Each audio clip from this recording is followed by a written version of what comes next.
My mic is... Dude, I heard myself. That was weird. But yeah. Welcome to the stream.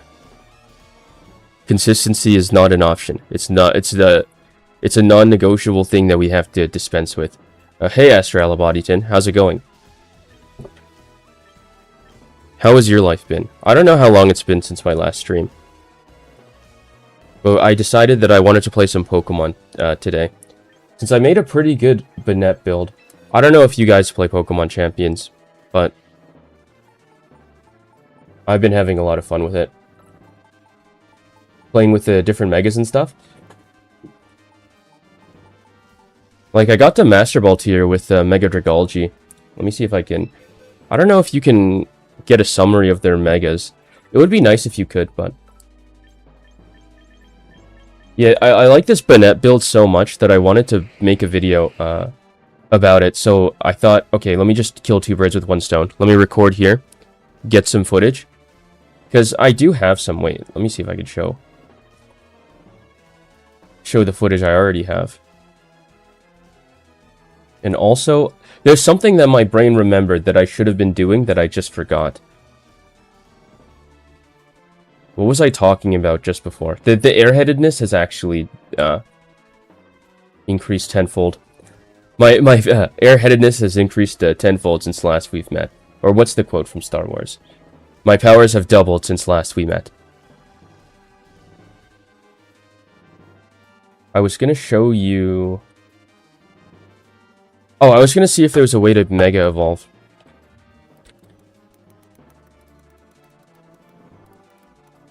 How to Mega Evolve a Pokemon in summary. Pokemon Champions. Okay, no, I know how to Mega Evolve. I can't...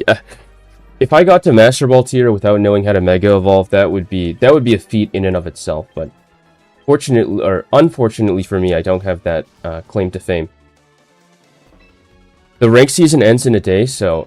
You know, for some people, they're like, I need to get as high as possible. For me, it doesn't matter what I do now, because the rank is just going to reset, so we can have fun. Not that I was playing with any serious team. Like, you can see here that every single team that we've made uses a Mega that's really goofy. But all of them are viable. So maybe if we ever get tilted playing Banette, we can switch to Slowbro or Ampharos. I'd be down to just build.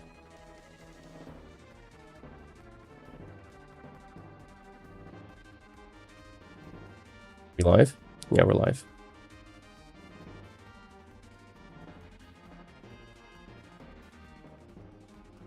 So yeah, primarily our goal is to get some footage for Banette.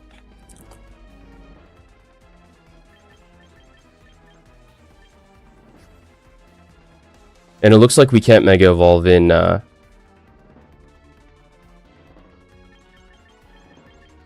the summary, so we'll have to take an alternative. Well, no, I'll just use a team with Dragalge, and then you'll see it Mega Evolve. But the star of today...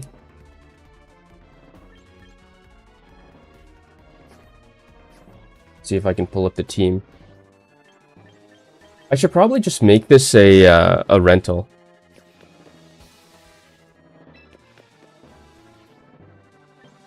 Oh, that's what I was going to do. Unshuffle. I've been listening to the Marks theme. Marks gets me in the mood to play Banette. I don't know. I feel like they have similar vibes. Marks and Mega Banette. So yeah, let's just make a replica team and then I can share the team that I'm using.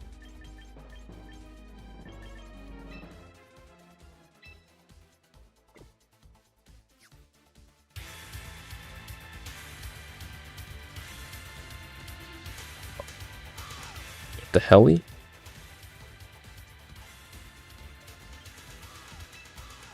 Teams using team IDs. So already 5 and 6 has the Ampharos and Slowbro build. This is my first team that I ever got to Master Ball in singles with, so we gotta keep that. I've been thinking that Toxapex could be useful here. Well, let's see. Putting Banette here. Share this battle team. And so, let me get myself out of the way here really quick. I should probably hit all the boxes for later me. You can kind of see what's going on. I won't need to share the EVs. But yeah, today we're going to be using Mega Banette, which is an overlooked Mega. I don't think anybody finds a use case for that guy. I mean, within the Megas, like Mega Charizard, Mega Kangaskhan, Mega Mawile. I don't know if Mega Mawile is still meta right now. I think the most popular Megas are Mega Charizard and Mega Staraptor. Those are the ones that I've encountered. Oh, and the Raichus. We have a Mega Raichu as well. So part of the trick of this team is that Raichu threatens and then Banette is weird. So they might actually overcorrect for Banette and then Raichu and Ninetales gets in. The first iteration of this team had Alcremie over Ninetales. But then I realized that Banette would synergize well with better with Ninetales, which in turn synergizes with Raichu offensively and Garchomp. So once I made that switch, I was like, okay, this team is totally streamable. And the crux of Mega Banette is that it's kind of useless offensively. Because Ghost Stabs, there are popular normal types, like, the Scarfstaraptor, the Farigiraf, the... what's the other popular normal type that you run into? Kangaskhan. Mega Kangaskhan. And every dark type. Oh, hey, Tiger Blaze DPS. How's it going? We're playing Pokemon today. I was talking about Mega Banette. Oh, hey, Nox. Both of you guys. I hope you guys are having a good day. My social anxiety is elevating. I edited my mic a bit, and so it should be more... I've been figuring out audio and stuff. But anyways, it's good to see you. That's what I'm trying to say. See you guys again. Because I stream so infrequently. I started a new run in Pokemon Mystery Dungeon. Skitty's the devil. Are you the Skitty? I think Skitty is starter only, right? Or can you play with a Skitty as a partner Pokemon? It might be a female-only partner Pokemon. But yeah, I hope that's going well. That's fun. Oh, you are the Skitty. Okay, you're the Skitty. Alright, where was I? Doing good? Ah, that's good. Okay, today's goal is we're going to try and get footage for this Mega Banette. I don't know how many of you guys... like, I know Nox plays Pokemon, and I know everybody's, like, cognizant of Pokemon at some level. And Mega Banette is actually... Okay, this is the normalized double slap in Blizzard. Does Blizzard hit the whole room? Been enjoying your work break? Oh. How's your work for nursing, right? Or is it something else? I don't know if that's intrusive. Yes, it does. Oh, yeah, it's not as bad as Earthquake. I did that as well when I played Mystery Dungeon. I used Charizard and Heatwave and completely wiped rooms. I really like moves like... well, when you get to Temporal Tower... I don't know if you... Oh, a new run, so you know. Spoilers for Mystery Dungeon. When you get to Temporal Tower and the discharging Porygon stuff happens, that's super annoying. But when you get to use it, you feel like a god. And I guess Skitty is one of those funny normal types that literally learns every... Oh, normalize in Blizzard. That's actually crazy, because you get stab on it, too. I'm running at the Fog Lake Expedition. My tackle deals over 60 damage. Oh. Did you, Okay, so I know whenever I played Mystery Dungeon, I used one of those password generators to generate whatever move I wanted to teach my guys. Yeah, nursing and no. Okay. It's a different job. But that tells me that your nursing is going well. Okay.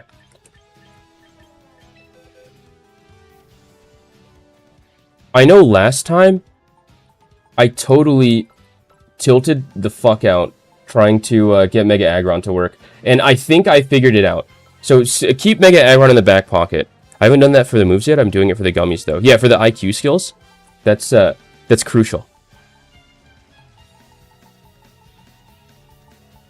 Right, gummies do IQ skills? Screw paying 800 per gummy. Which mystery dungeon is it? I'm assuming it's Explorers of Sky. It's alright, just had a lot to deal with 20 residents at a nursing home. Oh. Oh, and that's your actual job. Okay, so would a nursing home qualify as nursing? I feel like it could. Oh, Explorers of Darkness. Oh, I see. When I was a kid, I played Explorers of Time. I think I still have the game. It was definitely a formative experience. It definitely put me into the know everything about Pokemon mindset. Okay. You have both. Dang, lucky. I know when I was growing up, I got Time, like the actual game, and then the other, I didn't get Darkness, and I think my brother got Darkness at some point. And then I had to use one of the R4 cards. One of those cards that have like 50 games, and then I begged my dad to put in the ROM for Explorers of Sky, but never regretted all the begging that I did for that.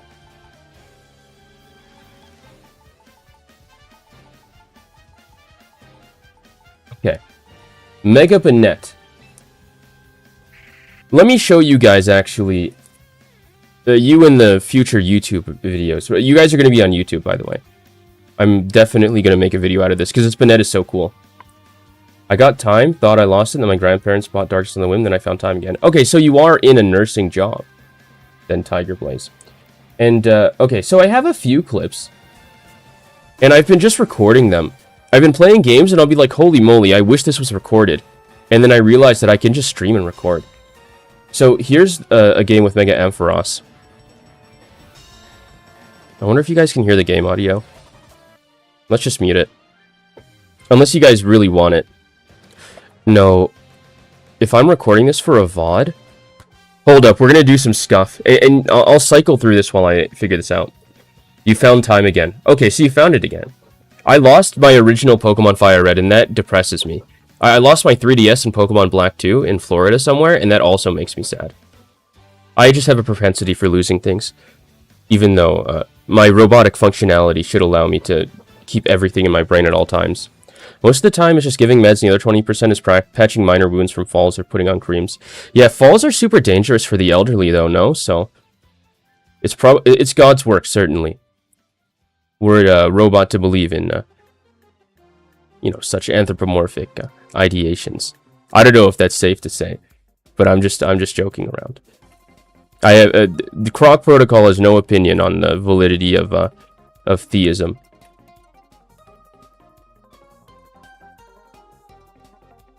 But you can see, kind of, I'm covering it, but Ampharos just kind of lived everything, and then I think one of my favorite... Oh, no, this is... There's an Aggron. Which would be the funniest one to pull while I change the audio track for the VODs? Because this is super important. Because if the music is going to be already in here, then...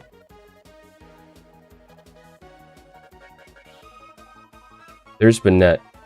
I think my favorite clip is this one. You can look at... Here, let me move myself to the corner so you can see our health bars and stuff.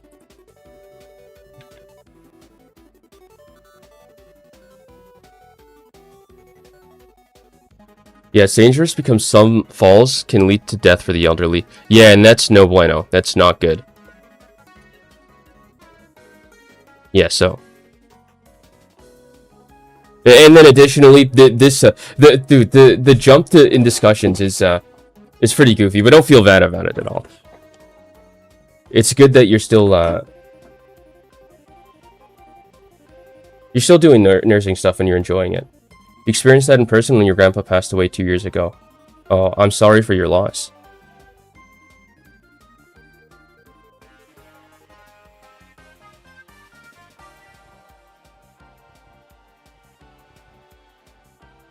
Okay, let's see here. I think this has to do with audio tracks. I'm gonna look up on Gemini how to do this.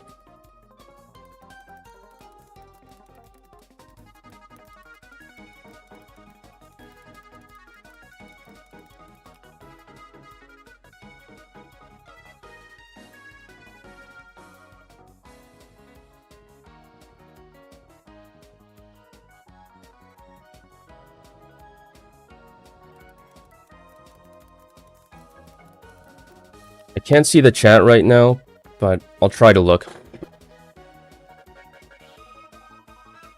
And I can yap while I'm reading this. Let's see. Let's test my ability to switch heads.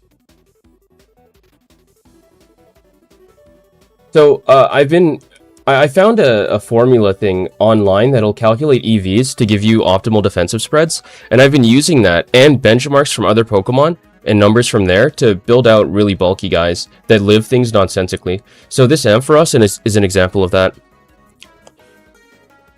Okay, you know what? I have an alternative option. We're going to turn off the Kirby music, and we're just going to listen to the Switch audio.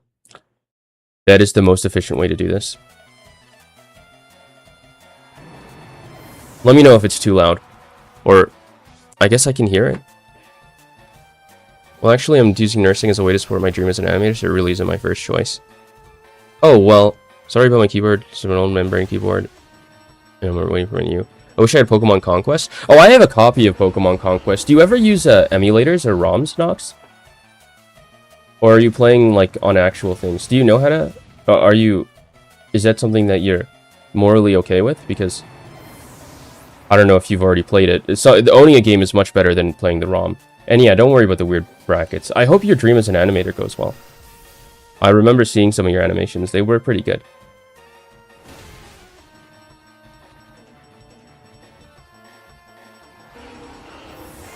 And I think nursing does pay, so that would be optimal.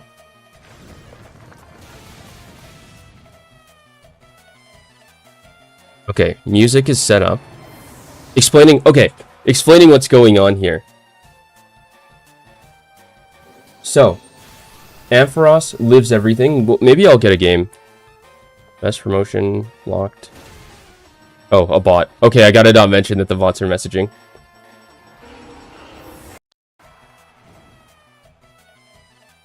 Sylveon burned. So Komodo Charizard, I think that's on my... Not my Dragology team, but my Komodo team. So... Yeah, I prefer... Yeah, that's totally fair. Preferring to play on your DS.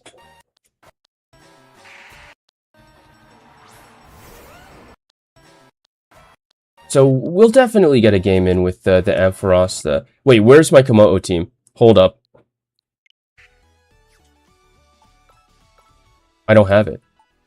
This won't, Okay, so... We're just gonna rebuild it. We're gonna sack the Dragology Slowbro build. I've memorized this one by heart. This one took me to Master Ball tier, so... Yeah, I can't take my gaming PC with me on trips, sadly. I've thought about doing that sometimes. Being like, what if I just took my gaming PC and gamed while out somewhere? But I think that's a little absurd. Okay, so we know for a fact... So, this Komodo... We'll get to Banette eventually. I just want to talk about all the Pokemon that I've been messing around with, because I've just been having fun picking a random Pokemon and building a set that makes it viable. So, Komodo with Iron Defense Body Press is really cool. And with Soundproof, it's immune to Sylveon's Hyper Voice, which... Let's look at the stats really quick. Top Train... Yeah, Komodo... Dude, okay. I saw this when I saw this, and I had this happen to me in-game, and I saw how viable Charizard plus Komodo is as a duo, I was like my 12-year-old brain. My 12-year-old human male brain that forms some component of my chassis very much enjoys the fact that there's a dragon, a cool-looking wyvern-type dragon. It's not really a wyvern. Wyverns don't have... They have... the arms are the wings. They don't have four appendicular shoots out. Appendicular things jutting out from the axial skeleton. But having... Anyway, this dragon and a Komodo dragon... So 2 dragons, and then having it viable is amazing. I saved this because Soundproof made Komodo immune to Hyper Voice, and then you Iron Defense Body Press, and you get through, you know, whatever the Sylveon tries. And then Charizard resists it. Mine is called Smaug. I think when I was a little kid, I would always call Charizard Ancalagon, because, you know, if you're broken, you know, fraudulent Lord of the Rings is calling every dragon Smaug, but Ancalagon the Black is the Black Charizard. What if I just renamed him Ancalagon? Florisax, my shiny Komodo, the Berserker, the dragon goddess of war. She who punches the wicked into pulp. That's... You know, that is how I feel, except my Komodo doesn't punch. It has clanging scales. And we're going to rebuild that really quick. And we're also going to follow that whim. Because I do have 2 Charizards. So the orange one...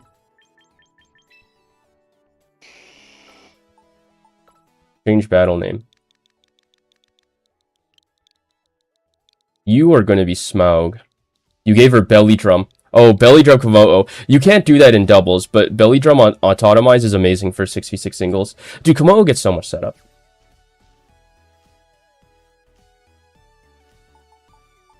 Okay. We have Smaug, and then... You will be upgraded.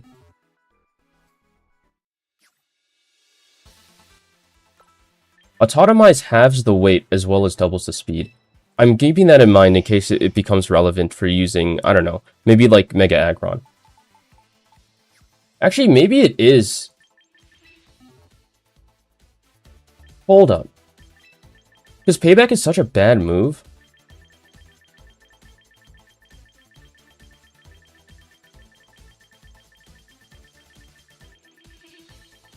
But Komodo's fast enough that Autotomize doesn't really...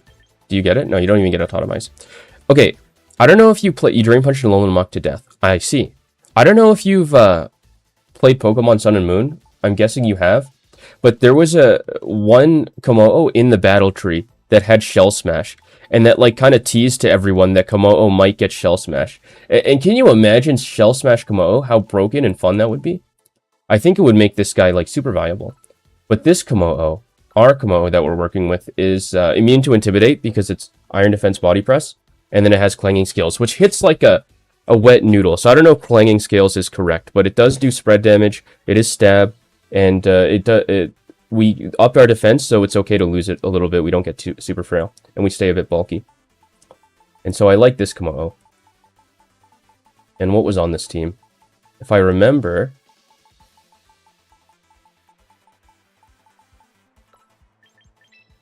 Calagon, and Calagon the Black.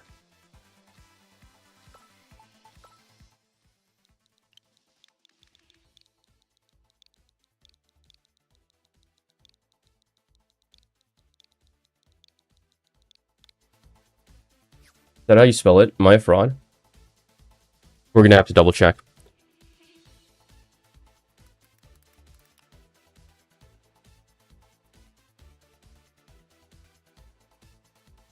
Yep, that's correct.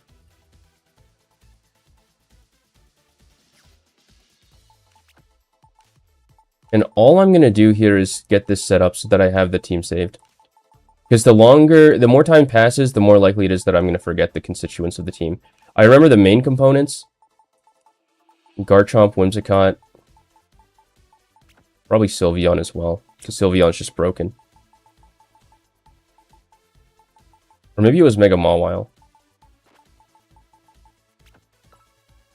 Nope, Mega Mawile's on this team. So yeah, actually related to Banette, you'll see this. I think I have a clip of this. And so this will preface, I'll use this to preface what's going on, just in case we don't get the actual situation to happen.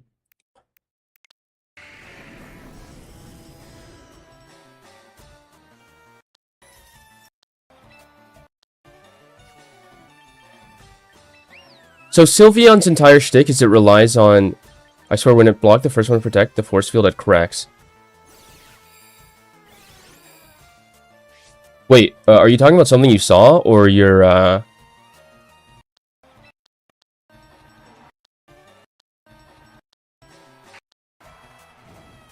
What? I totally missed what you said. My bad.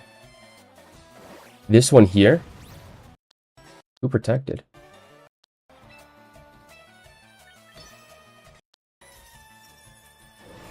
But I think, okay, so Terminal Montage does animations for Pokemon, and I think the idea of battling Pokemon is super cool, such that it really stokes the imagination.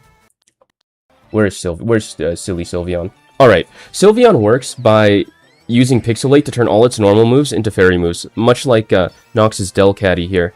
which turns Blizzard into normal with Normalize. Pixelate is a bit better than Normalize, and it's what makes Sylveon super meta. What that means is that if you skill swap... Let me see if I can pause. And then incrementally move forward and back. Relearning how to navigate the Switch. Right here. Sylveon wants to Hyper Voice. And it's spread, and it's a fairy type, and it's boosted by virtue of the ability Pixelate by 1.2. It used to be 1.3, but now it's 1.2. So what Banette can do with its Prankster is skill swap, and this because it's Prankster, it goes through any speed control. Tailwind or Trick Room doesn't matter. And you skill swap the Pixelate out, and then it has your Prankster, but it doesn't use any moves that utilize Prankster, so you don't actually care that the Sylveon is Prankster. More importantly, it doesn't have Pixelate. So then what happens is it loses its stab on Hyper Voice and all of its other moves. And guess who's now immune to the normal type attack?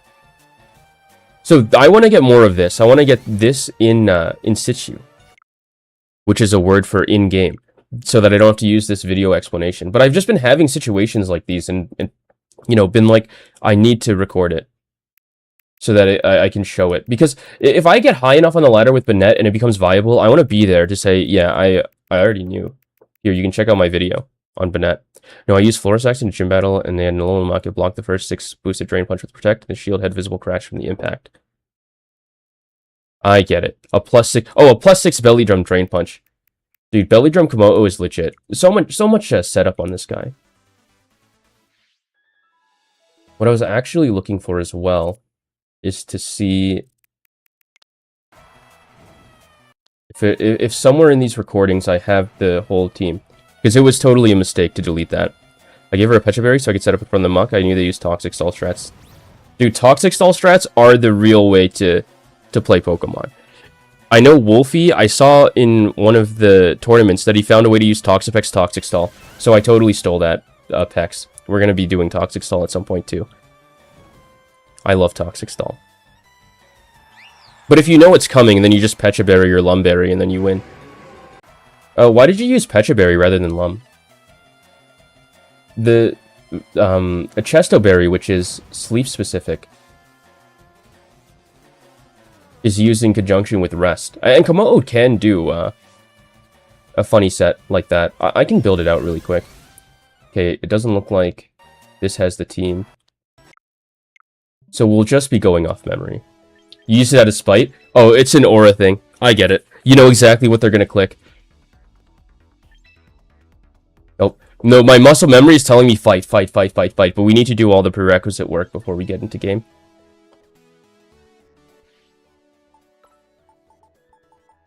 Because the minute I start playing, we're not going to stop playing. Where's Whimsicott? Wait, Whimsicott is probably the fairy here, actually.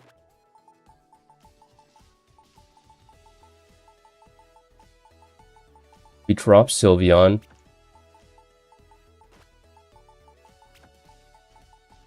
Throw in Garchomp. One Pokemon that I do want to figure out is Rampardos. Rampardos is a complete meme Pokemon, so I'm sure there's some way to make it viable.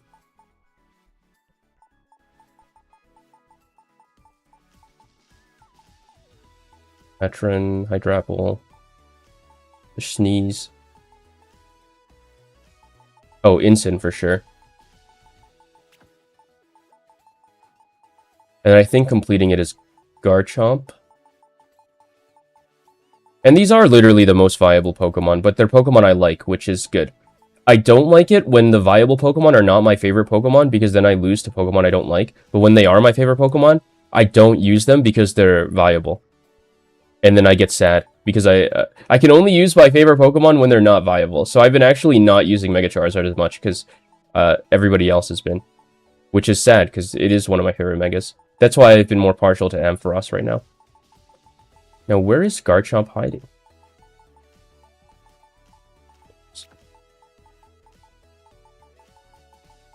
As for Lastmon, I'm pretty sure it's Aerodactyl. So this is my one meta slave team plus Komodo.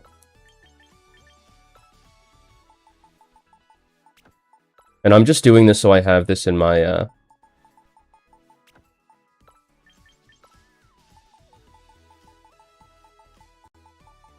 in my repository of teams, because this was definitely a successful one.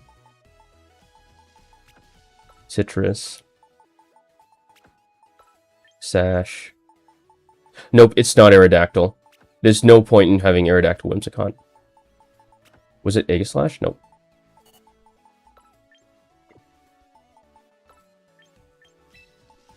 Give me a second to look through every Pokemon and then identify the one that strikes my memory. It was Goldango.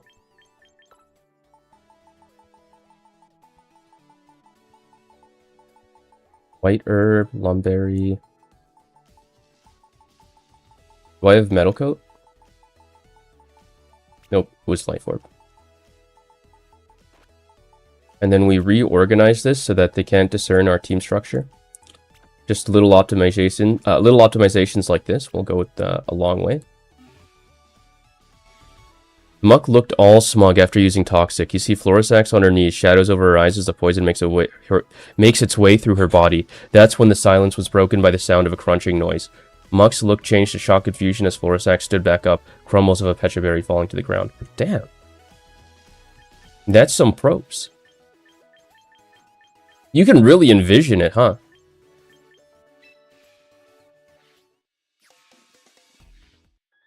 As in, you can envision the scene, which is a skill that not everybody has. Do you, like, can you actually see it, or is it an aphantasia thing where you can imagine it, but you can't really see it? Okay. Box.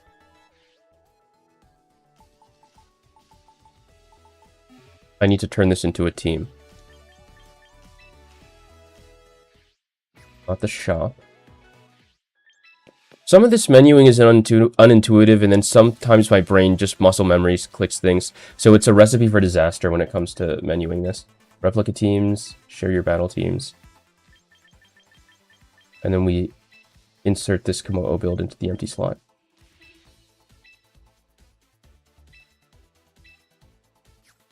This is probably the weakest team, but we can use it at some point.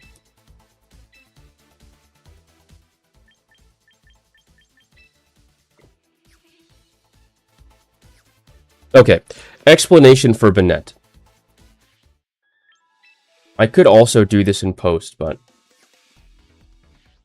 I think a team explanation would be very useful right now.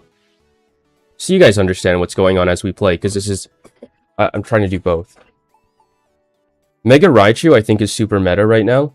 It's really fast. So the combination of Ninetales Raichu is actually an archetype in and of itself. So when I had originally Alcremie on this build, I can just move it like this.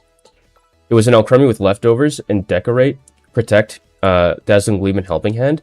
And I think this is somewhat viable, but it's not as good as Ninetales. And the core of this team is Skill Swap Banette. That's what kind of makes everything. So the things that you skill swap, which is primarily going to be the Fairy type here, and Incineroar, will change the game a lot. Because both of these guys benefit from Prankster. Incineroar less than Alcremie. But if you skill swap your own Incineroar, you pick up Intimidate, so you double the Intimidate, and then additionally, your Incineroar now gets Parting Shot at +1 priority. And so you are a lot weaker into Dark types because you're a Ghost type with Prankster, and the Dark types are immune to Prankster abilities. And if you transfer that to other guys, then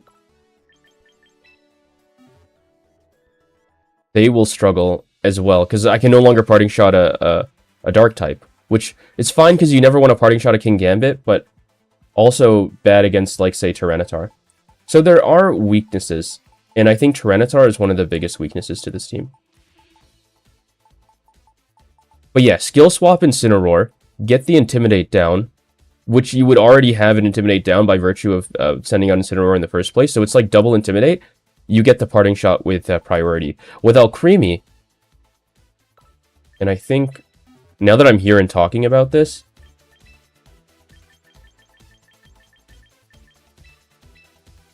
Priority Recover is a lot better than Priority Helping Hand, because that's already +6. And this thing is super bulky. So this was the original build. I think Aerodactyl needs to be optimized more. I don't think this is the correct way to run it, but it's just there so I have a flying type that can synergize with Garchomp. And it actually works a lot better. See, it looks wrong here, but as soon as Ninetales is deployed, it fixes the problem. Because if you just run these four, then you have an offensive team with Ninetales that synergizes with both Garchomp with Fairy Ground, Moonblast Earthquake, and then Ice Ground. And then also Bolt Beam with Blizzard and then Raichu's Zap Cannon. Raichu was super fun. I saw it a lot, and I got griefed by Raichu a lot, and then I was like, oh, this Pokemon's kind of degenerate. But now that I'm...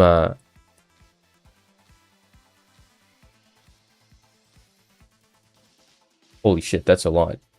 She pats herself on the armored berry. Then again and again, the patting became banging, rhythmic drumming as one arm followed the other. Her scales were rattling, the foot movements became faster. Dead scales falling to the floor. The spectacle turned into a ritualistic dance of war, until she stopped. The Amazonian dragon, standing tall, looming over Muck. Her crimson gaze fell on now the quite cowardly-looking pile of sludge. Florisax, use Drain Punch. I don't know if you would sound that commanding. How would you say it? Florisax, use Drain Punch.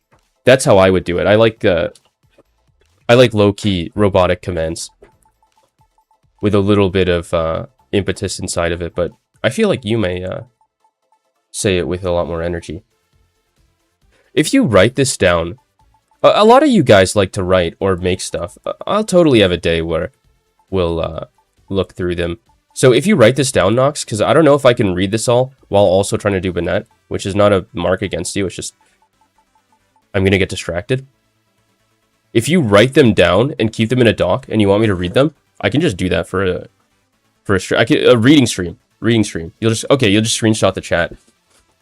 Yeah, and the reading stream could go fire because there's also stuff that I've written. So, you know, after saying that, let me get distracted and see if I can find something that I've written. Yo, I wrote a haiku in a tanka. It's on my phone. It's but I can get to it because it's on Google Keep, my note-taking app of choice.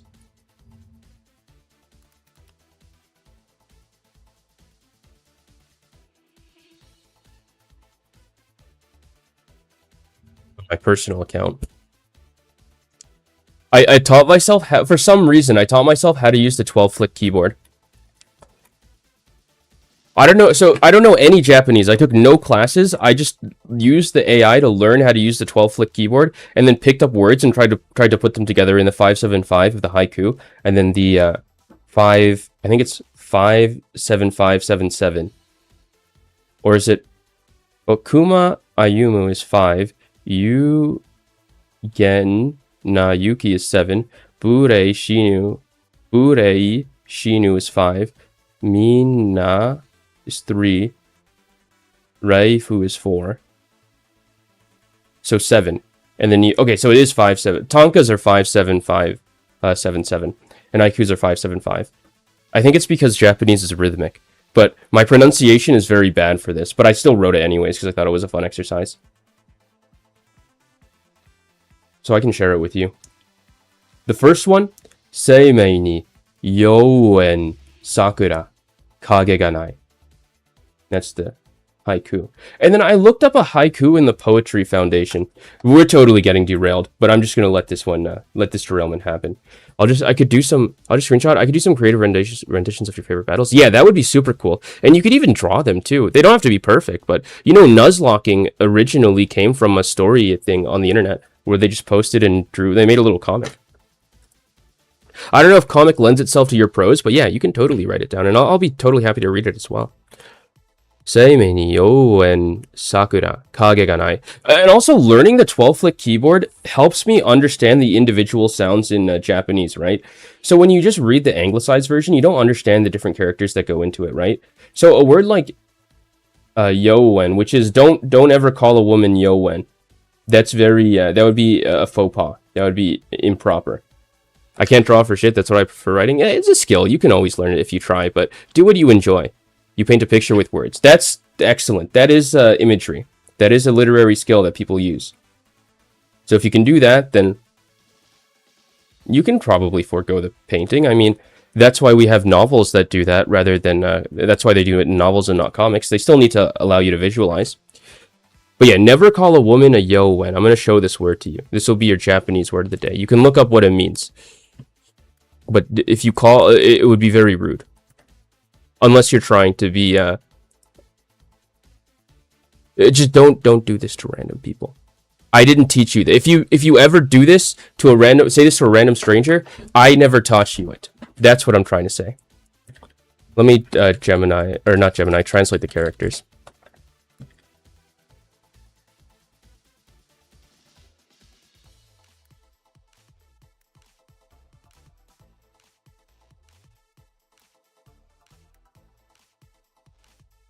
Okay, it's Yowen, and it means bewitching, alluring, seductive, and enchanting. But it is a much worse connotation, because in Japan, honorifics matter a lot, and the choice of words do matter a lot.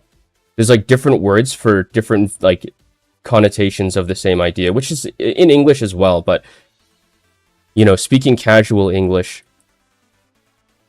it's not the same level of. Oh, we're in ads. Well, this is the perfect activity. Yowen, this is the word. And the characters. Let me grab the characters as well. And so if you were just doing this based on... so haiku being like 575 in its syllables. And so if you just did this from English and you looked at this... looked at this word, you'd be like, oh, that's 2 syllables. But that is not correct. The word Yowen has 4 syllables, because the N is a syllable itself. The extension of the E is another syllable. And then you have the Yo. And I think that, and if you use the 12-flick keyboard, you can pick up on this very quickly. Because to get the 12-flick, which is the Japanese keyboard is called the 12-flick keyboard. You use hiragana to flick up and get the characters you want. And I've just been learning this for fun, I guess. Be honest, from my description, would you say Florisax is on the same level of terror as Cynthia's Garchomp? Okay, you want pure honesty, Nox? In any battle between Batman and his villains, the winner, or in any comic book battle, the winner is whoever is writing. So, if you want to, if you write a lot of focus onto this Komodo, and you want it to be on the level of Cynthia's Garchomp, then it is the level of Cynthia's Garchomp. And I guess the question is, would it read that way? And I think if I wanted to give you some advice, that would be rhythmic. Scales rattling. Focus on the after effect of the damage. Because you have a lot of focus on the Komodo, but if you focus on the effect of the damage on the muck, then you can give off the impression of power, right? Because, like, I don't know if you've watched Avatar: The Last Airbender, right? The movie, the bad one. Most of us have watched the show, which is good, but the bad movie, right? There's like this one scene where they do... Yeah, the crack protection would be an example of that.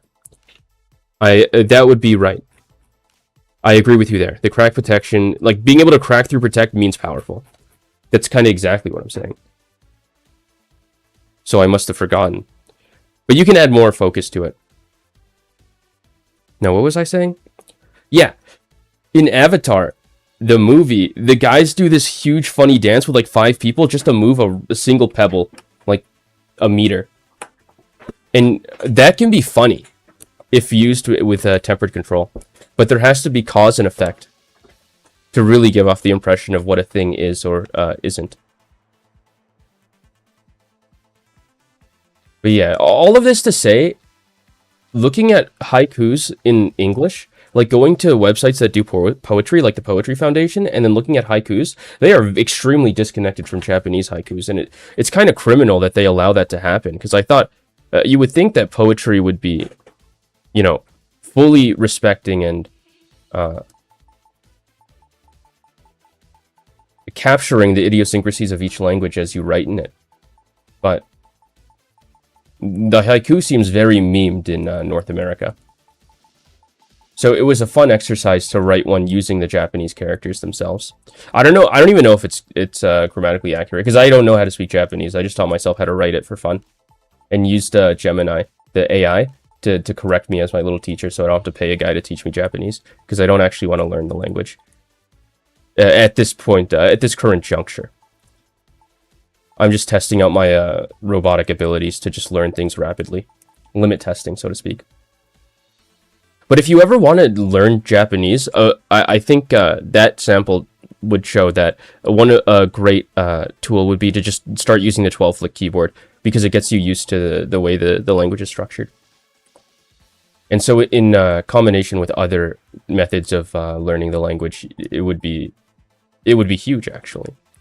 She was my last Pokemon that was capable of fighting, and I had to go through like 3 to 4 Pokemon. Okay, so did your Komo-o beat the other Pokemon, or was it a group? You can just write the grueling fight, and remember, you can your writing accuracy. Like, I don't know how accurate you want to be to the actual battle, but you can embellish it if you want. Everybody that tells stories embellishes what happens to make it more interesting. So unless you really want to have it exactly accurate and you want to make it like a clinical scientific retelling of Komo-o. +6 attack and double speed. Yeah, you should probably write something in that shows that attack and speed. Because they're just numbers. Yeah, I guess it would have destroyed everything. So the dance really does capture that you've gotten like super strong. You know what? I'm going to show you the terminal montage thing. Because what put me onto Banette was actually this. This actually would have use in... So my inspirational moment for... making this Banette set was this terminal montage video that came out 2 days ago. Something about Pokemon Champions. And it just clicked my brain because of the... let me put it on here.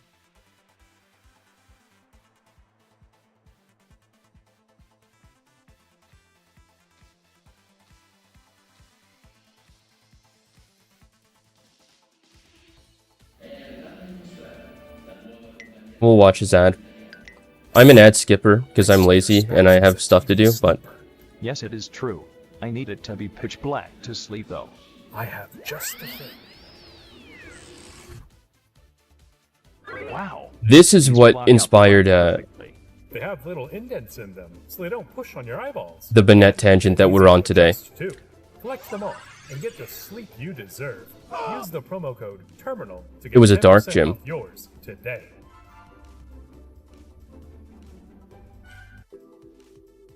Okay, I can't see the chat right now. We're good. They had Protein, Meowscarada, Greninja, Crocodile, Machire, and Chuglis, and Monarch. Oh, you just ran through them all.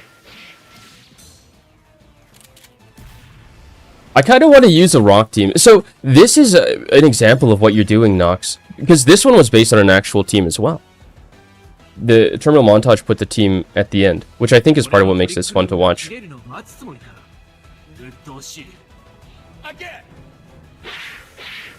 So the situation is that Trick Room is up, Gardevoir is trying to Hyper Voice. Gardevoir is base 100 speed, so faster than Rhyperior, which I think is base 50, and Tyranitar is base 71 speed. I just know this off the top of my head because I'm a robot that knows my Pokemon. In fact, I'll just I don't know if it shows you the base stats, but you can fact check that. I might be wrong about Rhyperior. It might not be 50. It might be like 55 or 45. No, it might actually be 45. But I know Tyranitar is 61 and 71. Like Scarf Tyranitar outspeeds Starmie, which is base 115 speed. And nothing more than that. Because it's like only marginally outspeeding Starmie. So the Gardevoir gets like 4 protects in a row.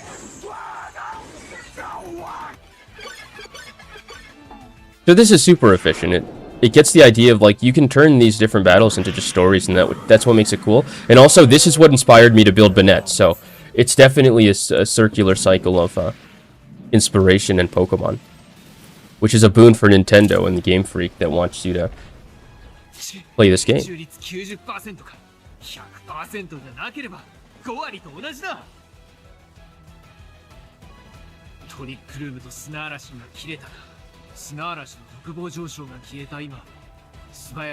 So Trick Room is gone, Sand is gone, which does give a special defense up to rock types. I'm gonna pause this for a second. Hold up. I think part of what makes, and this is important to verbalize, part of what makes Pokemon stuff good, like, people that play Pokemon are oftentimes suffering or living with, rather than suffering. It really depends on the person's perspective on the condition of autism, meaning that they want to, they'll be caught up in the idiosyncrasies or details of what's going on, right? Autism is characterized or denoted by bottom-up thinking, rather than top-down thinking, which means, in other words, that's missing the forest for the trees. So in Pokemon, it makes it really appealing when someone making a story pays attention to the actual mechanics of the game, and then it shows itself up in the resultant art piece. And I think that's what, or story, and that's what makes Terminal Montage super cool, because you can tell he knows the game. Albeit not at a level enough to... Okay, so here's Alakazam, and this is what I'm saying. We gotta prove our superiority as a robot. For some reason, in this environment, the robot is the enemy of the artist, so we gotta play into that. We're evil. We're actually, if you're on the stream, you're part of the bad guys. And I can show that later. Custap Berry Aggron, my beloved. Oh yeah, Custap Berry Sturdy? That is an amazing set. I remember you said that. That's one of the first things you told me. So, Alakazam here is sashed, and it was sashed with Trick Room to get the room up. And so in this moment, I was like, okay, the story is set up so that there's some huge turnaround that happens. And I was trying to guess, okay, well, as soon as he starts laughing, I'm spoiling this, but we're dissecting this. Because this is a lose situation. Gardevoir is high Spadef, Shadow Ball will live. Its Spadef is like base 130 or something silly like that. Its special attack is 165, which is close to Charizard, Mega Y, which is 164. I think Mega Gardevoir and Charizard are like statistically super similar, because they both have special attack stats of 165. Well, sorry, Mega Charizard Y is 164, and they're both base 100 speed.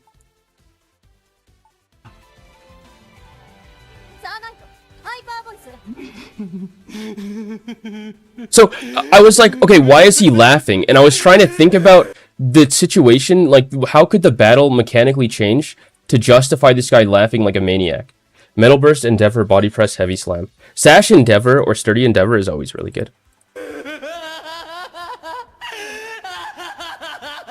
Dude, it's Vidaikola. It's so anime. And then my brain was like, okay, did you skill swap? Because my brain didn't... Because if you... I haven't been watching much Pokemon, right? But the amount that I've watched, I am aware of Alakazam Speed Swap. Wolfie used it. But that's not where my brain went to here. Even though that is a way to win the battle. My brain was like, okay, you skill swap the Gardevoir. And then once you do that, it loses its Pixelate, and now its Hyper Voice is a normal type attack, and then it does nothing to Rhyperior, because there's no item boosting Gardevoir. That's what makes Megas weaker. You don't get an item like a Leftovers or Band, but the Choice Band and Choice Specs aren't even in the game right now. So that's what makes Megas strong and more viable than their non-Mega form, because the power level has been reduced, and Life Orb is the only real, damage boosting item. The other items will come in at some point, and I think having it come in slowly is probably good for longevity. Anyways, Gardevoir is hitting with like 165 special attack, and usually in VGC people EV for bulk, not damage. Maybe in this case it would be for damage, but in all other cases you don't need investment to get the Hyper Voice to kill Rhyperior. But without Pixelate, it's a normal type attack, not very effective, and then not stab as well, and then base 90 power, so it's a base 45 attack hitting Rhyperior. And I was like, I think that would be functional. In fact, let me just go to the calc. Does it have the health? I think it does have the health bar. And then, it's funny that the hacks happens. I've definitely been hacked out of a few games.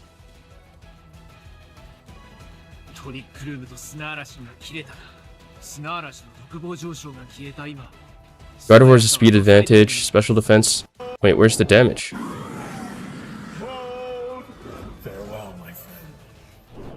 And Hyper Voice is super effective against Tyranitar. Okay, so that's like 40%. I'm going to pull up the damage calc. We're going to math this out. And the point is that making things believable like this actually is super useful. Champions. Rhyperior. Oh, and it also has the spread damage reduction by virtue of being a spread move.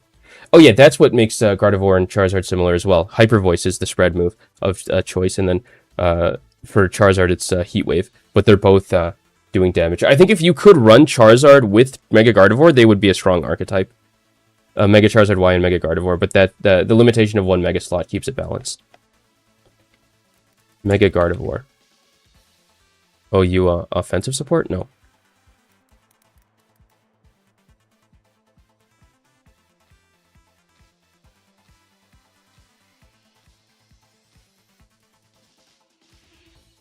SM. Let's do doubles Trick Room.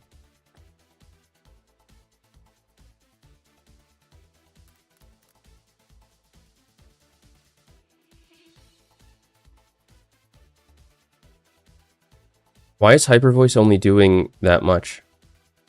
Hello?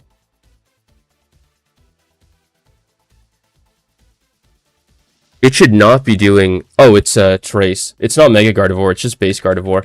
Okay, Base Gardevoir is doing 20%, so you can see exactly what I'm saying. There we go. There we go. So let's say... Let's, for argument's sake, suggest that this Rhyperior was like Max Spadef, or even Min Spadef. Max HP, no Spadef investment. And you were to skill swap whatever Magic Guard onto the Gardevoir. The damage output drops from 90%, 80 to 90% to 22%, and that's way under the range of Rhyperior. So once I realized that this was another viable way to get out of the situation with a win, I was like, okay, who can skill swap? And then my brain was like, oh, Prankster skill swap on Banette would be super fun. And it would also double by the fact that if you do that, since the two popular fairy types are Sylveon and Mega Gardevoir, who have Hyper Voice as their stab of choice, because that's the spread move fairy type, which is stronger than Dazzling Gleam, you would become immune to it, and then Banette could conceivably 1v1 Gardevoir and Sylveon. More so Sylveon, because that guy... Sylveon is the only Pokemon that I've ever seen in non-Gen 1 formats to... Actually, that's the wrong Sylveon that I have. I'm going to send that Sylveon home.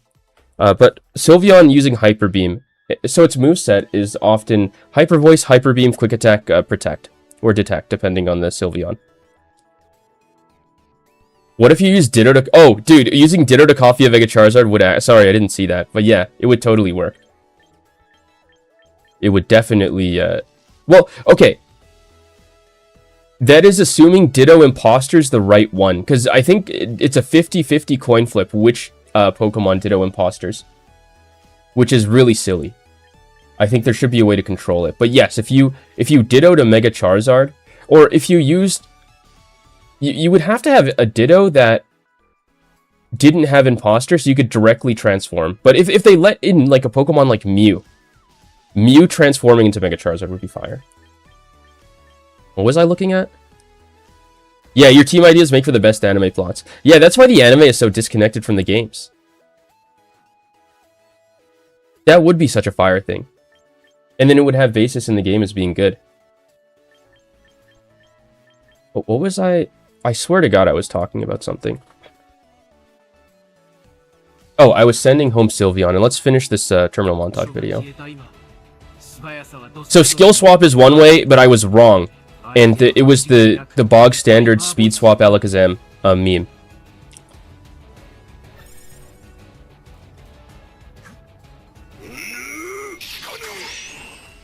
I like his sound effects too. I'm gonna give this video a like. It's proper. Usually I try to keep things traceless. That was just a habit growing up. I don't know, I had this fear that if I... It seems like a common anxiety today that like everything is being tracked, because everything is kind of tracked by internet providers. So I was like, I don't want to give them my data. And so as a kid, I like never subscribed or commented or liked anything. I stayed as far away from you know, interacting with the internet as possible, which changed now that I'm a bit older. So it's not my instinct to like and comment and subscribe to channels and stuff, but I can give it a like. In fact, we can comment here too. Let's just leave our mark here.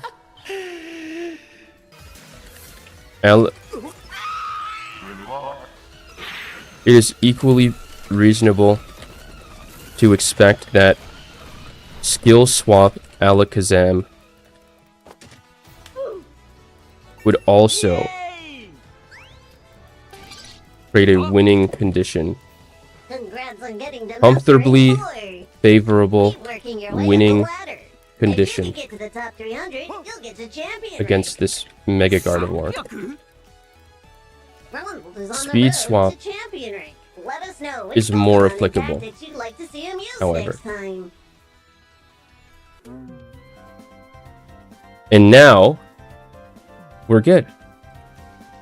I don't know what speed swap being more applicable means, but it sounds profound, so we'll just keep that there.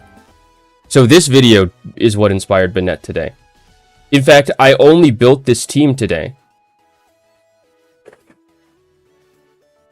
And then got some really good games. And we've totally digressed from actually explaining what the team does. So let's get back on track. So Alcremie was there at first, and so the idea that I had going in was I need to skill swap Prankster onto Pokemon that would actually benefit from utilizing Prankster. Right? And Garchomp, Aerodactyl, and Raichu are not optimized enough to benefit from it. But I don't need to, because Banette is basically making Incineroar and Alcremie, or the Fairy type, more useful to support these guys in being hard hitters. That's why I'm a bit averse to using Aerodactyl, because it doesn't hit that hard. If I could switch this for a flying type that did more damage, like maybe even... Hold up. I'm going to look up the data for Staraptor, particularly Scarfed Staraptor. I wonder if it runs Tailwind. Because Scarfed Staraptor with Final Gambit might actually be better. I don't know if we actually have a Staraptor, though. Regardless, I think I explained this before, but let me run through it again in case I need this explanation to be, you know, complete and whole. You skill swap Prankster onto your Incineroar. You'll give yourself Intimidate, so you reapply Intimidate, which gives you an effectively double Intimidate, and you give Incineroar Prankster. So if you do that on the same turn, if on the same turn you skill swap Incineroar, give it Prankster, and then lay down your Intimidate, you will have the Intimidate from an Incineroar, the Intimidate from Banette, and then a Prankster Parting Shot to reduce the attack of an opponent by 3 stages and then their special attack, and then get a safe switch into these more frail Pokemon, Garchomp, Aerodactyl, and Raichu, for them to do damage. And the Pokemon is effectively neutered in the matter of a single turn. And so I think that's why Banette and Incineroar have really good synergy. Not amazing, I don't think this is meta viable, like at the top, but it is a use case that is something basically only Banette can do. Because you threaten with Bolt. Oh, and also Prankster Destiny Bond, but we'll get there. Skill swap is the key. Encore is just because Whimsicott uses Encore, and it's a good way to neutralize a Pokemon. And so, okay, skill swapping onto Alcremie, the other support Pokemon, means that it gets priority Decorate. So you can now priority boost you know, the damage of Garchomp, Aerodactyl, Raichu, and then priority Recover. It was a Helping Hand before, but that doesn't really matter. You don't need Prankster for Helping Hand. That's always going to be at a highest priority. It's like +5 priority. We can check. So you can kind of see how Alcremie kind of fit in, and then it didn't really, because it was basically just for Prankster Decorate, which I saw on an Alpha Red stream. I was watching Alpha Red do his Gen 1 Mega challenge, which is probably going to be a YouTube video later. And in that, Alcremie kind of popped off, so I was like, okay, let me look at this and see what it could, and to test what it can do. And it performed all right. It was pretty good. It's super bulky. I think Prankster Recover makes it a lot better. because I fought recently, like in a few games before, I fought not a prankster Corviknight, but a Roost Corviknight, and that thing was unkillable, and then it just won.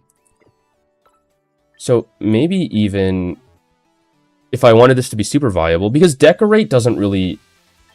If I have Banette and Alcremie out at the same time, I don't think that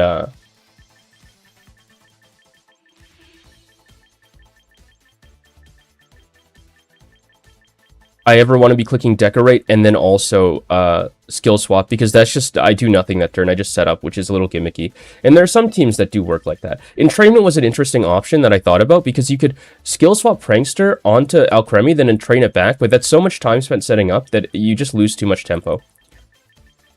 And now that I'm looking at this, I'm like, okay, maybe Mystical Fire, Giga Drain. Dazzling Gleam, Giga Drain, Recover Calm Mind. Mystical Fire is probably better. Fairy Fire is a better offensive dual type than Fairy Grass, even though Whimsicott makes use of Dazzling Gleam, Giga Drain. Moonblast, Giga Drain, but for our guy, we don't get Moonblast, so we're using Dazzling Gleam. And this with Prankster is definitely a lot better than the previous set, because then the Alcremie can set up, but that's if we want to... We can get one game with that. Maybe I can show you how it works. And then we'll switch to Ninetales, and I'll explain why Ninetales is more preferable. Just so that you can go through my thought process. Garchomp is standard because Garchomp is meta. Also, I realized... 1 second. I can't have... I need Protect on the Alcremie, or else I'll be unable to click Earthquake with Garchomp ever. So we are running in a deficit of move slots.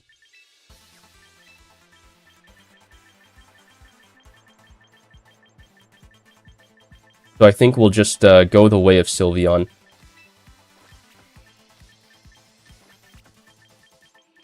And just have single, we'll have a single attack. I'm glad you're still enjoying that Toothy Grin emote. That was definitely a fire. That happened so long ago, but it was such a fire emote.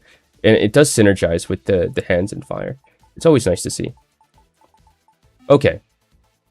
I live. How we all doing? We're doing great, Ace Roy. Welcome back.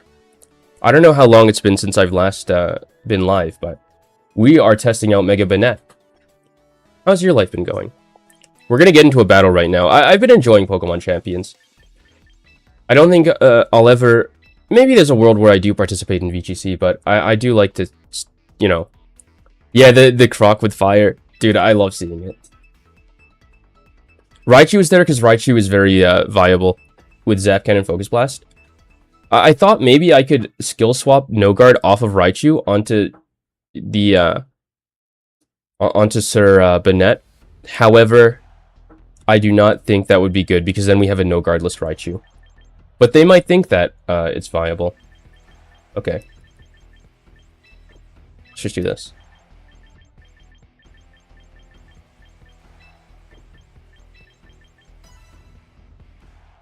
So, we are probably going to lose. It doesn't matter. The season's ending in a day, so we're just going to be trialing and testing out different builds. So the outcome, as per classic robot fashion, the outcome of this game doesn't matter. We are simply doing data collection on the viability of Banette. And we'll probably, when the ranked ladder resets, I'm just going to climb back to Master Ball tier using this Banette team, because this seems fun. It's always fun to climb the ladder and fight people with megas that you like rather than meta-slaving ones. That's like optimal Pokemon, I think. Life is Strange, despite being the name of the game series, nothing particularly strange about them. Oh, your life, life is strange. Life is indeed strange. I've watched that game on YouTube, but I haven't played it. But I think little kid me liked it. Big me cringes at it, but not in the, you know, way that it's a morally defunct affront to the gaming sphere, but rather that it just dealt with childish things, and that... Yeah, not the intended cringe.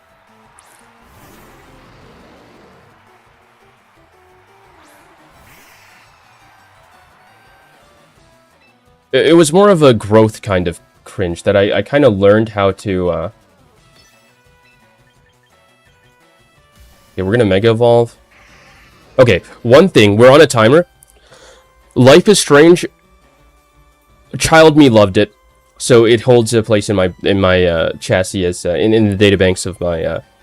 in the recesses of my databank as something, you know, worth cherishing. But older me kind of cringes when I watch it. And here, we're going to skill swap Prankster onto Alcremie to start getting the Calm Minds up. And there's definitely a better Pokemon to do this with, but Alcremie has Recover, so we can Calm Mind Recover with priority and then presumably win the game. Because Grimmsnarl is super weak. And as soon as we switch Banette out of, you know, the field and bring back in Incineroar, it'll come back in with Prankster.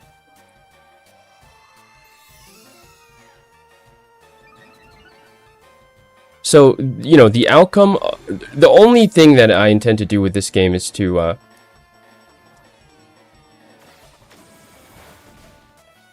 showcase the functionality of the Pokemon within it. So yes, data collection is extremely important. That's what we live for.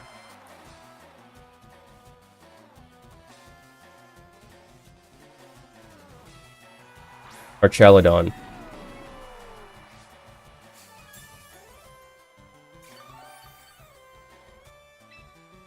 So I'm just going to Calm Mind again. This Alcremie can't really be forced out. We can go Incineroar. Start laying down Intimidates.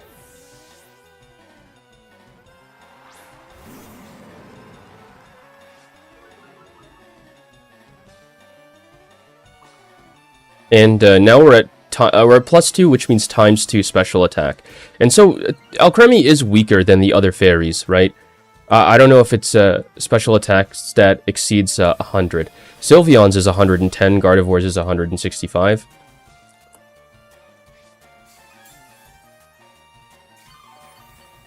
And they get Pixelate boost on their fairy-type moves, so we are significantly weaker than they are.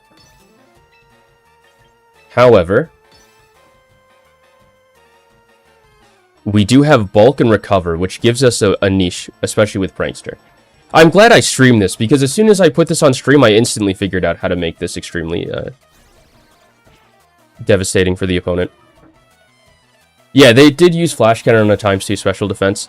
It basically neutralizes it because it's super effective, but Archaladon is its moves are Electric, Dragon, and Steel, so it really only has a Steel move to hit... Okay, yeah, see, we're super weak. And the light screen is up.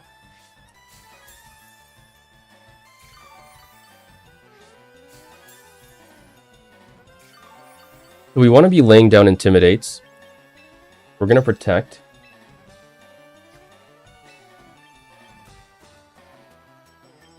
And then click Parting Shot. I think Incineroar will live, and if it dies, whatever. It's not about him right now. Nah, Flare Blitz. But yeah, Flare Blitz the water type, of course. That would be an optimal play. But we're just going to lower its attack so it can't damage Alcremie. I'm pretty sure we're going to get Waterfalled or Wave Crashed and die, but... that's a price I'm willing to pay. Because it's unintimidated Swampert.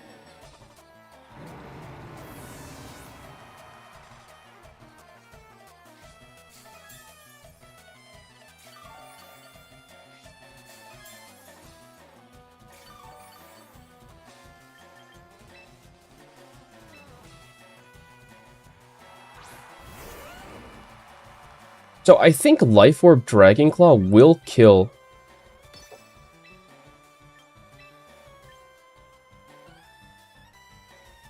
our boy Swampert here, and as soon as that happens, I'm pretty sure we just win. Because if Archaladon hits us with Dragon Pulse, then it is not hitting Alcremie, and then I can Encore it with Banette.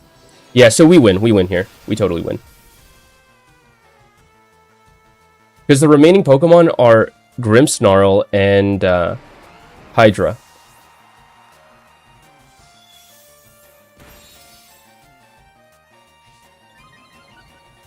Our Chaladon no longer gets body press, so I'm not actually afraid of it raising its defense.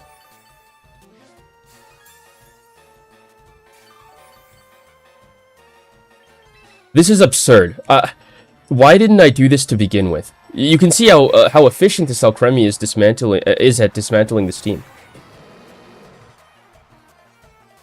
However, I still, in spite of this, I still believe that Ninetales is a better pick. But I am definitely open to being wrong. And this is where Prankster Encore becomes super useful, because guess what? We're going to Encore the Archaladon into clicking Dragon Pulse, and now it can no longer damage Alcremie because Fairy's immune to Dragon.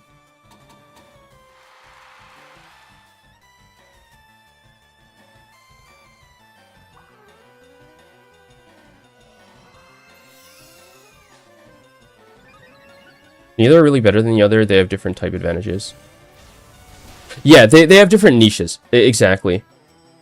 I know if you play Fire Emblem, I'm associating you with Fire Emblem in my brain, so that's why this is occurring.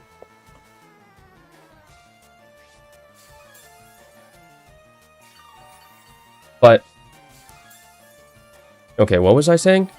Like, for example, there are definitely stronger units in Fire Emblem, but they each have individual niches that give them a use case. So in an environment that's stressed, like an Iron Man or some similar challenge, you'll see, or an LTC, you'll see the different niches reveal themselves. So that's why, you know, bracketed tier lists are usually, they're good for quickly getting a sense of who is useful, but they then lose their use as you learn more about the game, and then you see that these Pokemon are a collection of individual traits rather than... Oh, that's a critical hit. That's pretty hacksy. You know, rather than discrete characters. That's a thesis that I could make an entire video about. Since I'm making this for a YouTube video, let me say that again. The thesis that, you know, these Pokemon exist as a discrete, not as discrete characters, but as collections of, you know, different tools, like types, moves, and stuff, is a thesis in and of itself that makes understanding, you know, the game of Pokemon a lot easier. So that could be a whole video in and of itself. So if you want me to make that video, let me know in the comments below. It's really funny. It's really strange to do that, but this is primarily to record for YouTube.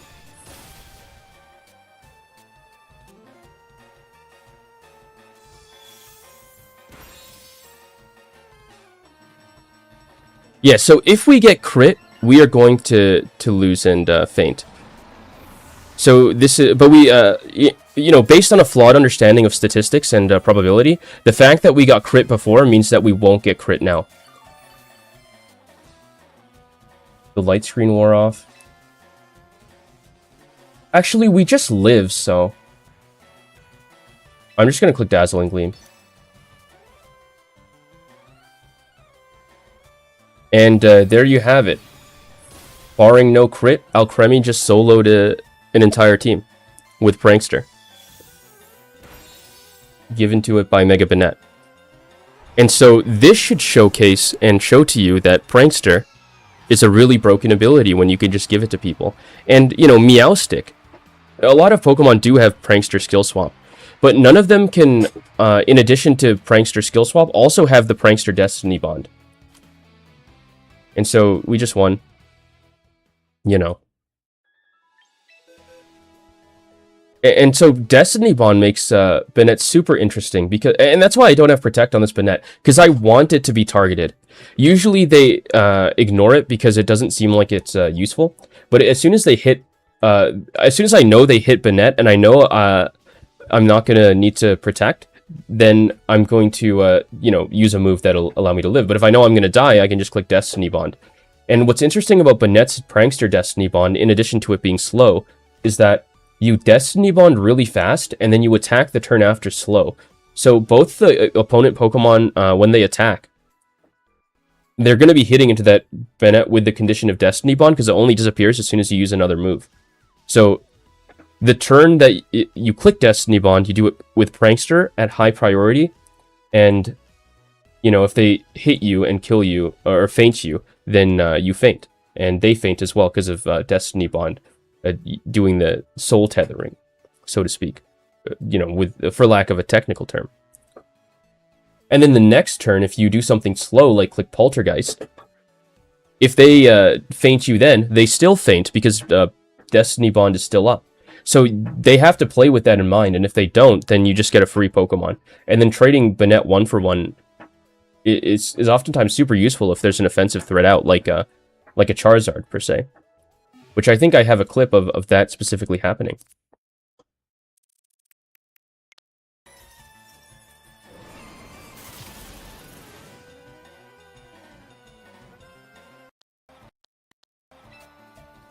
Oh, and then the other... Okay, before I do this, just for completion's sake, that interaction, that clip that I have, is exactly why I thought Ninetales was the ideal slot here. Because in addition to synergizing with Raichu, so I can run Ninetales, Raichu, Aerodactyl, Garchomp, Skill Swap on Mega Banette allows me... Oh, that's empty, the slot. I want to give it Light Clay. It allows me to just instantly win the Weather War.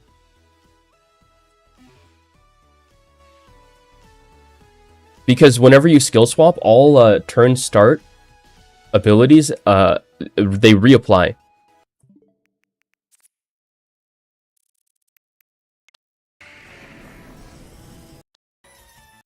And so here, you can observe that the Charizard is pre-Mega.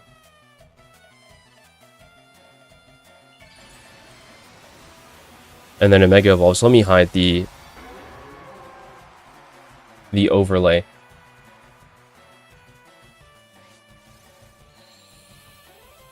So the Charizard Mega Evolves, it gets the sun up. Then I skill swap, give myself Snow Warning, and give the Ninetales Prankster, so it now has Prankster Aurora Veil if it wants to. But the Charizard has now lost the Weather War. And Ninetales then gets a 100% accurate Blizzard, which it then uses to decimate the opposing Pokemon.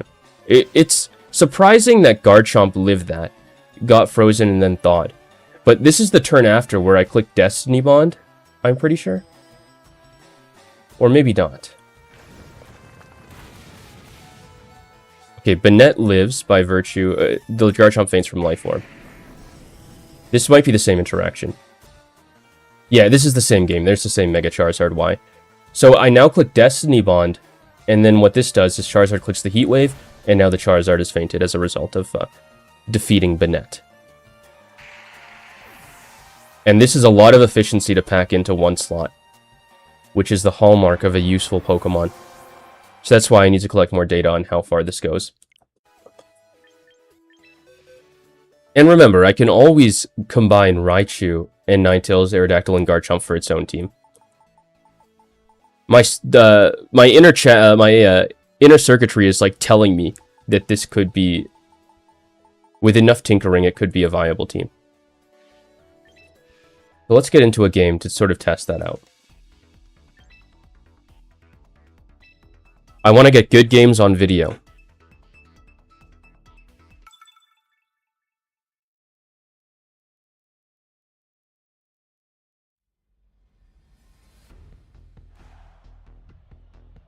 Okay, here we can see that Mawile is their only fairy resist.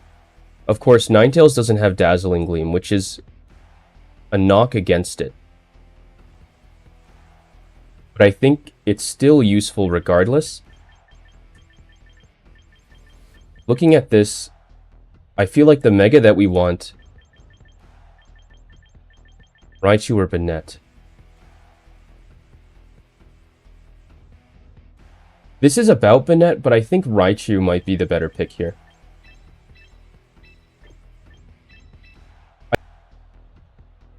Mawile could be dangerous, but leading Ninetales Raichu... I don't want to lead Ninetales Raichu. And nor do I want Aerodactyl, I feel. I think Incineroar Ninetales would probably be the better pick.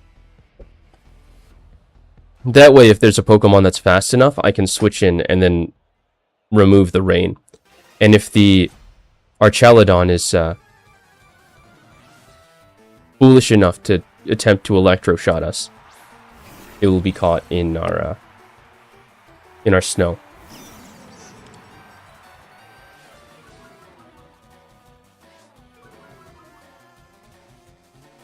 So Intimidate is down. I'm certainly Mega Evolving and attacking. I think Grimmsnarl does learn Fake Out, but it's not part of its common moveset. The Mawile is immediately threatened. Do they have a ground type on their team? Maybe Hydrapple?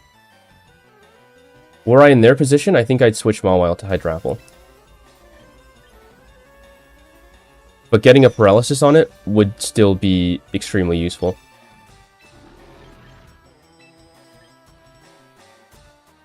So I think nullifying Mawile with paralysis and then hitting Grimmsnarl is good enough. The Mawile will likely live because we are a bulky Raichu. I do like using bulky sets just to make sure that I live, even if that means taking 2 hits. The Mawile is intimidated, so it is hitting weaker. It's 0.67 damage output from Intimidate rather than the half of getting our own Aurora Veil up. But now it can't offer its own light screen. The Grimmsnarl can't offer its own light screen to support Mawile, so it just gets slammed. And if we are extremely lucky, it'll get full paralyzed.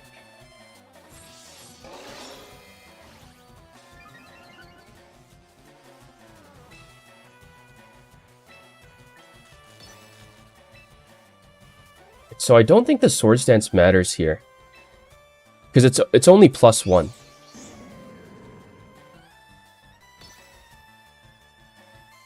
We'll limit test. It could also get paralyzed.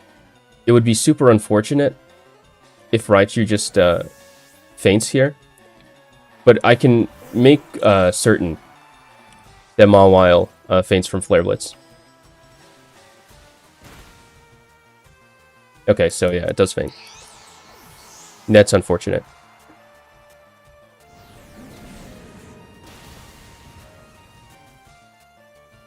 So we just traded Mega for Mega.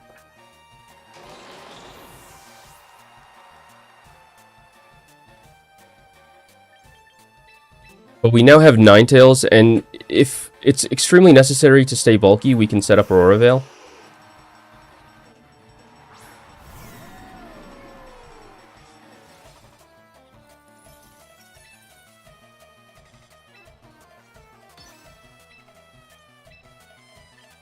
But I think I just want to knock out Pelipper.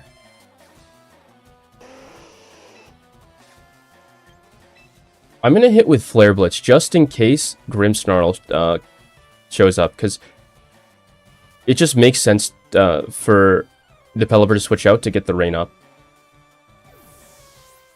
And there we go. Grimmsnarl has chosen to switch in, so now it will probably faint.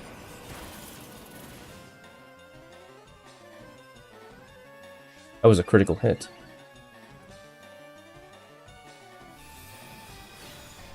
So we lose Ninetales. If we had Raichu, we could have Focus Blasted this Archaludon.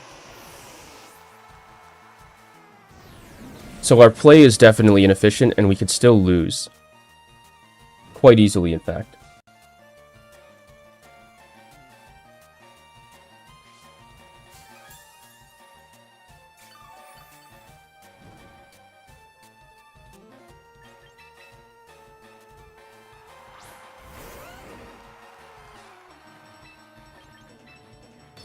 I think the only way to make it out of this is to protect and Parting Shot. And then we can Darkest Lariat.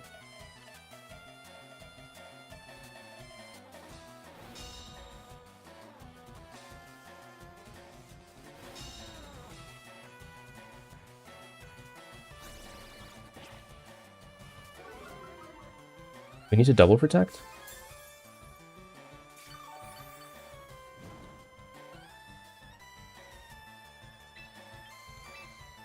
Stomping Tantrum,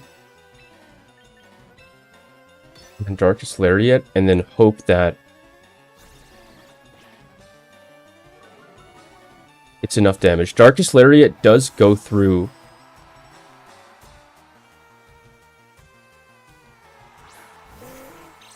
The defense raises, and there is no reflect up.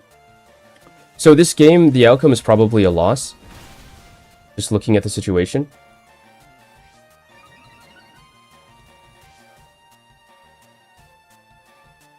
Because I didn't account for the Sucker Punch on Mawile, but that's fine.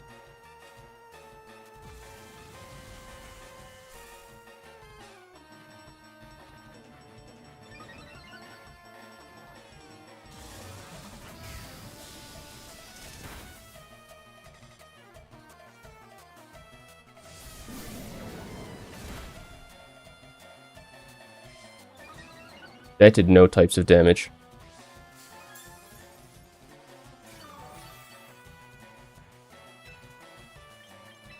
Barring crit, this game is over. So Rain is still a bit problematic for me to play into.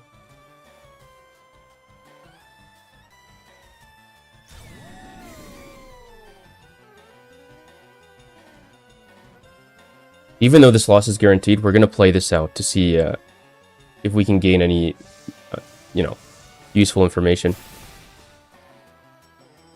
But Pelipper's are usually bulky enough that Garchomp is unable to one-shot it with Dragon Claw.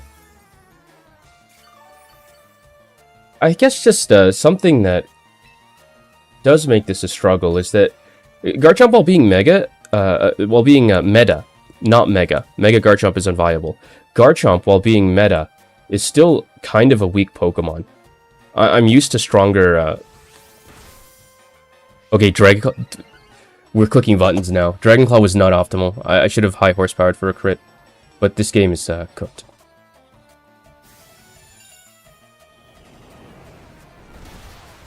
Preserving Raichu. Even just switching out would have been fine, because the Raichu just did nothing and fainted. No, that was a play difference. And that wasn't... the tilt is beginning. And that's unfortunate.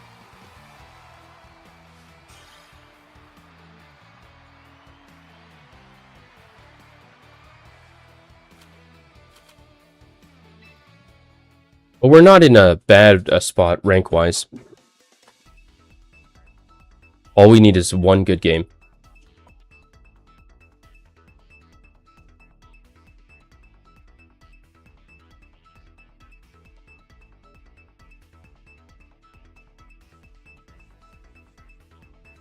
Preserving Raichu, being aware of Sucker Punch. I need to adapt my circuitry to play the players in the ELO. That's something that's common in chess as well. Okay, Speed Boost to Espathra, Coil Hypnosis, Melodic, Electros, presumably Bulk Up. I don't know if it gets Parabolic Charge. Mega Dragology, Sinistcha, and Garchomp.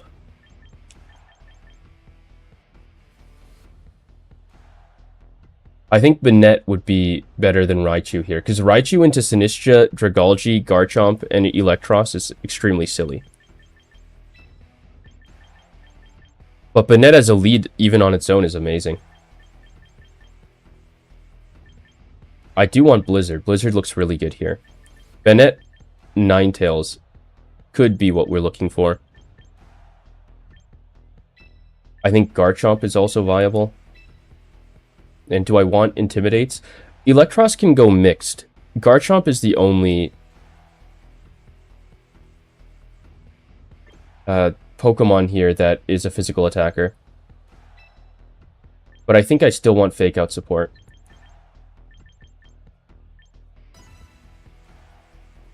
Because Aerodactyl is super weak. That's why I'm starting to think that Staraptor could be a better slot, but I don't have I haven't bought the expanded pass for Pokemon Champions, so we have limited team slots in our box, and I haven't sent home that Sylveon, but I will eventually. So Melodic's base speed, I think it's the same as Gyarados, which is 81, because it hits 287 at level 100 with maximum EVs.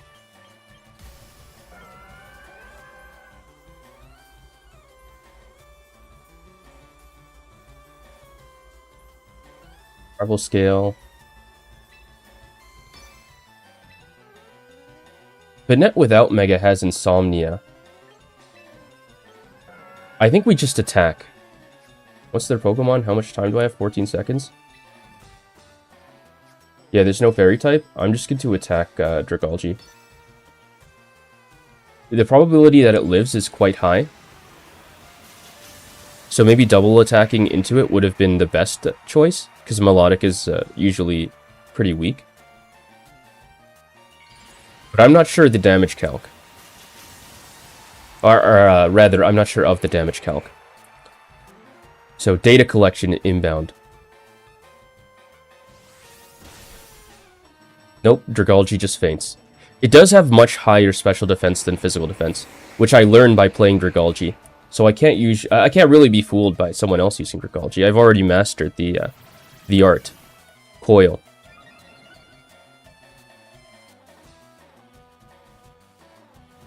Leftovers. So what I can do now is just Encore Melodic into Coil. And then all things being acceptable on the right slot, this game is going a lot more favorably for us than the one previous. But the one previous was totally our own miscalculations.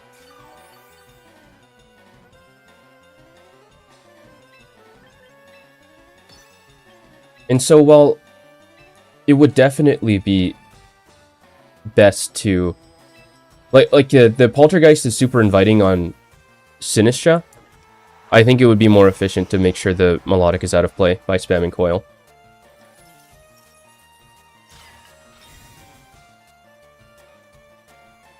I'm not sure what priority Rage Powder has. If the Sinistra instead picked Rage Powder, we would have been in a worse position. But, you know, Banette is one of those megas that will check their knowledge of the game because it's not as common. So in a ladder situation like this, you can bank on them not really playing optimally against it. Until they figure out. If this Banette is actually relevant, then they'll figure it out and have counterplay towards it. But right now, we're in a situation where they just don't know what the Banette does. So we can get away with stuff like that.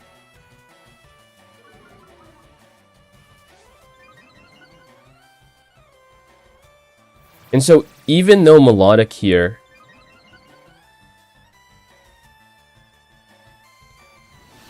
has, you know, plus special attack from the drop that Moonblast gave to it, so it's at +1 special attack, it's still fundamentally not a Pokemon. It's not in play. Because it's being encored into Coil. So Banette just needs to live for long enough, and you know, I think that is what's going to happen. Because we can just threaten Blizzard on Garchomp, start hitting Melodic, and chipping it out that way. And just keeping it perpetually locked into Coil. Because it can't switch out anymore. The other two Pokemon have fainted. It's frozen as well, so this is very unfortunate for the Melodic that we're facing.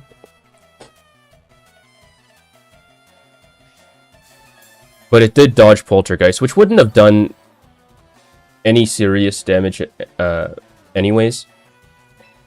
If I were in the position of this opponent, I would likely forfeit. We'll just have to see how many protects this Garchomp can get for itself. Okay, so the last Garchomp living the Blizzard on 2 was really anomalous.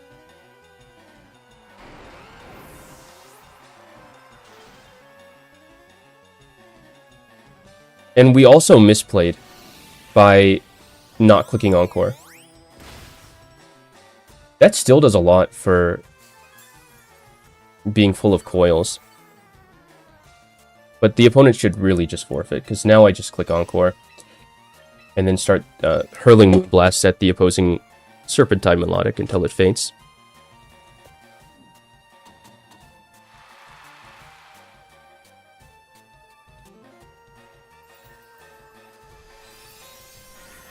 And so based on what I'm observing, the matchups that we're strong into, we're really good into. However, the losing matchups, we need specific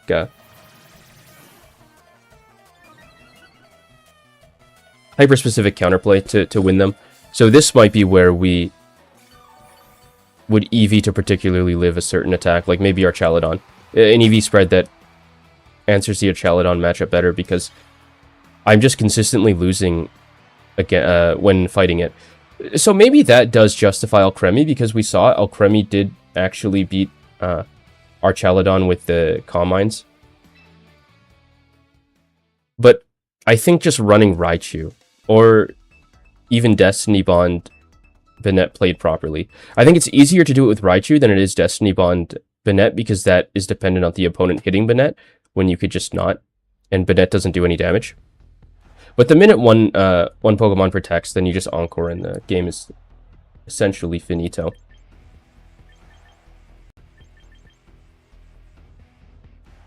Charizard, Kingambit, Garchomp, Floette, Basculegion, Whimsicott.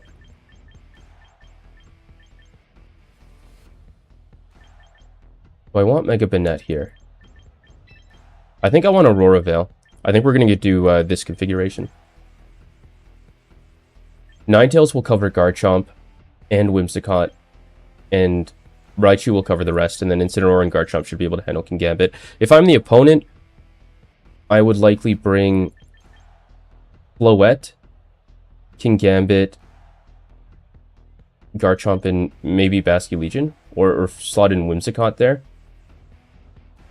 Because Floette looks much better into this than Mega Charizard.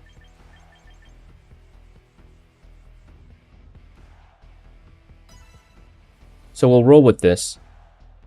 Switch into Ninetales if we need to.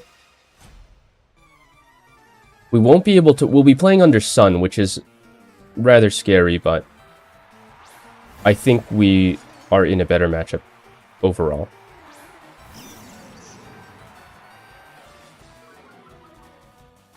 Okay, so very important question.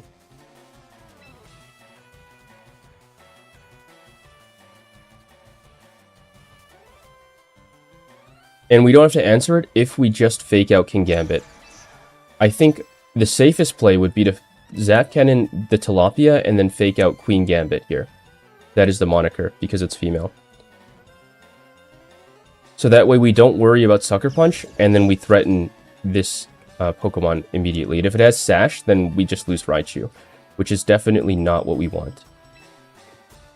Because we need it for... Actually, do we need it for anything else? No. Yeah, so... Corinha. What does that mean? That looks Spanish, or one of the Romantic languages.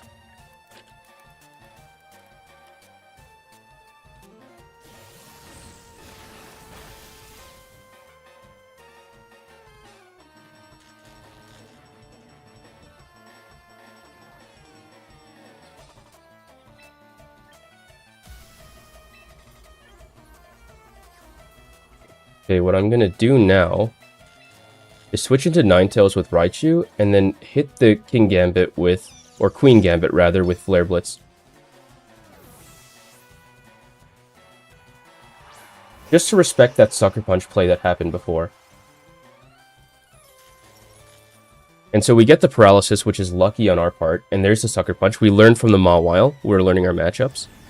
And while this is happening, Purinha, in Brazilian Portuguese, that doesn't sound right. Rojo, Purinha, rolling the R.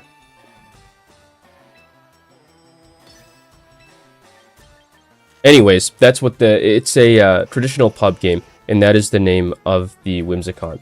I don't know why that would be the name. The buttons are not clicking. At least for that, but that is tangential to our focus. Our goal is to win the game. And this, observing this, you can kind of see how dominant the team is.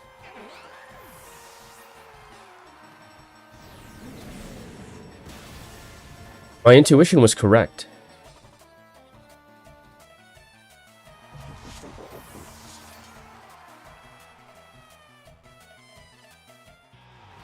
The battle has ended due to a forfeit.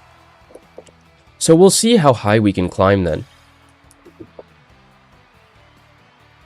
It is the last... There are going to be a lot of players that are stressing out because of the nature of how the rank system works. There's going to be a sufficient number of players that are stressing out to maximize their rank before the reset.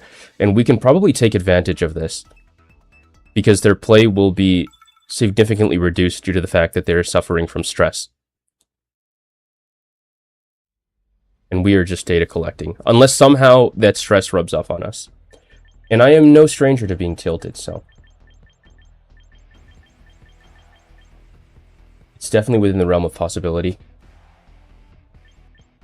Raichu, Ninetales, there's a Sableye. It's Ghost Dark, so it's immune to Prankster.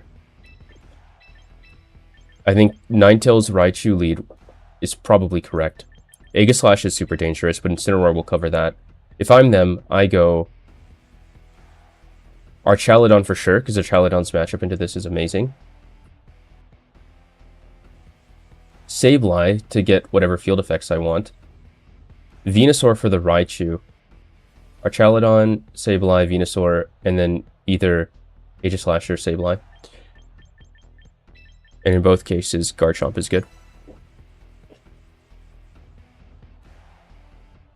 And this should be... This should be a winnable configuration. Sableye and Basculegion.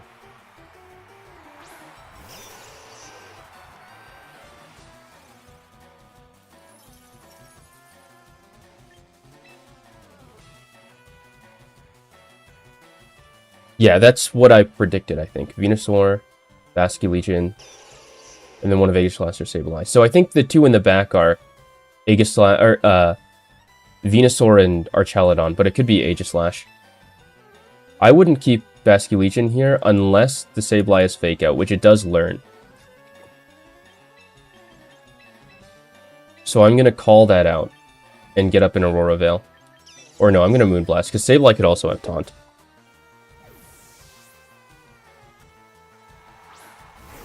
And I just have this suspicion that they're going to try a Fake Out. Oh, Rain Dance. That's not good.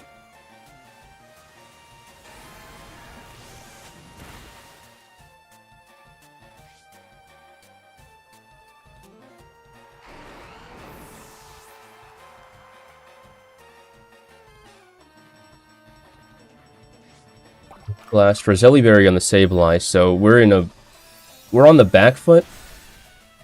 However, it doesn't seem to be that bad.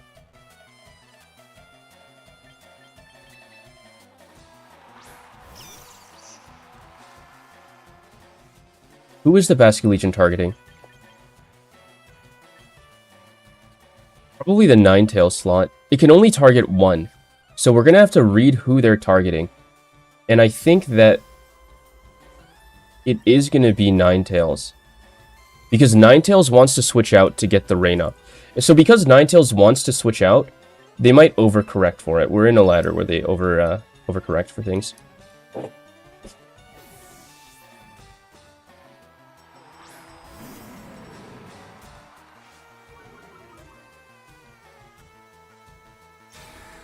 Okay, Basculegion protects.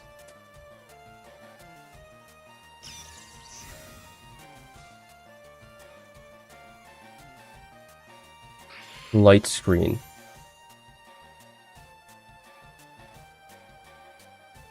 So if I were Sableye here, I would actually...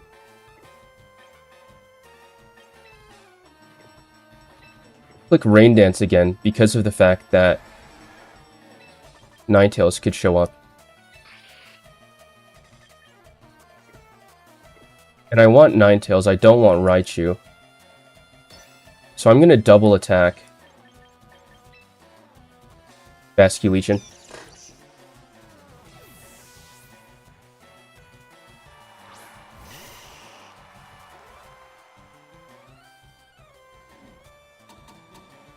Okay, we're getting encored. So they're using the same strat with Banette, but with Sableye, without giving up a Mega Slot, and it does seem effective.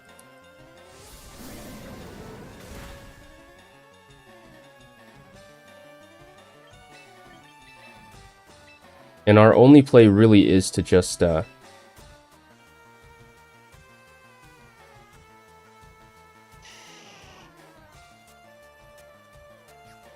I think Raichu is going to Sludge Bomb. I'm going to Protect again. And then Parting Shot. And this will deal with the play that should be happening for the Save Light to Click Rain Dance. That would be the optimal play here. Because the Ninetales can come in, remove the Rain, and then the Sableye is in a precarious position.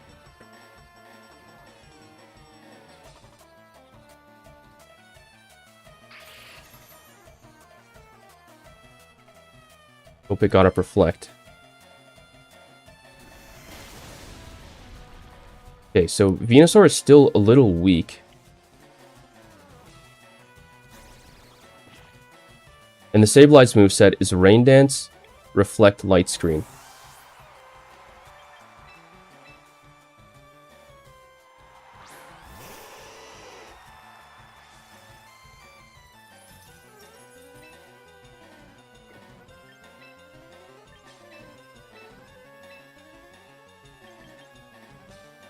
I think Aurora Veil is the only way out of this situation. We can't be Encored. We're removing our Encore. We're going back into Incineroar, getting the A-Veil up, and then we're hoping to chip out the opposing team. Yeah, Rain Dance comes up again.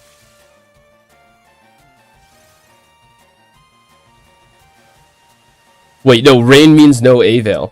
Oh dear. I should have Moonblasted Sableye. No matter. Because we do have the power of Fake Out.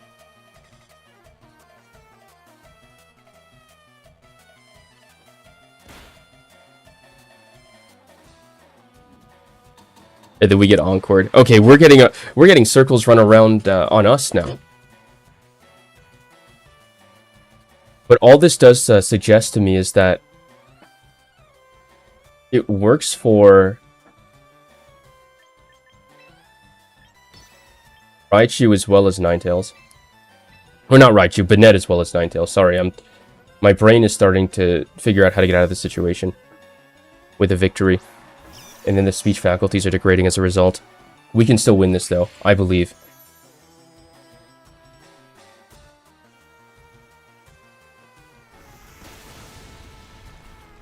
Yeah, so the bulk investment in Raichu is putting in dividends.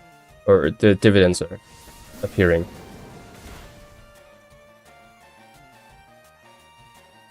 Okay, I've determined our win path. We need to paralyze this Venusaur. That way, with enough luck, we can make it through, because luck is our only escape route. And that's what makes Zapcan and No Guard really good, because it introduces luck into the game. And I think playing around it is necessary. You don't want to be, but it is really the only way. Eventually I'll learn when to double protect. I still feel a bit averse to double protecting, but it's a probability thing. Yeah, see, there's the Rain Dance play that I was expecting.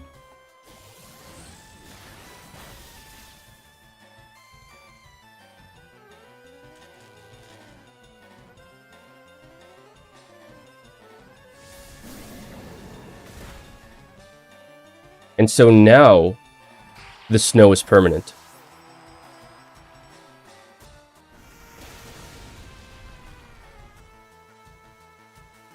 However, we no longer have Raichu. And that was a critical hit. Alright, the luck is not as much in our favor.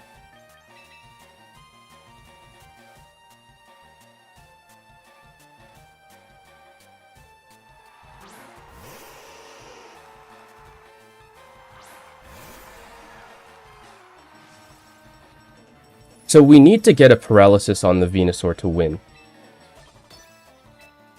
Conversely, if Incineroar can live a Wave Crash after an Aurora Veil, this could also be doable.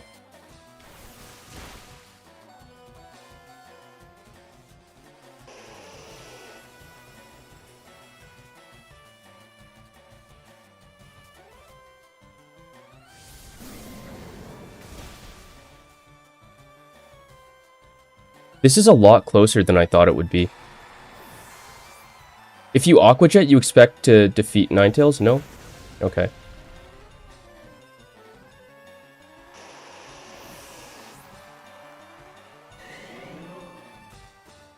Alright, show me Aegislash. Archaludon.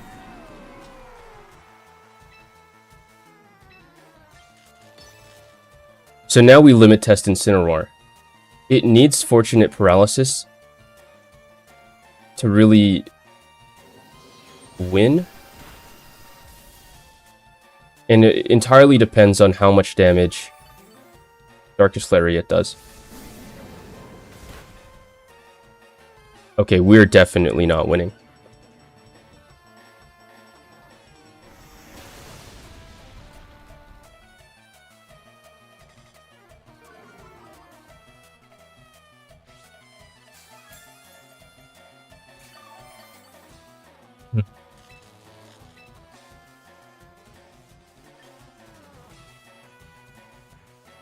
Because Reflect isn't even up anymore.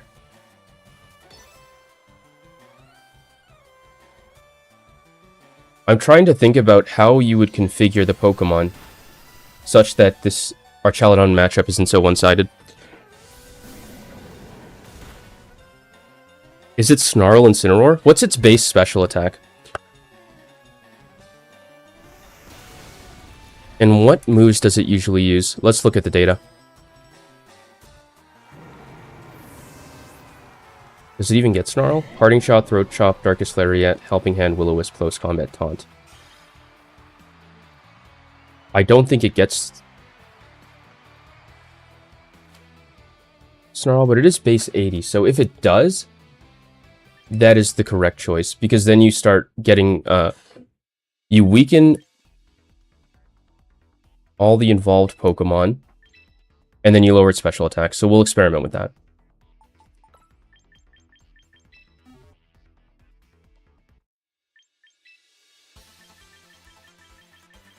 There's Snarl. Alright.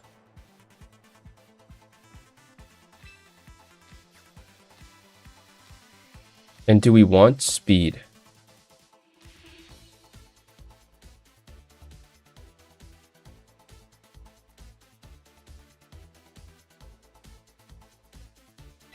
I think we're just going to preserve the nature. It's a bit suboptimal to have a negative special attack nature with Snarl, but it's a supporting move, not a damaging move. Is that actually correct? Because then Basculegion becomes unplayable. Because you can't instantly one-shot it. Alright, the loss of 500 VP. We'll just make it back. Yeah, I have also just realized that no, it will ruin the matchup into the other ghost types too much for it to be correct.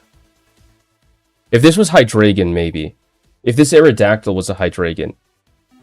Or Hydreigon.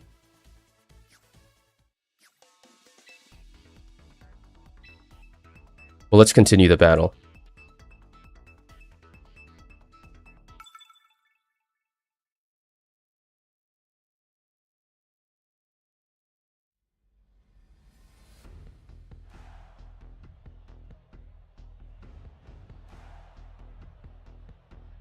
Okay, Mamoswine identified, Toxapex with Toxic. And that doesn't seem good. Raichu does seem good, though, into nearly everybody. Raichu, Ninetales. For Charizard. Garchomp doesn't have Rock Slide.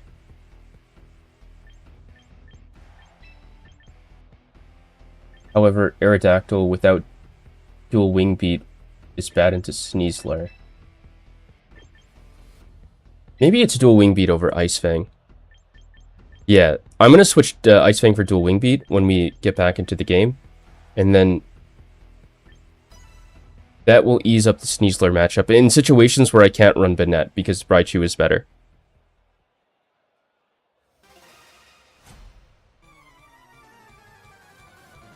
I'll have to develop my brain to a point where I can counterpick what they're going to lead. Knowing what they're going to lead and then counterpicking that way. Because that's part of the fun when you watch VGC. Observing the mind games that happen, that occur at the team builder level.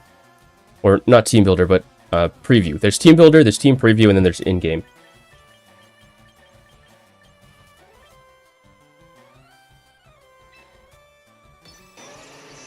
Protect Raichu, and then set up an Aurora Veil.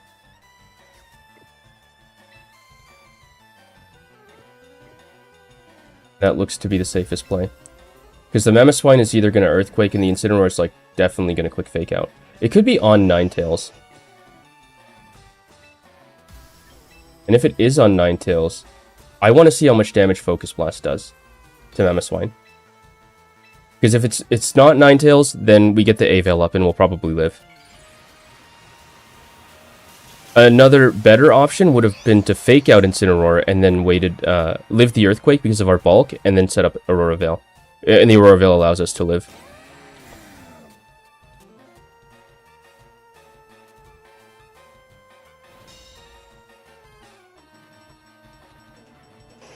Okay, there's the Aurora Veil up.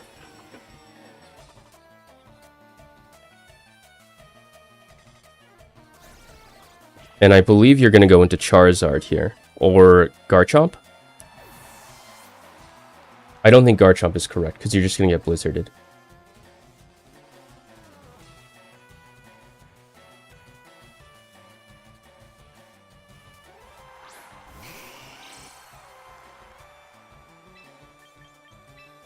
Alright, let us Zap Cannon this Charizard. Because we are 100% bulky enough to survive anything the Mamoswine throws at us, even though it's super effective. We have Mega increased bulk, and then also the A-Veil up. I'm not going into Incineroar because the Mamoswine certainly has Scrappy or Oblivious that makes it immune to Intimidate.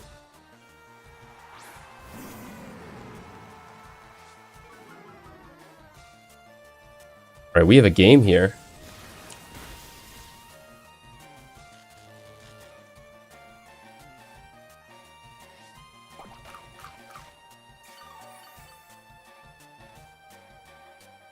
We live this. We do not. What? Is it Life Orb? I thought we were reasonably bulky. That's A-okay though.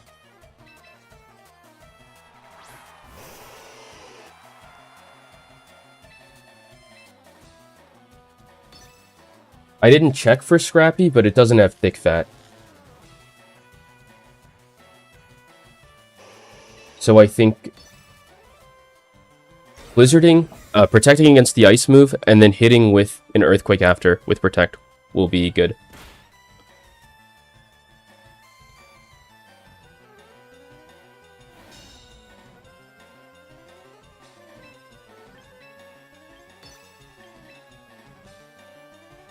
Do I want to?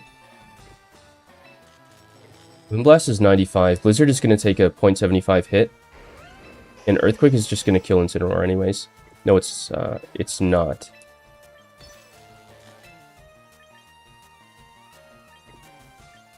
Yeah, that will not work in our favor. We're just going to lose Garchomp, and I'll have sacked it for no reason.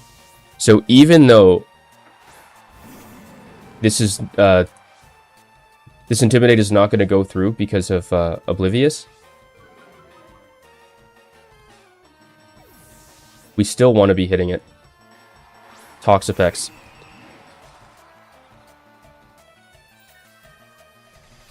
Okay, so we have to be cognizant about Baneful Bunker.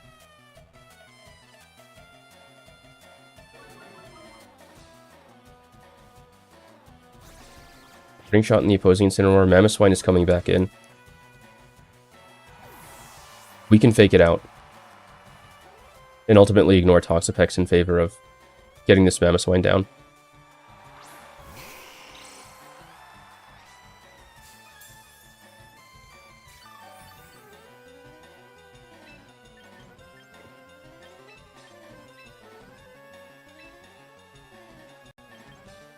Yeah, our only play appears to be going Garchomp and then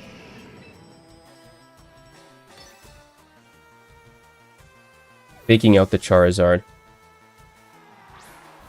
to prevent it from, you know, hitting us.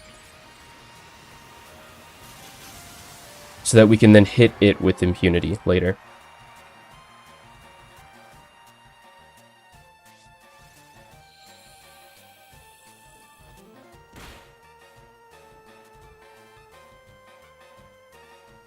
We'll just have to play on a toxic timer, which we can artificially delay by switching out.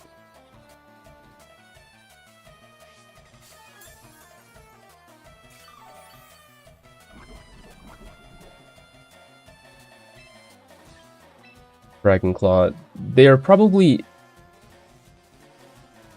They'd probably scout for Rock Slide here, so I'm going to Dragonclaw. Even if I had Rock Slide would be a misplay, because Toxapex gets Wide Guard.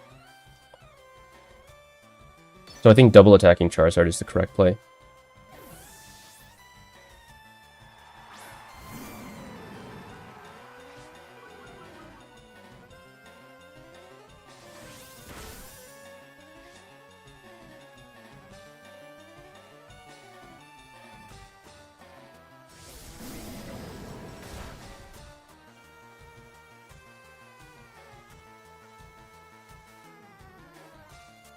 Okay, now Garchomp can't switch out. That's okay, though.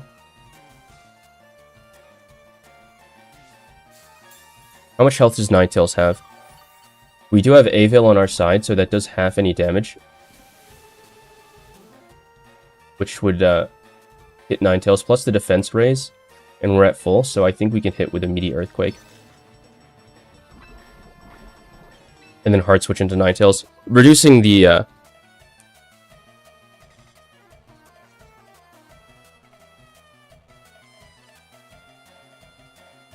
counter for poison on that guy. But if I were him, I would fake out Garchomp.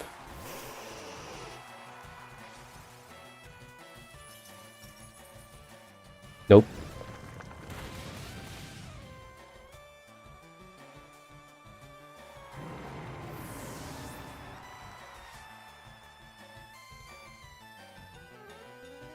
Toxic? Okay, Garchomp is in serious need of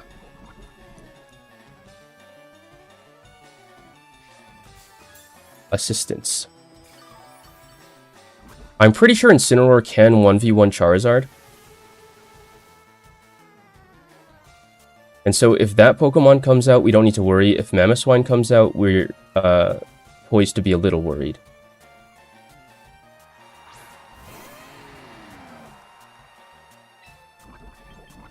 Regardless, I think our best play is Earthquake and then Blizzard.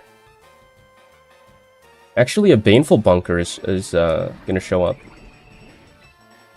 We're going to take 12, 12.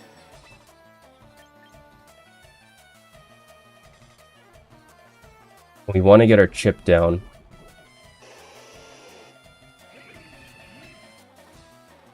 Moonblast on Mamoswine. Because I think Toxapex should Baneful Bunker here. Oh, he read? Recover?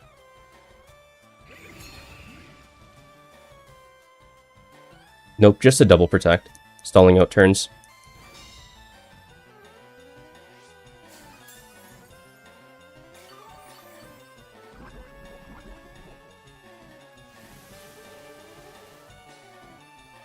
Okay, Wide Guard is definitely pulling up.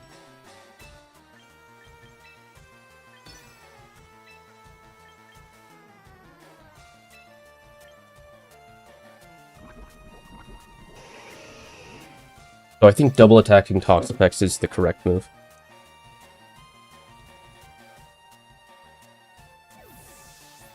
Nope, he just switched out. Dude, he's in my brain.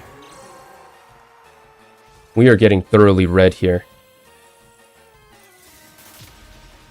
Ice Shard. No Oblivious.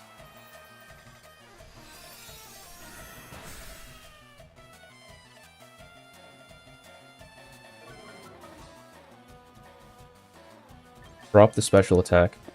That's a really strong team. Is that Wolfie's team? I think that is. The Mamoswine and Toxapex. So I could have looked up this team to learn it and how to play against it. But alas.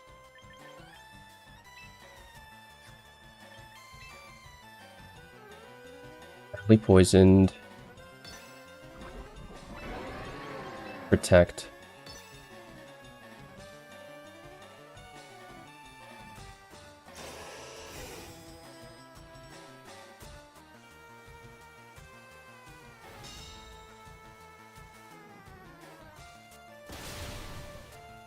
Oh my goodness.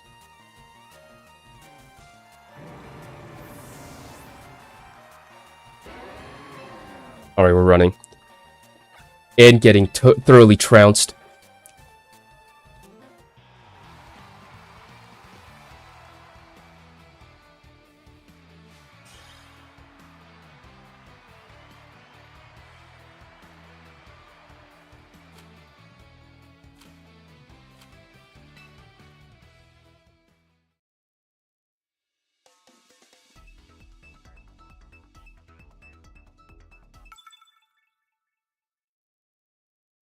Alright, this time. Okay, noting down Mamoswine and Archaludon. Well, the Wolfie team doesn't count.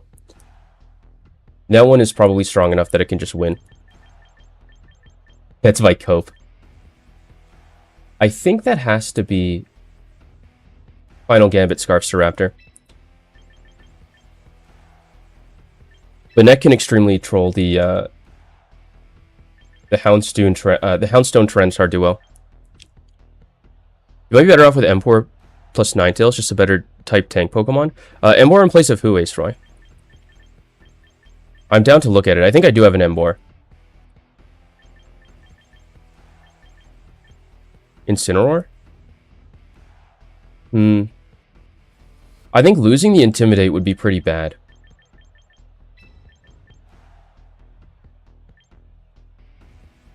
But I'll look at Emboar to see if it can. I think Emboar has a Mega as well. No, I don't.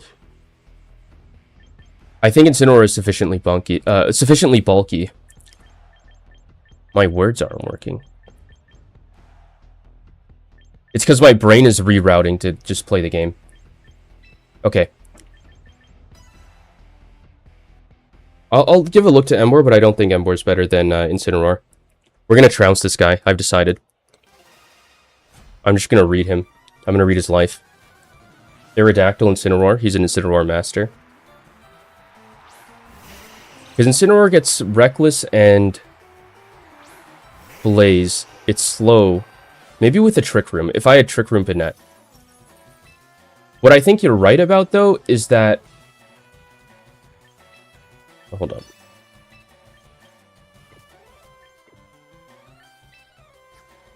Tyranitar is definitely showing up here. So I'm just going to call it out and go Incineroar. Because I definitely... losing in the Dark typing, the Intimidate, a Fake Out, and Parting Shot would be too... the cost would be too great. But having a bulky fighting type would synergize really well with this team. And that could take the form of Iron Hands. Pikachu is serving... or Raichu is serving that role, rather. So it might be a case of replacing Raichu. Yeah, I've just decided this guy's gonna lose. Oh, I didn't even Mega Evolve. And it dodged. I think if that being the case, I'm probably just gonna keep... I'm gonna hit Venusaur. I'm gonna double attack Venusaur. Excadrill goes into Tyranitar. Because you can't put it to sleep, you can't hit Banette. And then I'm hard switching into Garchomp to catch Tyranitar as well. Tom. Okay.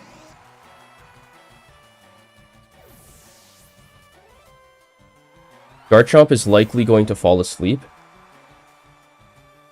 Nope, Earth Power.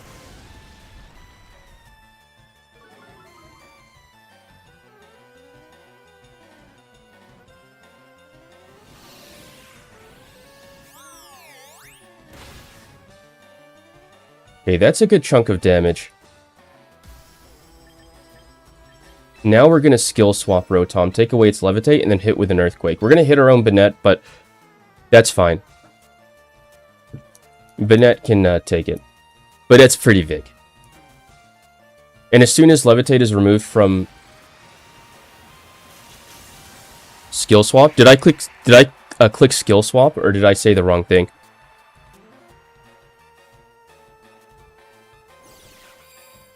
Dude, I might have said the wrong thing. But yeah, okay, we're skill swapping Rotom, taking away its levitate, giving ourselves levitate. Oh yeah, it gets prankster, but it's just gonna die. Yeah, we get levitate, it loses, we switch abilities.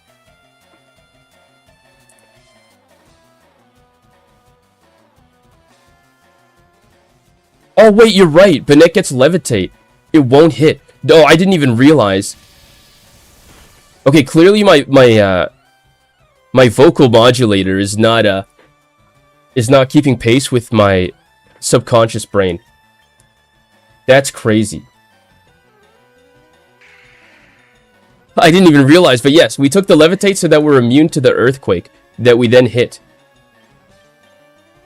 Holy moly. Yeah, we just spam this now.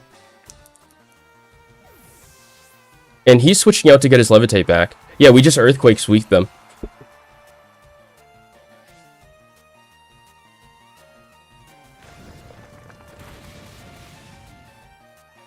And, like, sure, he has a focus sash on his Excadrill, but then we can click Poltergeist. This is insane. These are the games that we require for our data.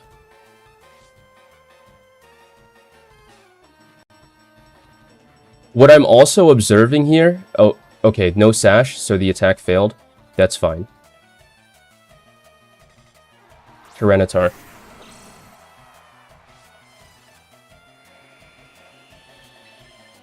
Okay, well, what stops me from...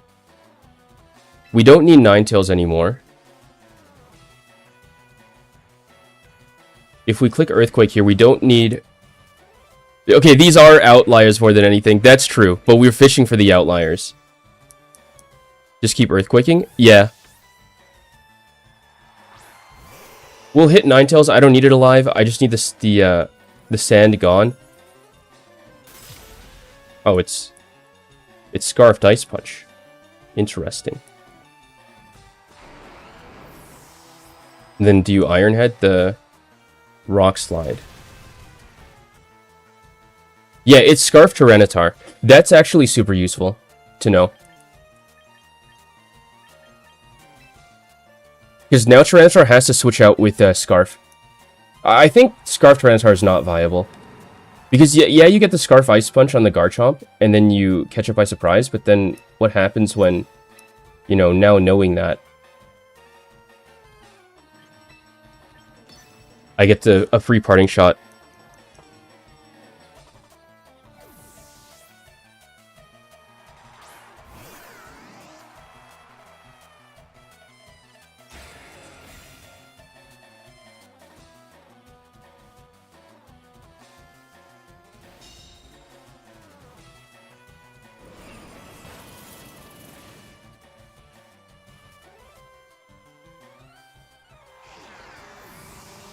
And then here we can see Banette's other use case. Oh, no. Because the parting shot was protected against. That is A-okay. Because I think Tyranitar is just going to hit with a Scarfed Rock Slide. Which we live. And then... all things in our favor.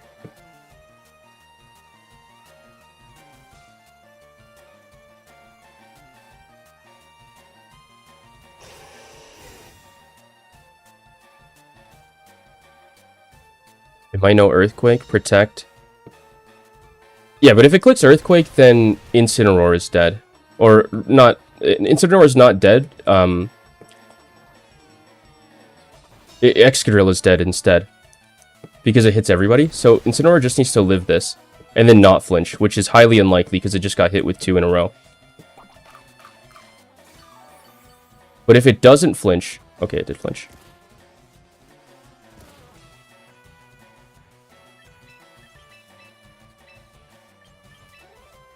Parting shot.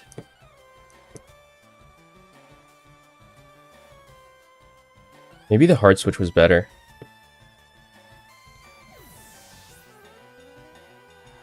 Because if I sacked Banette, got the snow in, clicked Blizzard. Okay, lived?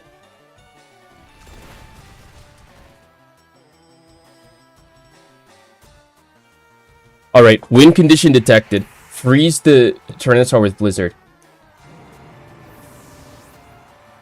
We were in such a good position. How did I manage to convert that to a loss?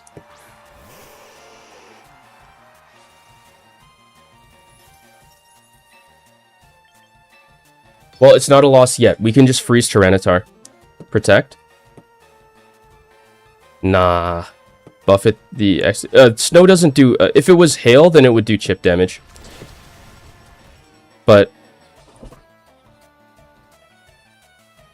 in this mode, yeah, it's snow, which then boosts the defense, but... Okay, we definitely got owned by the Scarf Tyranitar. Yeah, that's a new status in Gen 9. Everything is different. Okay, can we get something crazy? Okay, noted that Levitate, I can steal Levitate and then spam Earthquake. And that is an important thing to bear in mind. All of these intricate mechanical interactions.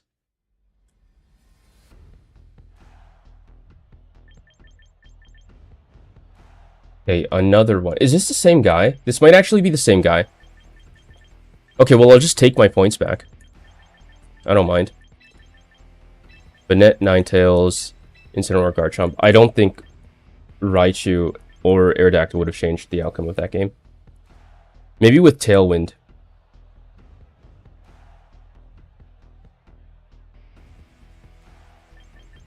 Actually... maybe it would. I intended to lead Raichu.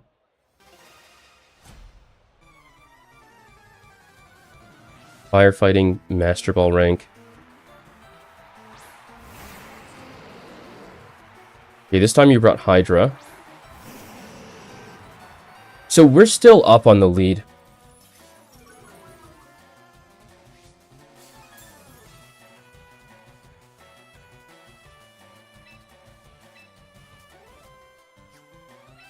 I know the Tyranitar is scarfed now, so... one of these guys has to switch out. And it's definitely going to be... Hydreigon.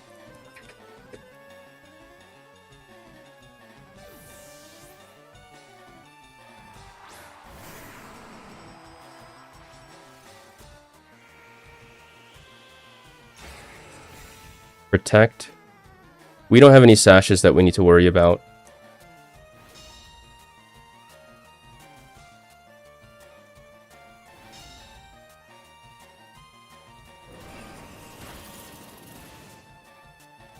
Okay, the Tyranitar has now been hit, which is better than last time. Okay, let's look at this Pokemon. Blizzard. Probably okay. We want Garchomp in. Actually, we really want Garchomp in. The Tyranitar is still going to Rock Slide. And I hit with Blizzard. So actually, the safest play would be to Protect. And then switching Garchomp. And start laying down the Intimidates on the Scarf T-Tar. If he Ice Punches the Incineroar slot on some crazy... reads, more power to him.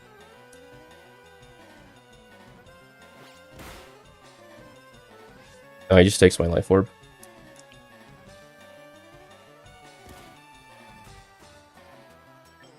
Okay, Incineroar.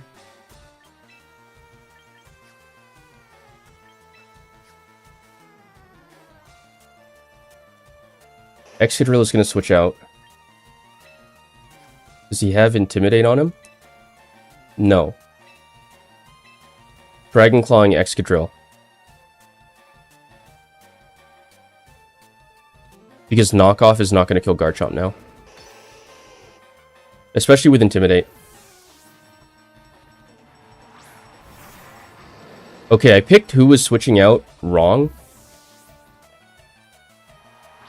But just this Intimidate alone is enough to...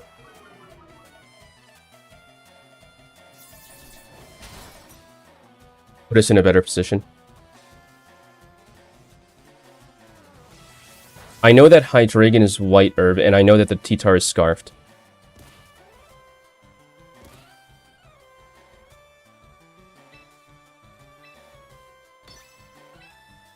So I can just click Dragon Claw on the Hydreigon. If Pikachu is faster than Sneasler, that means Pikachu is faster than Scarf Tyranitar. Garchomp is living this Earthquake, it's intimidated. Yeah.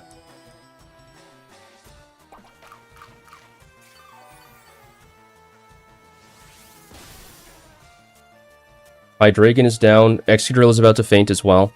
And so we're in a much better spot. And this is with the absence of Banette. So don't read into that as a relayer for its efficiency as a Pokemon. We're doing this because we believe in Banette. Though it is rather unfortunate that the dominant game is the one without it. But Pikachu hasn't even come out on the field, so it could have been Banette in the back.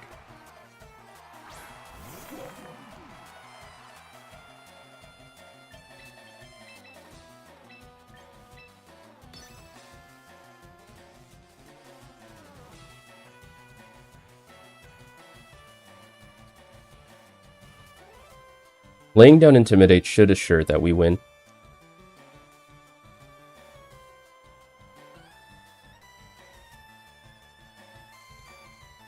And removing the sand will make it so that Pikachu's, or Raichu rather. It looks like Pikachu, I'm going to call it Pikachu. Pikachu's Focus Blast is for sure going to defeat Tyranitar, and then the Houndstone will be too weak to beat it. We'll be faster than it anyways. So if anyone faints here, it's just... and if we had Banette, that would be a lot worse for us. So it might just be don't run Banette into Tyranitar or Kingambit. That could be the lesson learned. I'm going to go for Aurora Veil, because Pikachu should just win. Especially if we start laying down Intimidates like this.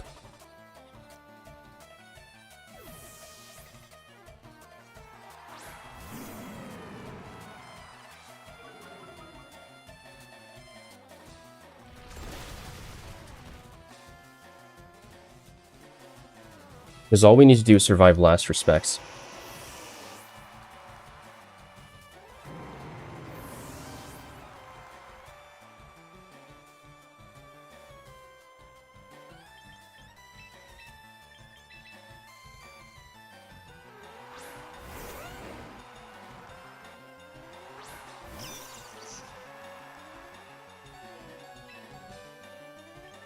Protect.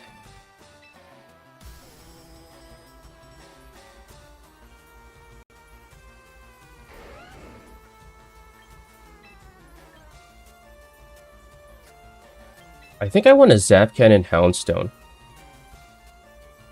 This could be a game-losing play. Especially if the Houndstone doesn't faint. If I do that, I need to hit it twice. What if it just protects, though?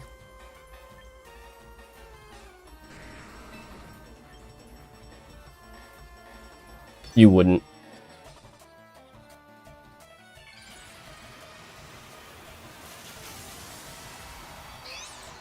I'm also praying that Pikachu lives the last respects at 200 base power.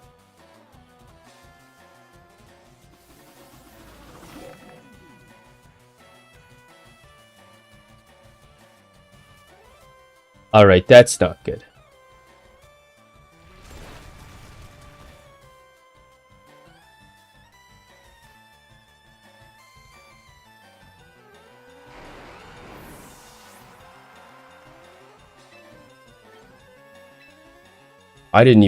I forgot that Houndstone got Ally Switch. Okay, we're just gonna hit the Houndstone.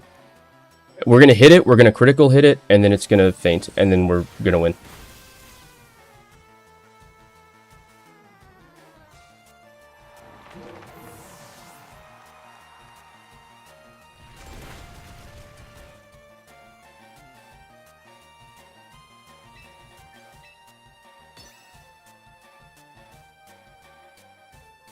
That's Pokemon. That's what the game is about.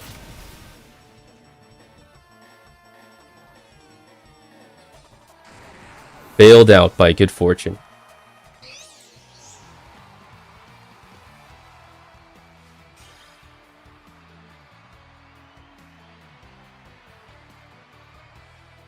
There's so many things to keep track of.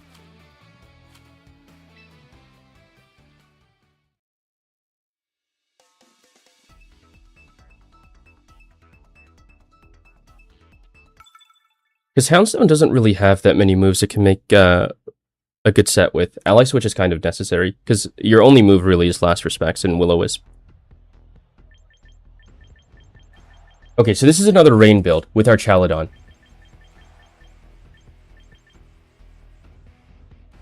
And I'm like almost certain that it involves Destiny Bond Banette to beat.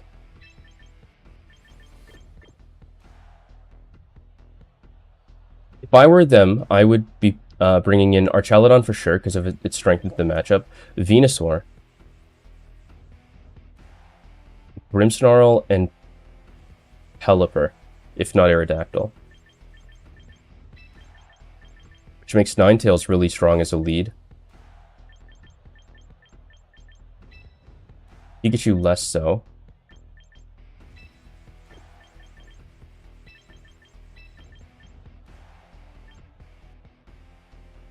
Maybe Aerodactyl. No, that makes the Chomp matchup, like, literally unplayable. And I forgot to give it Dual Wing Beat. If only there was a way to get through it without a physical attacker. Maybe it is a stronger fairy type.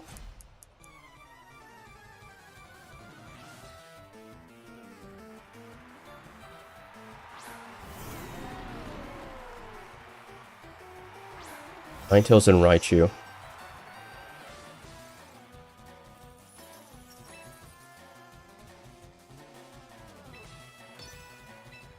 We're just going to shoot it off rip. If Venusaur switches in, it's going to eat a Blizzard. Grimmsnarl has to click Light Screen here, or Chaladon dies.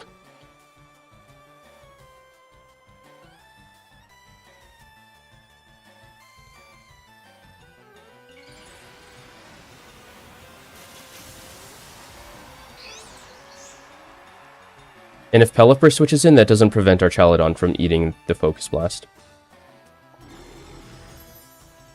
So now we'll see if our Chaladon can survive a Blizzard and a Focus Blast. I doubt it, because its special defense is naturally this pretty low, but... Huh. We are weak.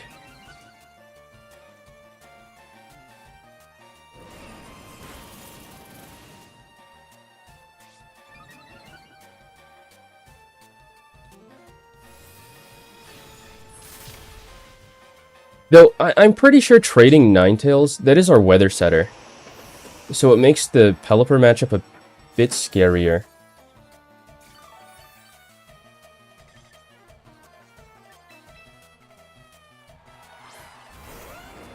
But I think it's fine.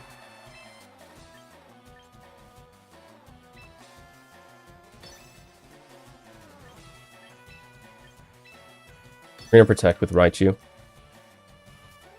I think either Archaludon or Grimmsnarl switches out into Venu. They don't? Protect.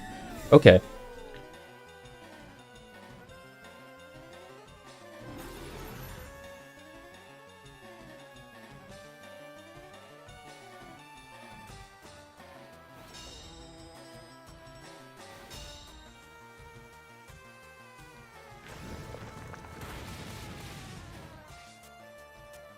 Okay, Grimmsnarl is still pretty weak.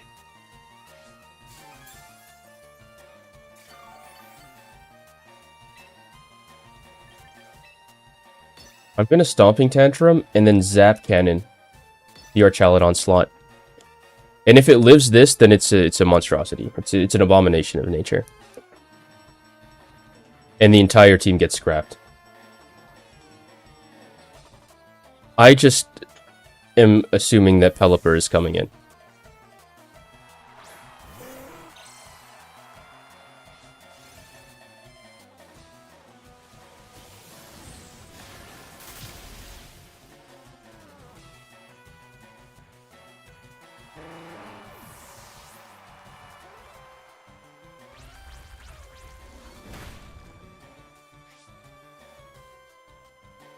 Alright, that worked out in our favor.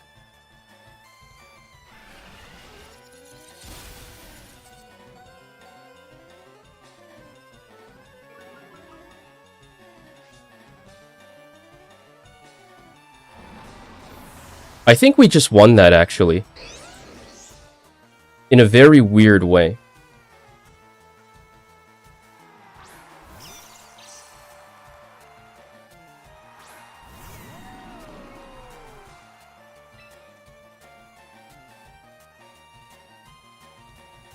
Raichu's gonna click Fake Out on Garchomp. Does my Raichu win the 1v1? Probably not. If it does click Fake Out on Garchomp...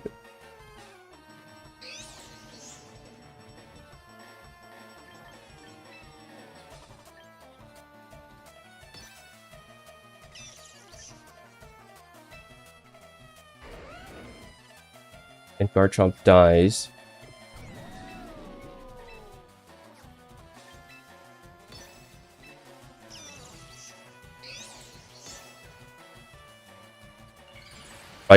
why? I'm banking on the fact that they're going to target Garchomp. Because it just kills everything. And Protect Earthquake by me playing that is not that bad of a play. Okay, so our Archaludon protects. The Fake Out does come out into Garchomp. Okay, we're learning. We're developing our skill set.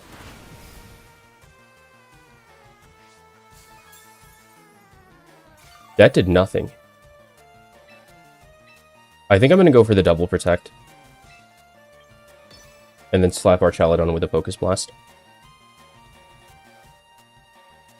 I'm not accounting for Light Screen, which is up right now. Okay, we do get our double protect. Which must be frustrating. But it is a 50-50, and it is our only win, our only out, so might as well take it. Because otherwise Garchomp would have just fainted.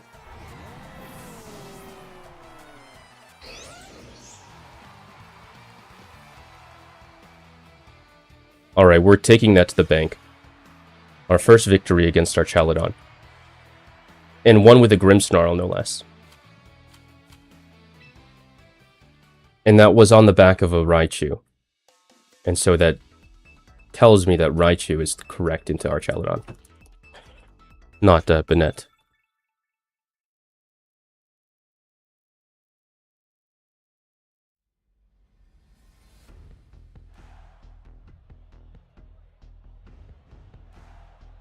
This has to be a standard team type.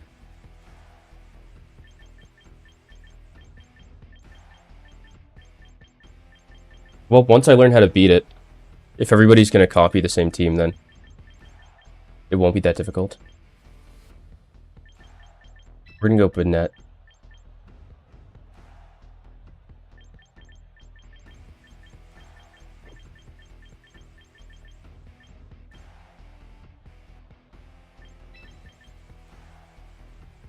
Maybe Aerodactyl is actually correct here.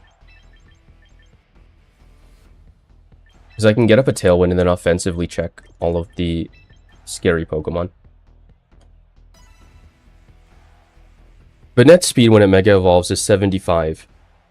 I think that might make it faster than Scarf Tyranitar, but I doubt it. You go up by 32 stat points. 110, 160. That's something that's EVable.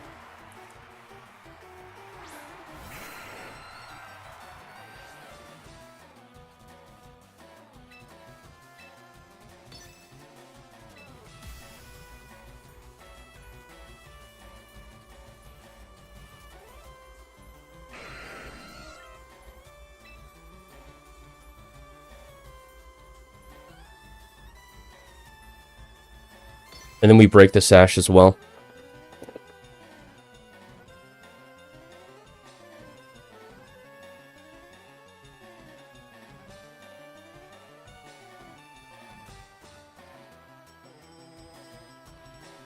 Fish for a few flinches. Okay, I'm starting to see the Aerodactyl viability. Maybe it was just how I was seeing it.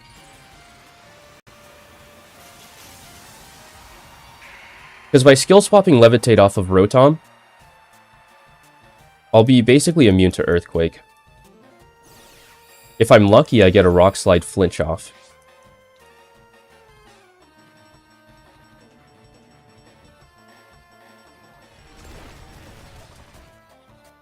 I can just protect Tailwind after. Or maybe not protect.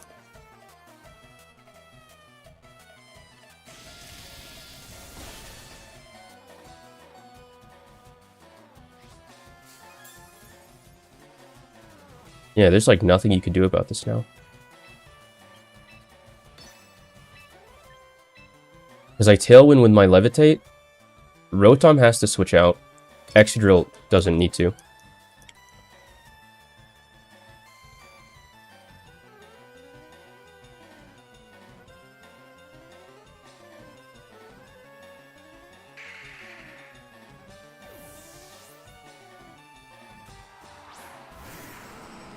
There's the Scarf Tyranitar.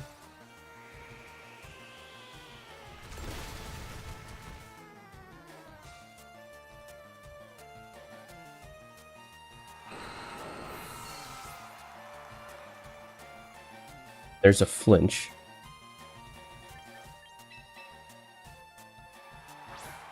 We still have our Ninetales for the Weather War.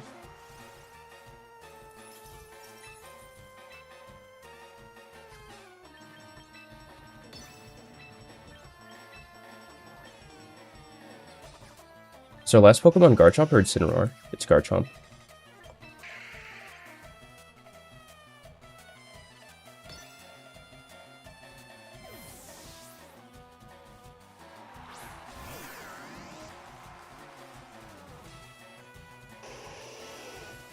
This is going a lot better.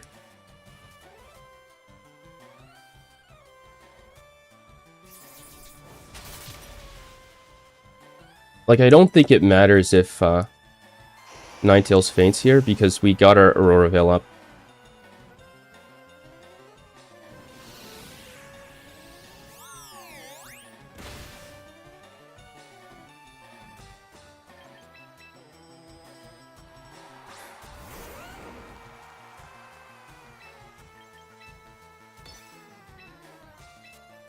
I don't want to get Will-O-Wisped.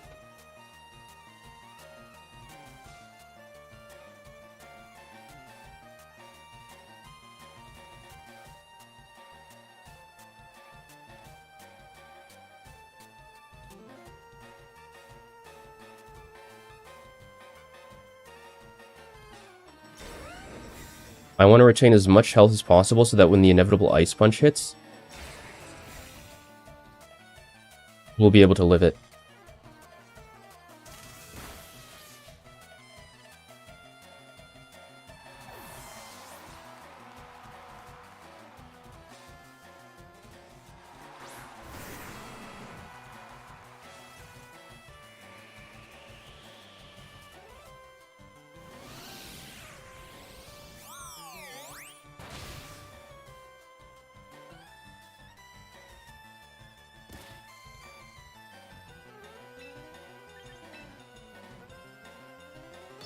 I go for Earthquake. And then Destiny Von myself. Wait, that might actually... We're slow, we don't have Prankster, so we definitely should have switched out. If I wasn't going to utilize the Levitate immediately, I shouldn't have taken it. There were better ways to manage that. This team is just kind of strong too, like the opposing team.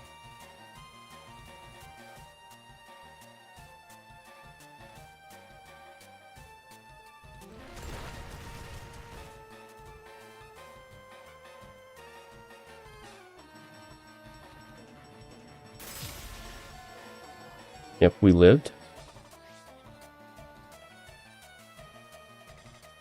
but we flinched.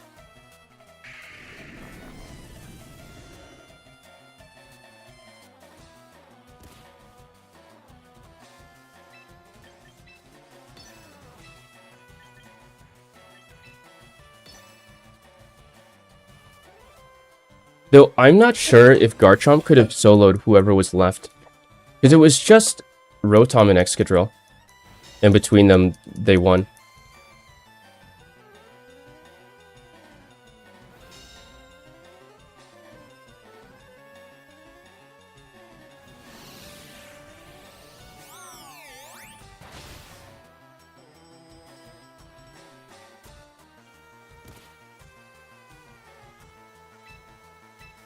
We're just going to go for the double protect again.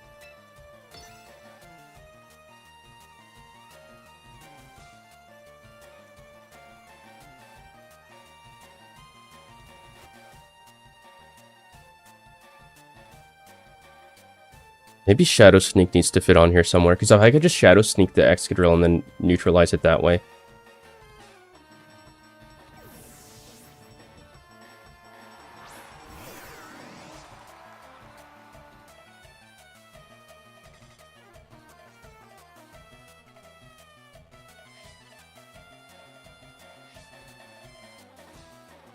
Oh, we still have our Levitate.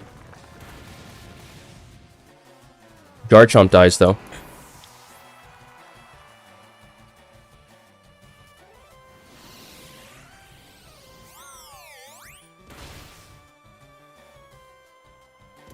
Okay, we're forfeiting this game, and then we're just gonna... This team seems common enough that if I can find a algorithm to beat it, it's totally doable. We have set our sights on an opponent.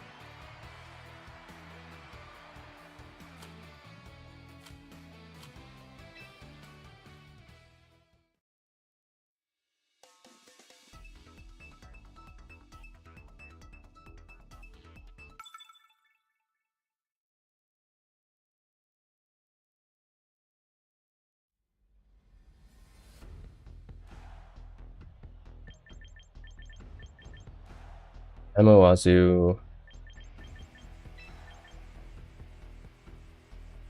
Swine is one of the dangerous ones. How do we deal with that guy? Incineroar doesn't seem like an option. A radical decision. These guys. And I use Rough Skin to deal with Scizor.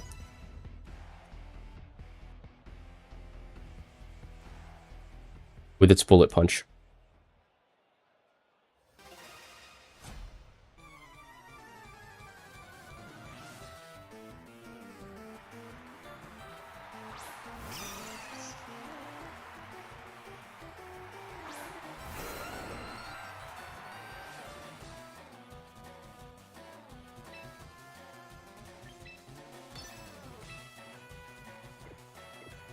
Fake out is imminent.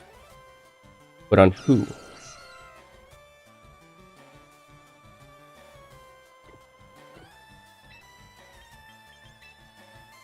Rain off. Rock Slide. Do I want Tailwind? There's nothing right you can do to kill Garchomp. And if it fakes Garchomp out, then double attacks, we lose it. Do they want to, though? Yes, they do.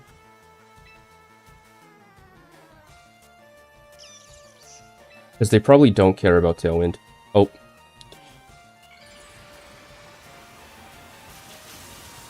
Too slow.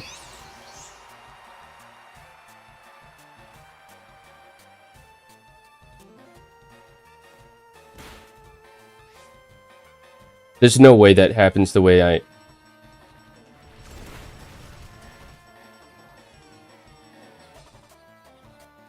Flinched. Play rough?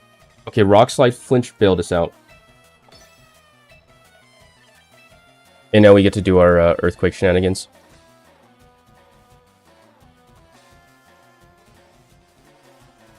But I let it be known that I did protect there.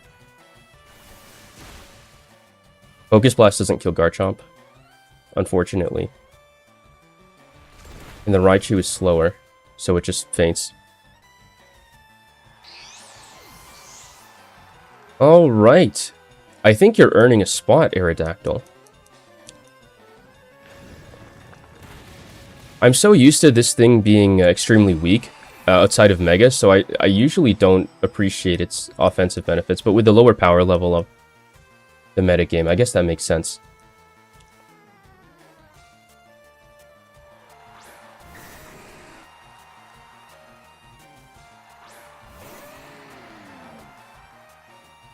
Still have our Sash up. And we have Ninetales.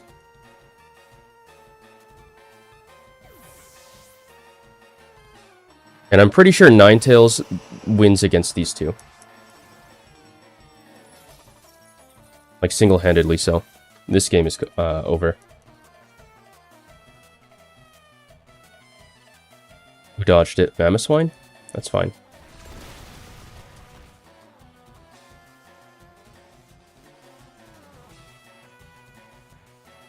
We're getting extremely lucky with the flinches.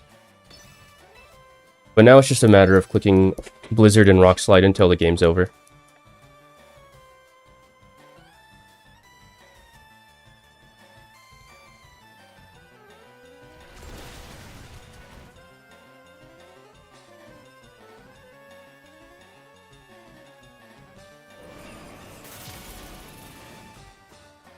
That feels like a thick, fat Mamoswine rather than a oblivious one.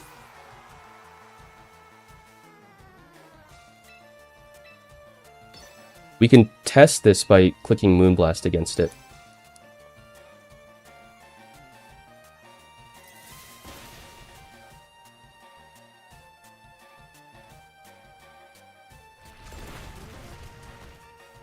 To see if that does more than Blizzard. I just feel like it should do more damage. Yeah, that's a thick fat Mamoswine. Thick fat halves the damage of ice and fire moves, so it neutralizes Mamoswine's fire weakness, but you then gain a vulnerability to Intimidate, which I think is actually worse than, you know, eating Intimidate, or eating fire moves, losing to it, and then being immune to Intimidate, because you can be reduced to like a non-factor in the game. We're comfortably hovering around 1900 to 1880, which is good for Banette.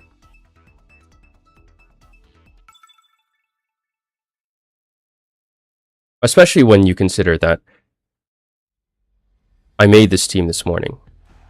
Not that that has any real bearing on the validity of the team itself. That's only how I use it. My hope is that someone with a sufficient skill could use the team to a better effect than I could. But that's all contingent on Banette actually being viable.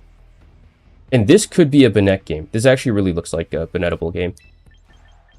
Especially if I can take away Delphox's Levitate.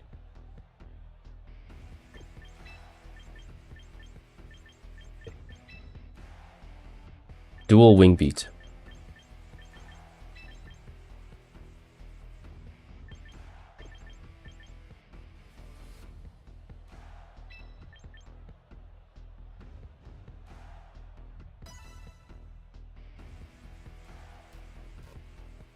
That would make my matchup against Sinistra a lot better and force me, or not force me, or pigeonhole me into running Incineroar. I think I've been overusing Incineroar on preview.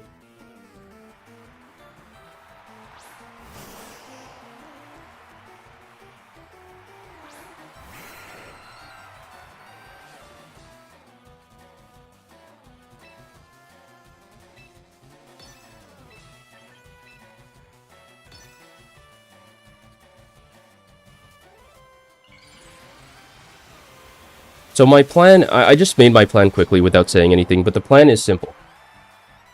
The Blastoise is either going to Water Spout or Shell Smash. And so I'm going to Poltergeist turn 1 to get damage onto it. And then Protect to keep Aerodactyl safe from Fake Out. Banette is immune by virtue of being a Ghost type. I didn't Mega Evolve, which was a mistake, but it's fine because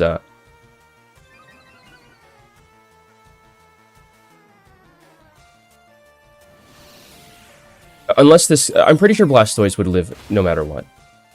Nope, it would have totally died if I Mega Evolved. But that's fine.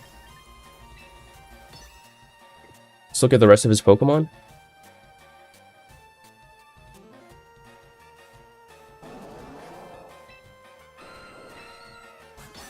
We don't have Wide Guard.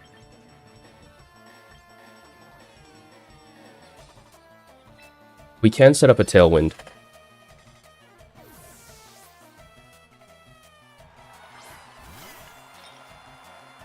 And so Banette is certainly going to die here, but it's going to take Blastoise down with it.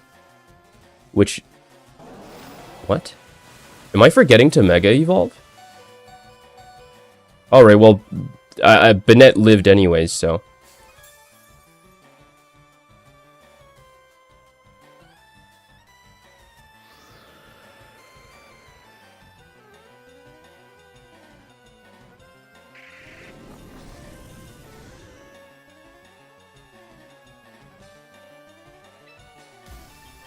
What this means is that I can safely attack Sinistcha, and then protect again with Aerodactyl. And now that we have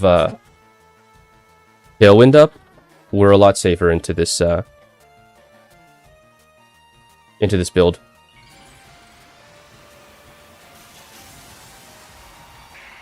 You know, I'm really not doing this Banette any favors by making mistakes like not Megaing. But my brain is moving really fast right now.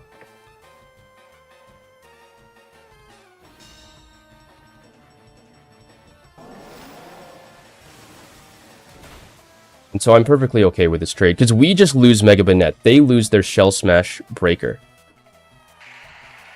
And so we walk away with a lot more than they do. It's kind of like trading a piece for piece. There are other ways to do that in Pokemon, but...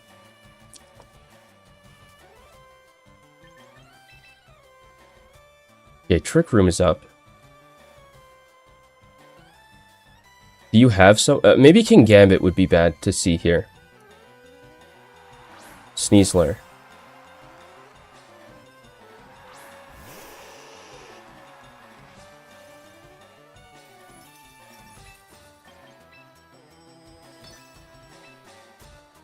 I'm gonna go hard Garchomp here.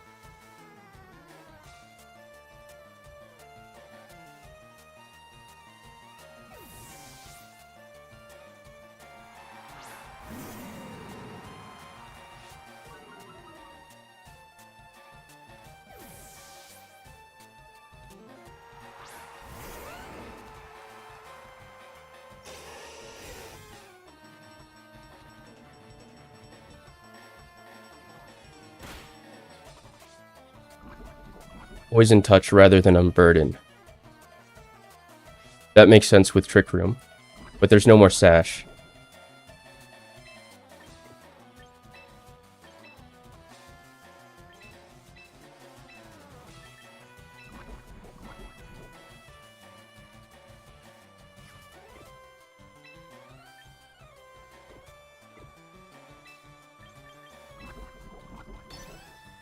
Blizzard Earthquake. Ninetales can eat the hit.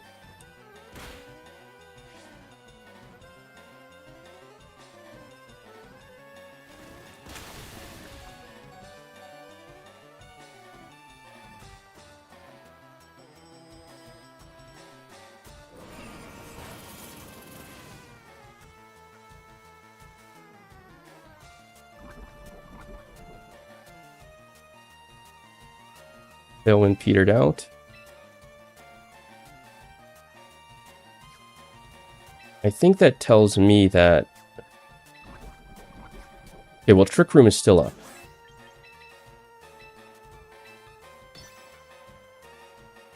I feel like it's correct to switch in Sinistcha. But no matter who you switch out, someone's dropping to Earthquake. Unless, of course, we were intimidating. I could have checked that.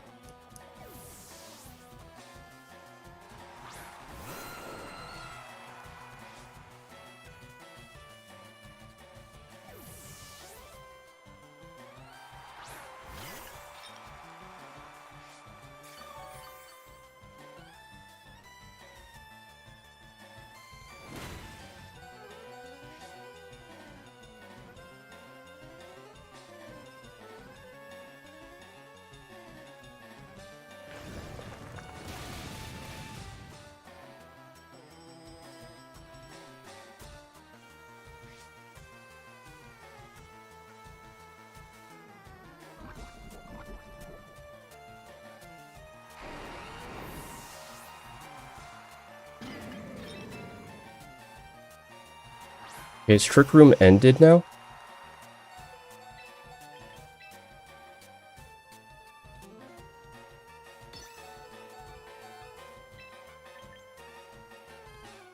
This is an interesting situation. I think we have to stall out Trick Room because Machagacha would just win otherwise.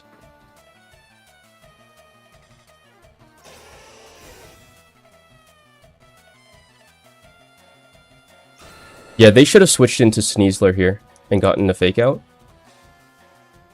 But I guess they clicked very quickly.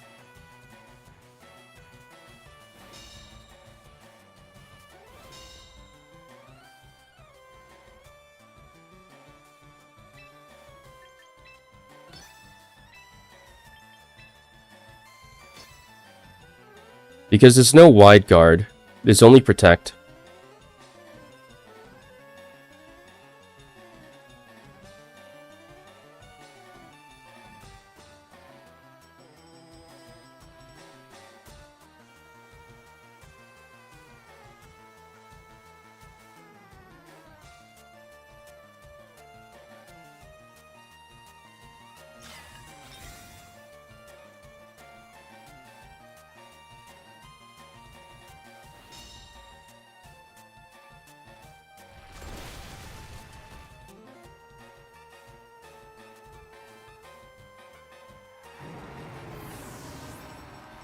Okay.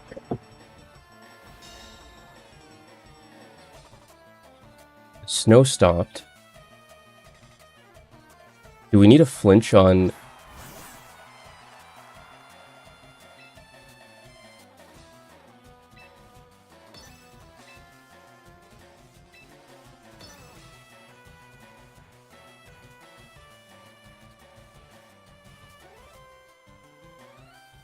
I should have protected Ninetales, because it's just going to get fake outed and faint.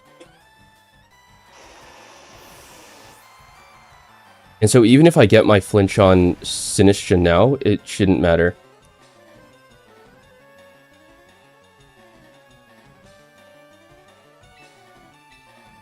Unless we're really lucky with the flinches.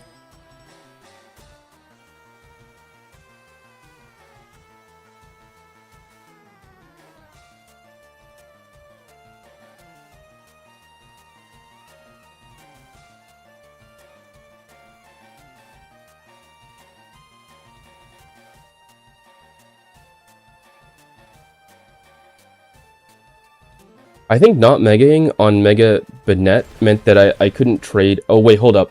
Flinch? Flinch? One more flinch?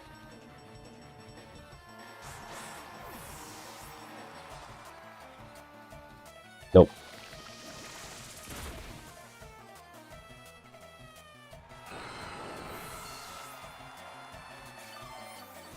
I was kind of hopeful that was going to turn out in my favor, but... Unfortunately, the cookie couldn't give us enough luck.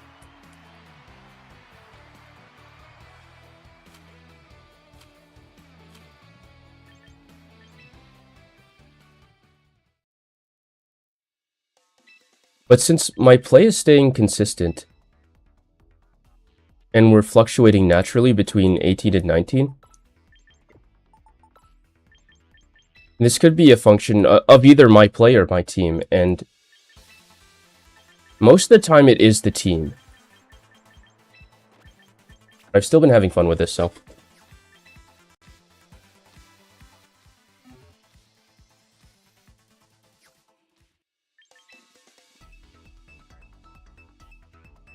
Let's get that perfect Banette game.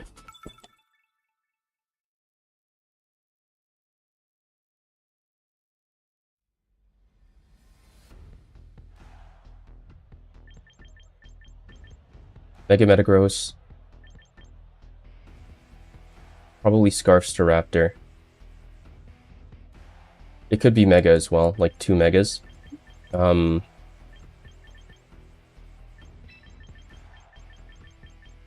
Clear Body Mega Metagross is pretty dangerous. Incineroar is pretty good, not into Contrary though.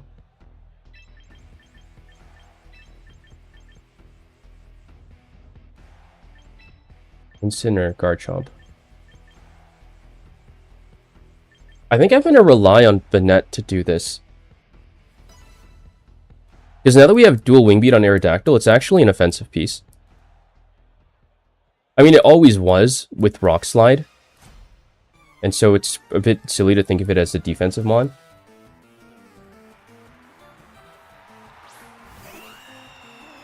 Yeah, so it is Megastaraptor.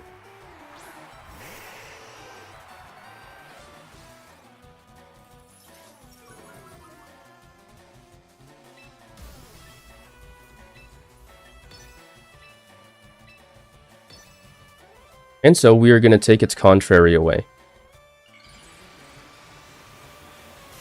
And if this works perfectly... Okay, the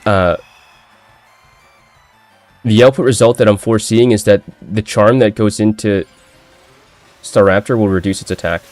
However, that might not be the case because Whimsicott is faster, so the charm will come out first. But we can take away its contrary, so it can't do that much.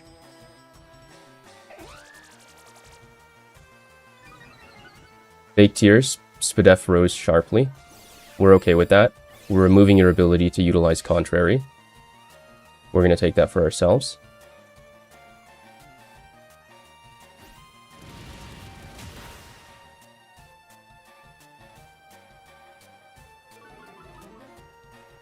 And you don't get the raisin.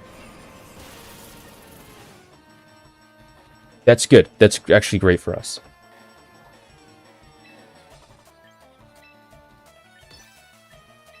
Because now, even though we're intimidated, we can now intimidate the Staraptor back and hit it with a Poltergeist. And I don't recall there being a Dark type on the opponent's team.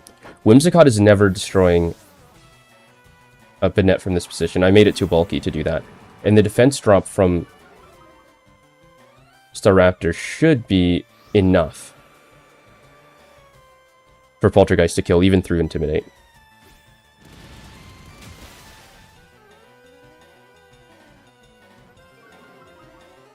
Yeah, certainly now that it has CC'd it twice.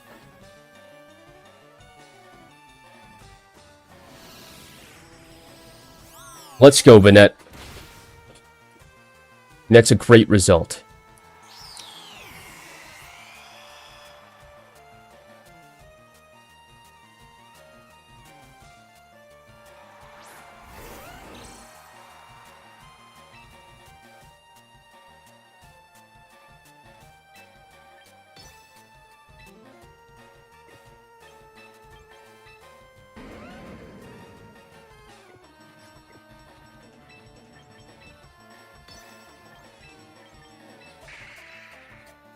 I'm Whimsicott.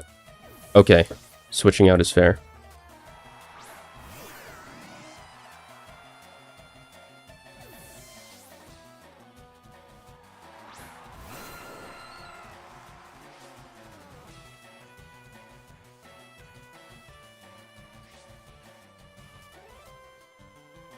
We can make the same play of taking Levitate. We don't have a Garchomp to fully utilize it.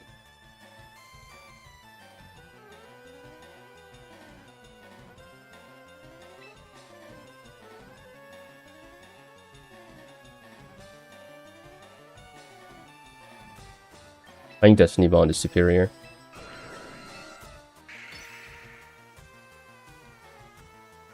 Because if we get our Destiny Bond off and we trade Banette for Garchomp, we're in a much better position.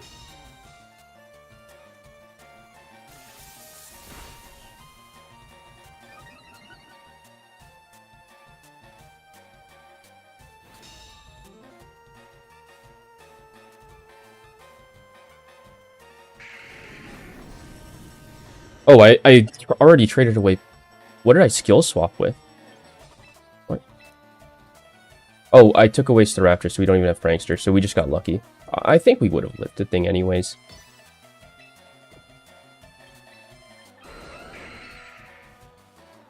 Let's get an Intimidate off.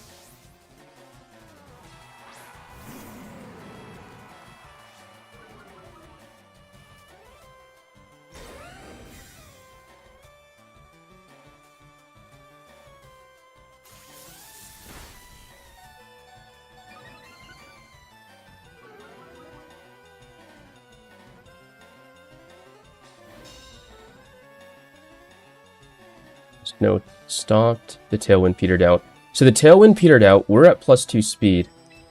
Well, how fast is Garchomp? I don't even have time to check it.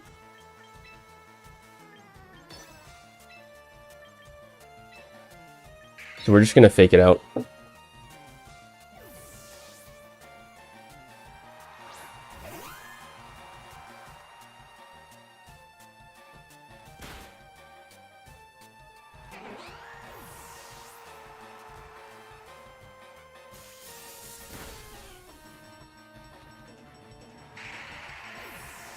Okay, so that's Scarf Rotom Heat.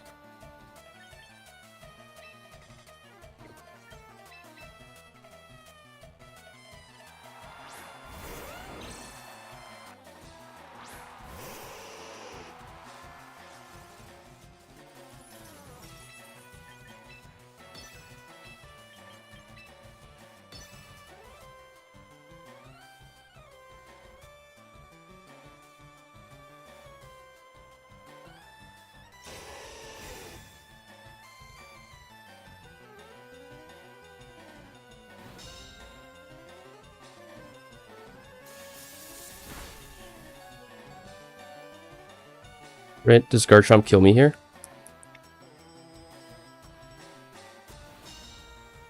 It does, but I could have switched into Aerodactyl.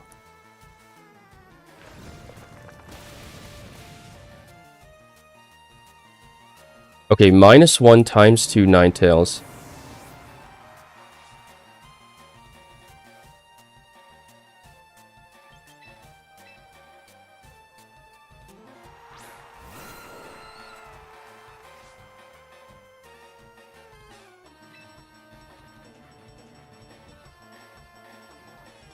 Did I need Tailwind to win this?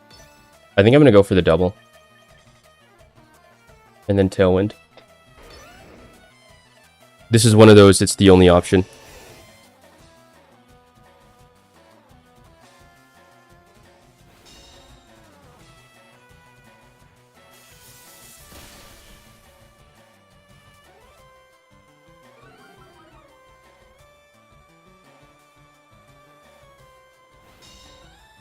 Dodge? No, okay, Aerodactyl and just dies.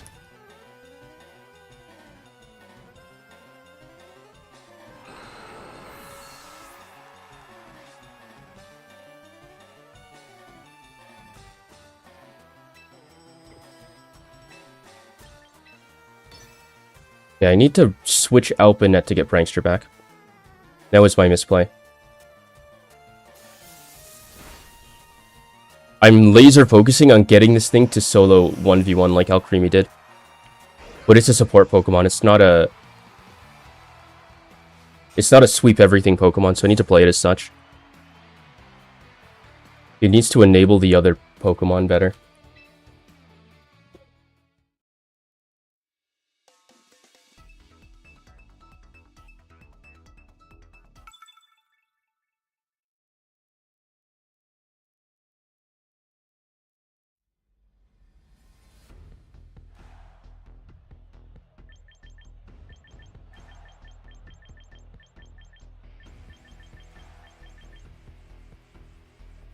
Goal Sun.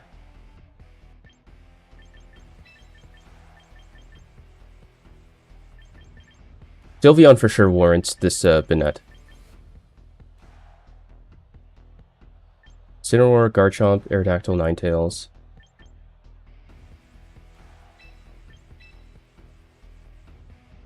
There's no Levitate here.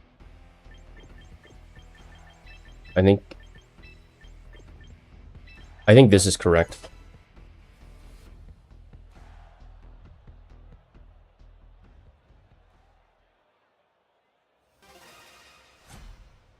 Because I can always just not Mega and Skill Swap to get Armor Tail off, and then Mega to get my Prankster shenanigans going.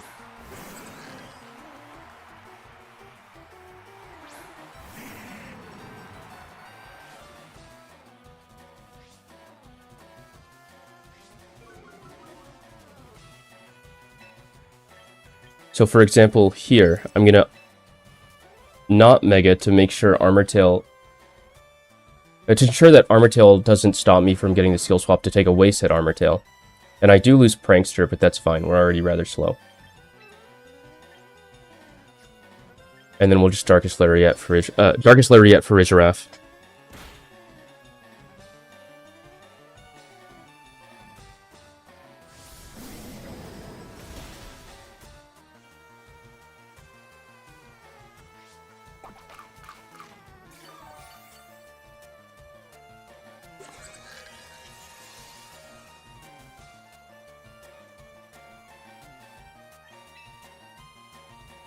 Maybe a fighting type is... It's... The only fighting rock I can think of is Terrakion. The fighting steel I have is Lucario. I don't know if Lucario can fit in on this team.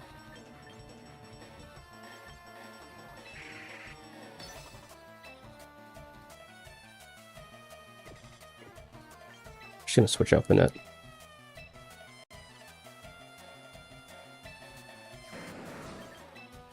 And then go for a parting shot on Kangaskhan. Because now it should Mega Evolve. We'll have the defense from A-Veil. Or not A-Veil, but just Snow, buffing our defense so that Ninetales lives. And we can reduce the damage output of Kangaskhan.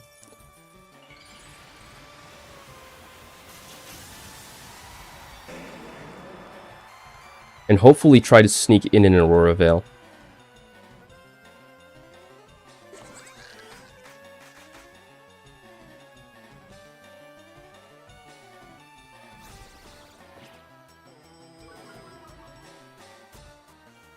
Hold up, we can go Banette here and then dodge the normal move. Because it's probably a double edge or fighting move coming out into... Yeah, okay, here we go. And then we get our Aurora Veil. We still want to skill swap the Farigiraf. Now that the Scrappy has been removed from Kangaskhan through Mega Evolution, our Banette is a lot better into it.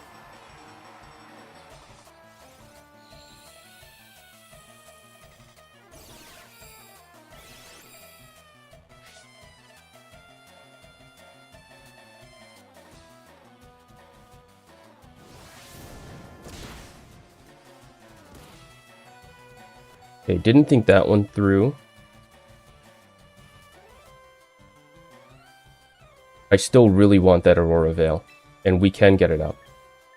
We just need to click, Mega Evolve, and then Skill Swap. No, Trick Room is up. I mean, we'll try anyways.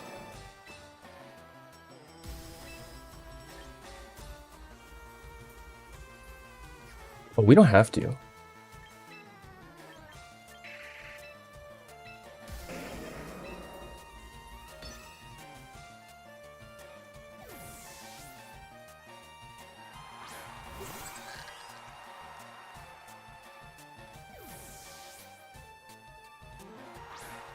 Because I'm quite certain that Torkoal does kill Banette with Eruption, so we can just trade 1 for 1.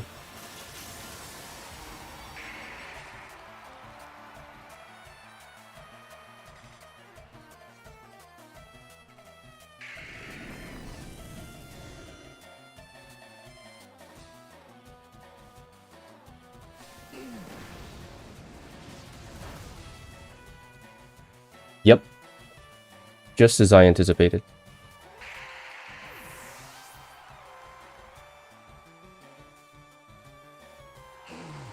I'm still not thinking about the endgame win condition. Need the Trick Room. It's gonna run out this turn.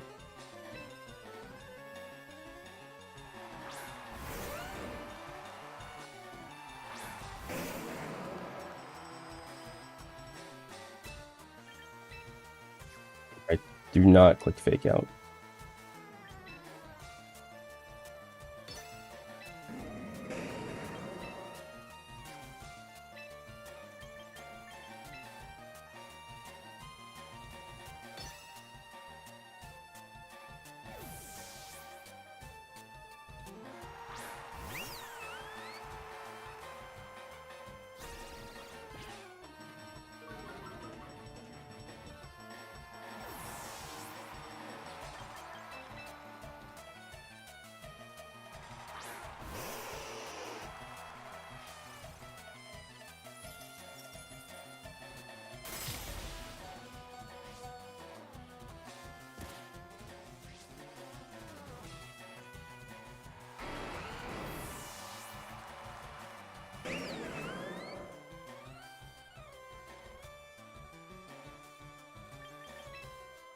I'm starting to want Yachi Berry more and more with each passing turn.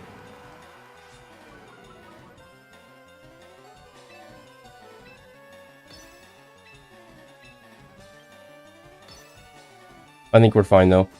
I'm pretty sure Incineroar just solos.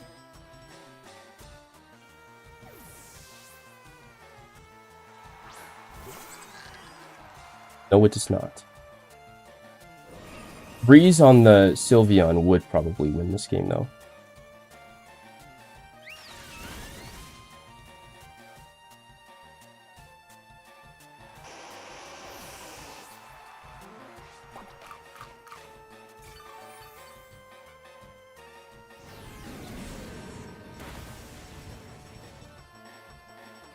Okay, we're retreating.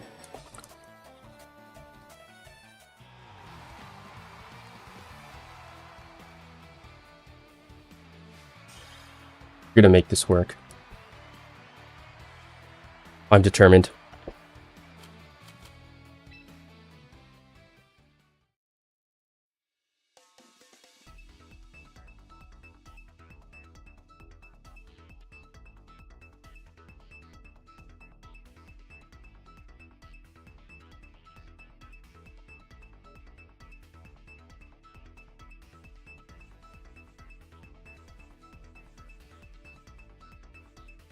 Even if it means I have to hard read every single turn.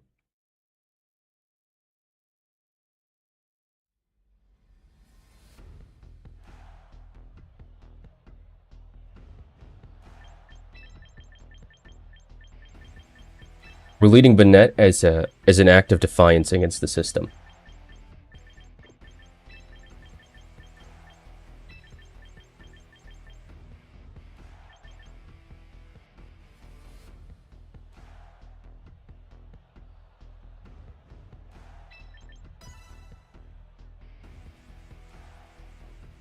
We can hard switch into Aerodactyl if we need to Earthquake.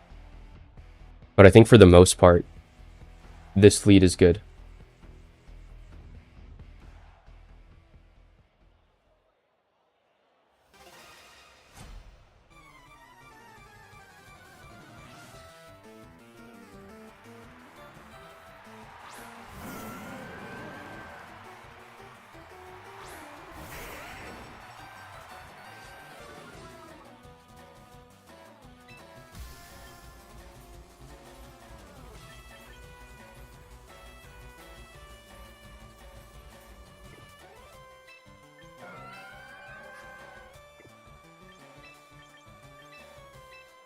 Nope, we're not triggering competitive.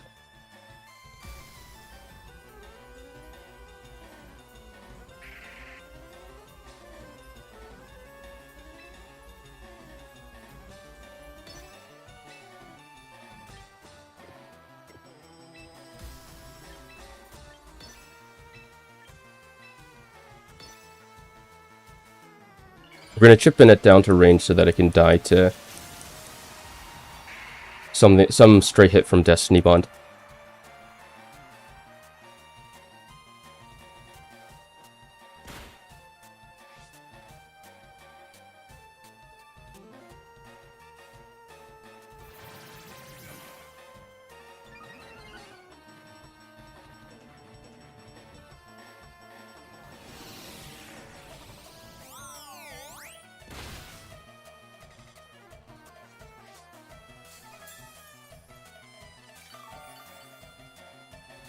Incineroar should switch out. We're gonna lock the Melodic in. And that does free up our own team to start running in and really intimidating, because the coils are just gonna make it a non-issue. I don't know why I'm thinking Incineroar should switch out. Like, it could just stay in and... I don't know. Hit Banette with, like, Throw Chop or something.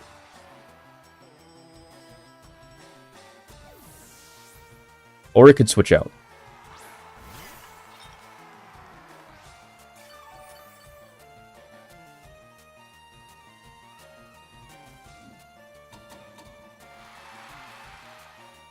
Sinistcha, Milotic, Incineroar. Who's the last Pokemon?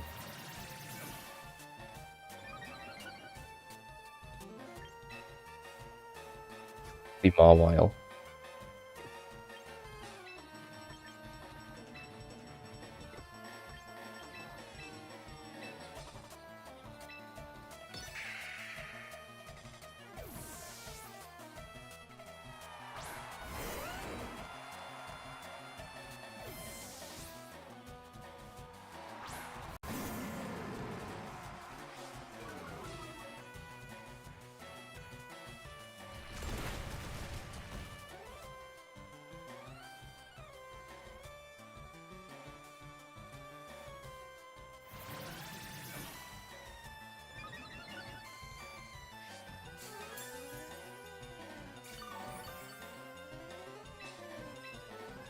I don't know how long Coil lasts.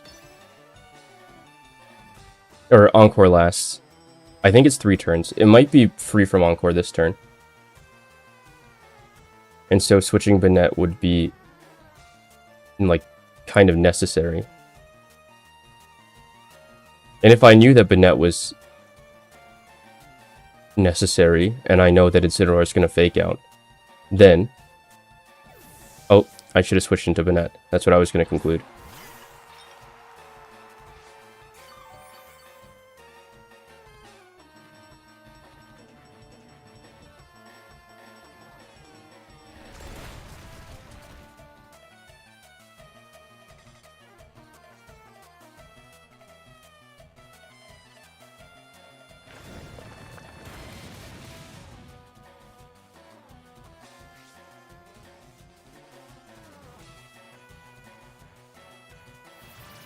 Okay, we'll see if Melodic's Encore ends.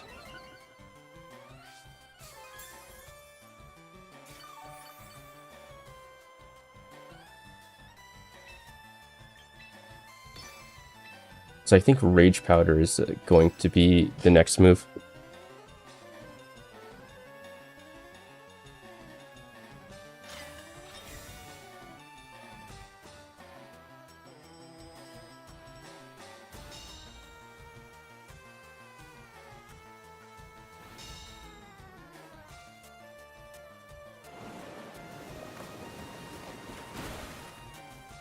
Okay, we are in dire straits.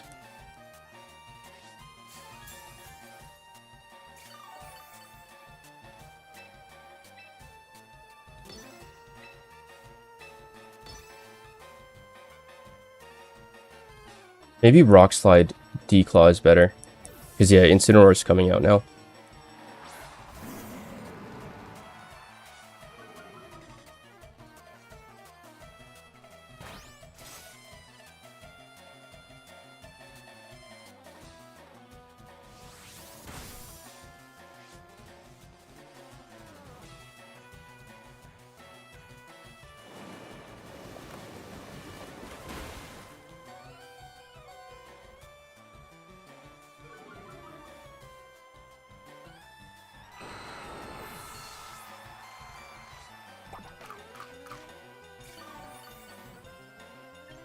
How much health does Banette have?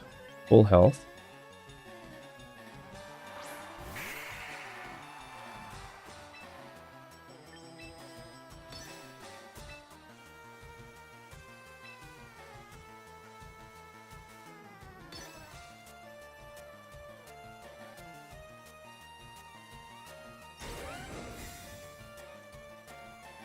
Dang, if I brought Pikachu...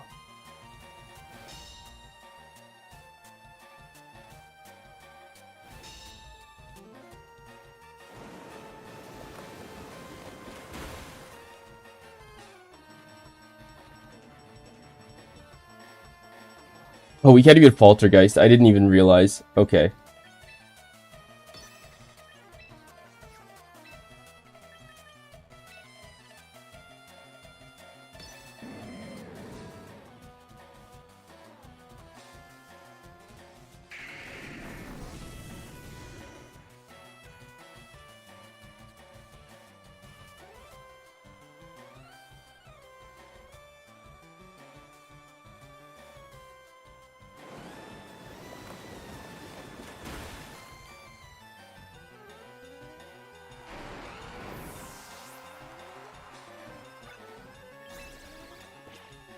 We're escaping with our lives.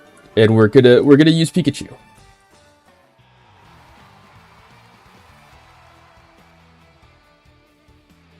We're totally tilting, too.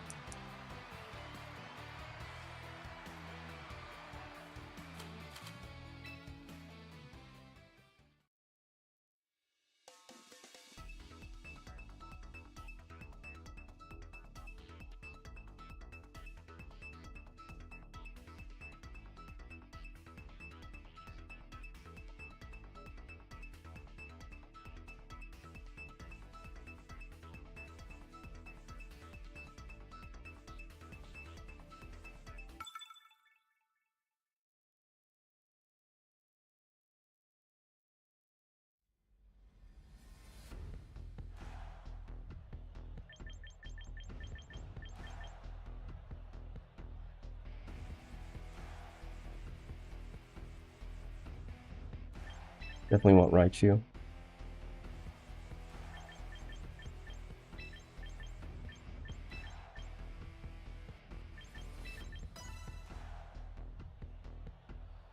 Okay, if we lose or win this game, I think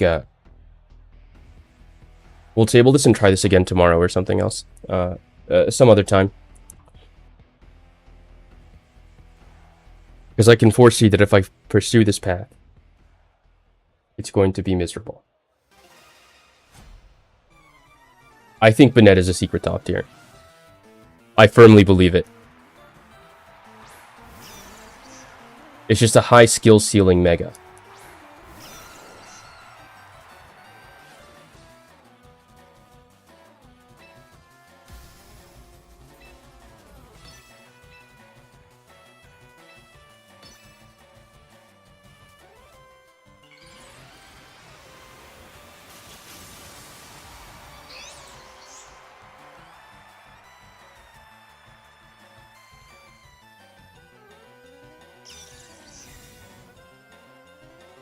Wait, Lightning Rod.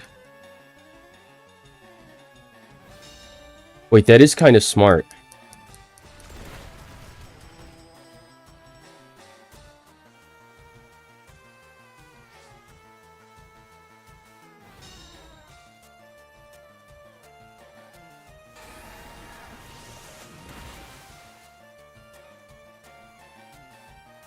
I always wondered why Pikachu's didn't Mega Evolve, but it's literally for that reason. That's sick. Sick and twisted.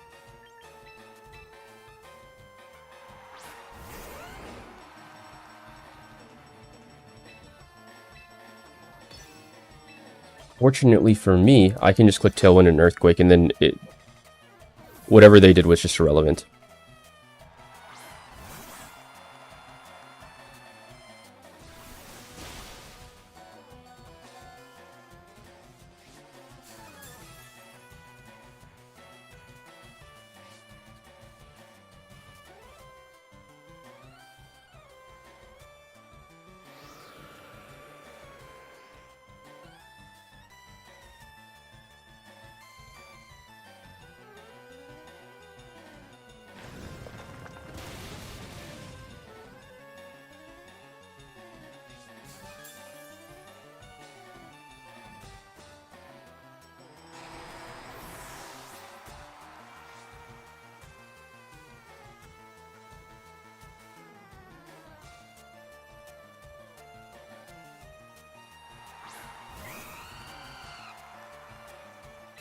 It's like someone's clicking Tailwind.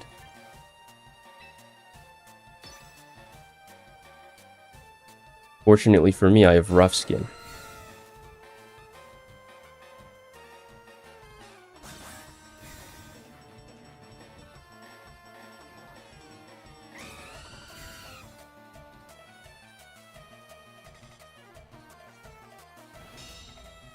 That actually gives me time to think.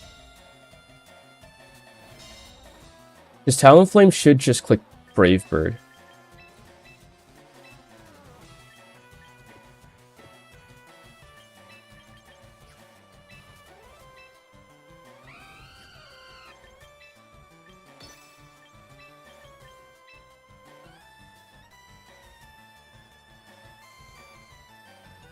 Or else Sneasler just insta-dies.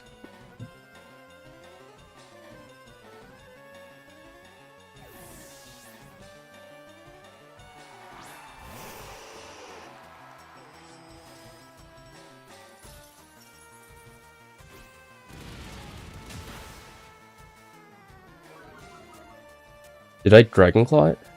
Please tell me I clicked Dragon Claw on the Sneasler and not High Horsepower.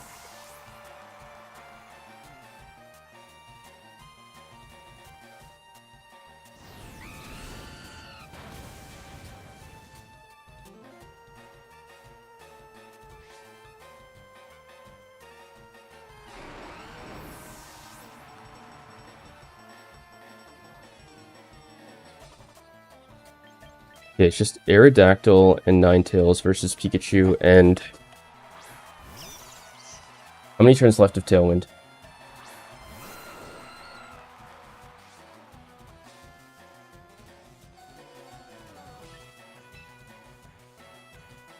One.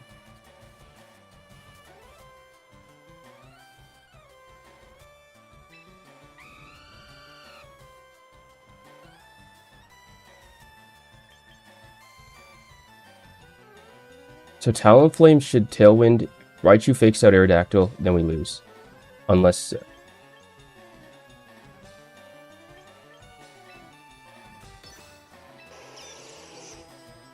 we get really lucky here.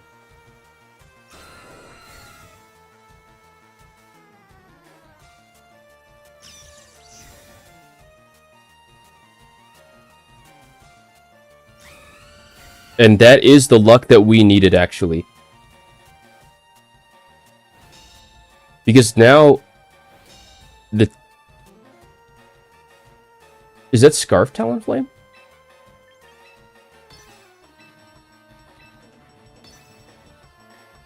Because I think the combination of Blizzard and Rock Slide should win the game.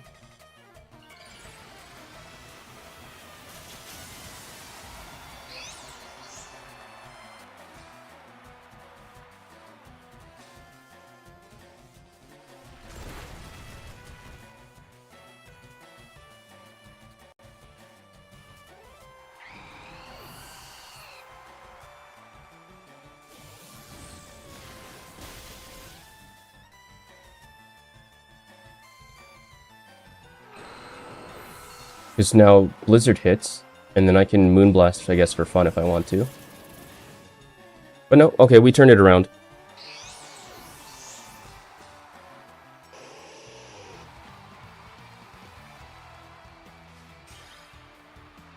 Just one more. Just one more.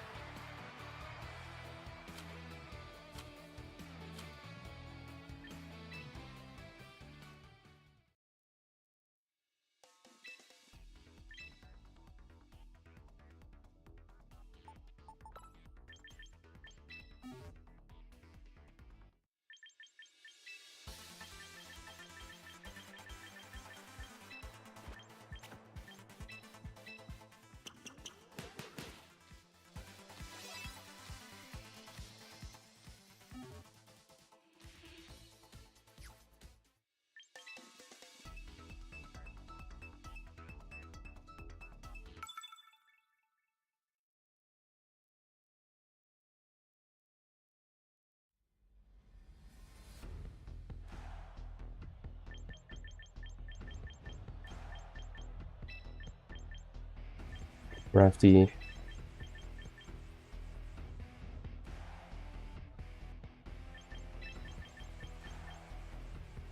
One more with Banette and the new Aerodactyl. The new and improved Aerodactyl. We'll do this.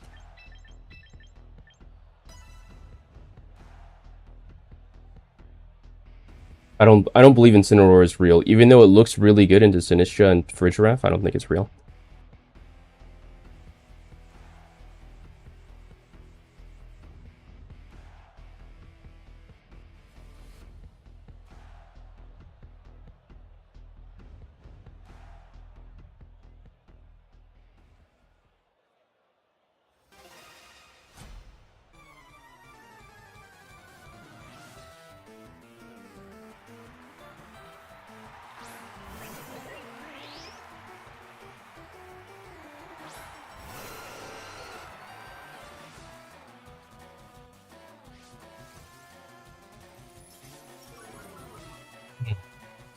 Which one's the Mega?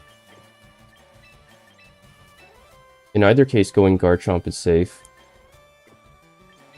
Are we faster than it? We're faster than everything naturally, so Tailwind is a waste of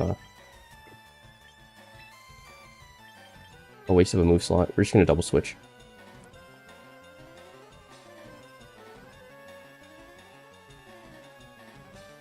I'm actually... I don't know what ability Mega Glamora has. Is it Toxic Debris? Yeah, it is Toxic Debris. Okay, it's the ability it comes in the tin with.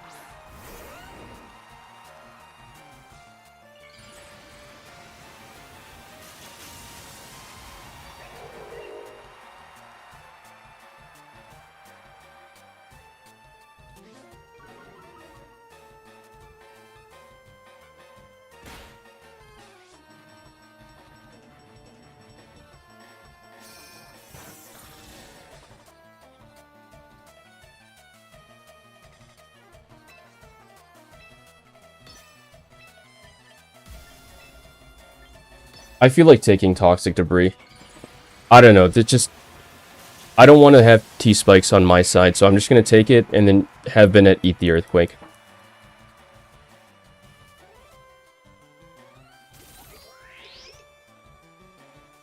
Or just have it eat an Earthquake.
I think you Spiky Shield here.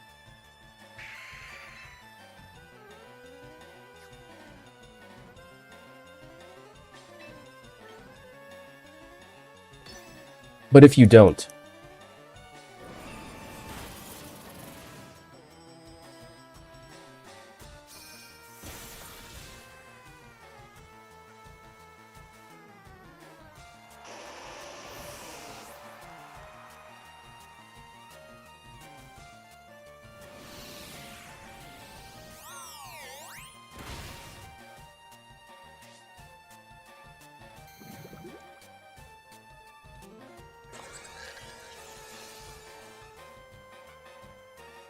Are you about to get 4-0'd?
Okay, the loss is inevitable, but we can avert the 4-0 by just getting a kill on Glamora with Rock Slide.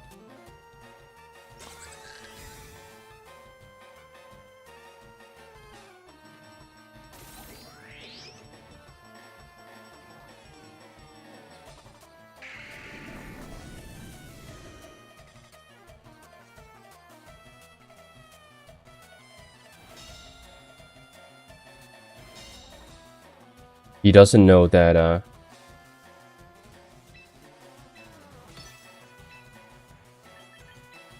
I can't hit for a giraffe.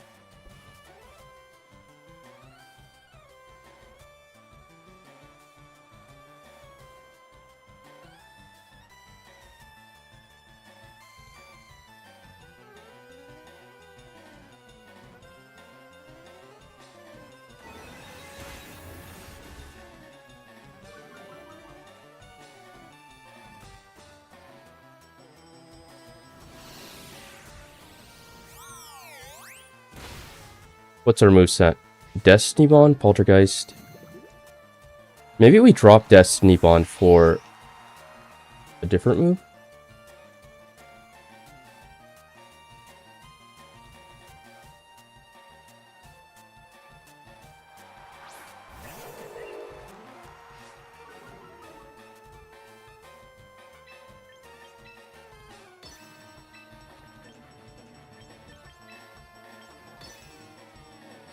Okay, you know, picking Banette here was totally troll too. I'm not gonna lie. There's a normal type, there's a dark type. But if we force it long enough...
Alright, what was the correct set of Pokemon to bring into this?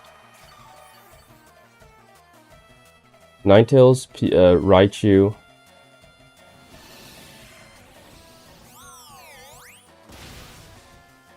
Probably not Garchomp, and not Aerodactyl either. Or no, definitely Garchomp, not Aerodactyl.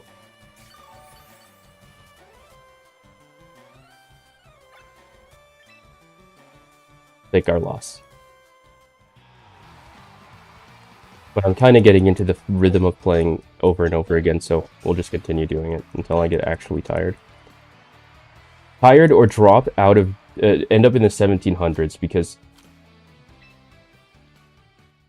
Does rank even matter? I said before that rank doesn't matter, and here I am expressing that rank is... you know, somehow the rank will inform whether or not I continue playing or not. Which is absurd. It's just going to reset in an hour, maybe like 5, so... We're just learning how to use Banette. This is actually... Okay, if Banette is not good in this game, then I'm unsure if this guy was ever viable to begin with. My opinion is starting to change. I thought this was great, and I got my crazy games with it. But it might just be gimmicky cheese. However, I don't believe that. I actually believe in Banette.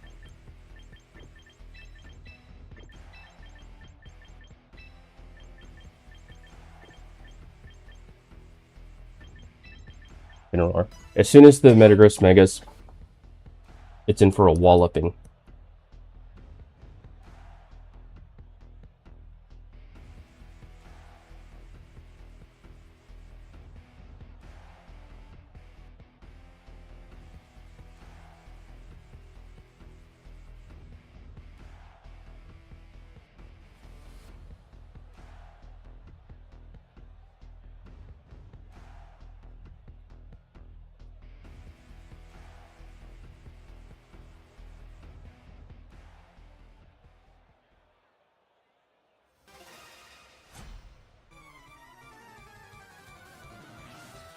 We're gonna rob his points.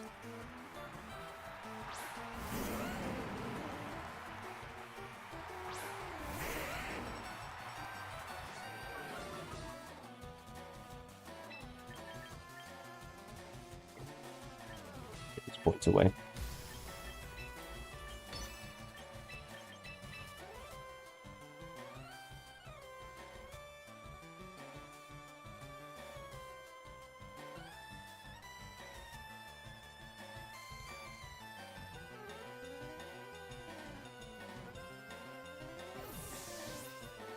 We're gonna reroute all faculty. No more talking. Only focus. Only winning. And then we're escaping with our lives and our dignity and our pride. I refuse to lose this game. Even though the consequences of losing are insignificant, I staunchly stand in defiance of the world where we lose this game. Life Orb.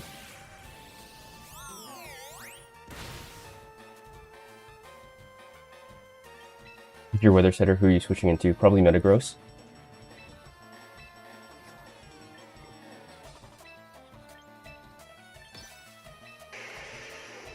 I'm just gonna hard read Metagross is gonna pull up because you don't keep Garchomp in here.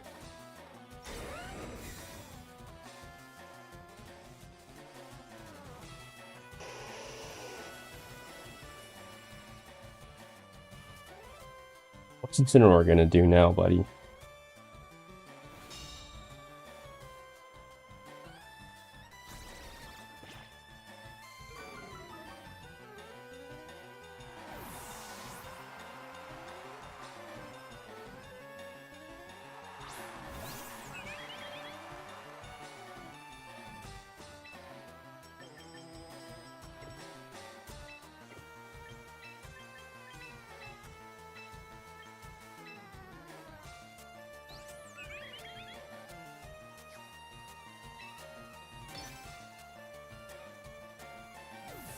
Okay, pull up with... There he is. Not Metagross, which is good, I think.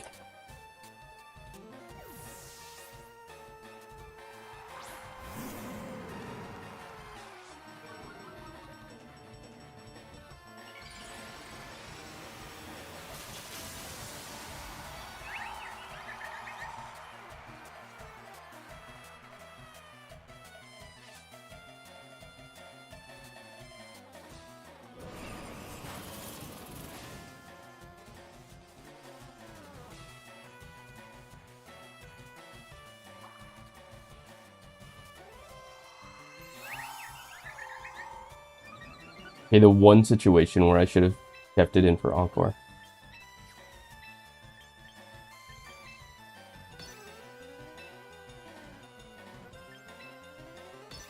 Let's go for a special attack drop.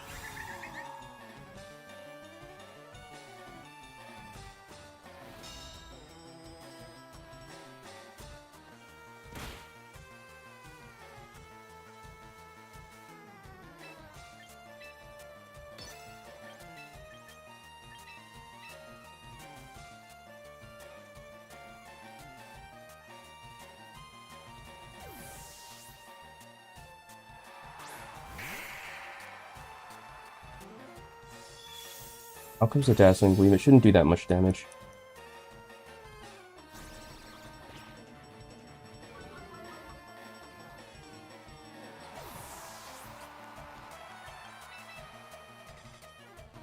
Let's force a Protect.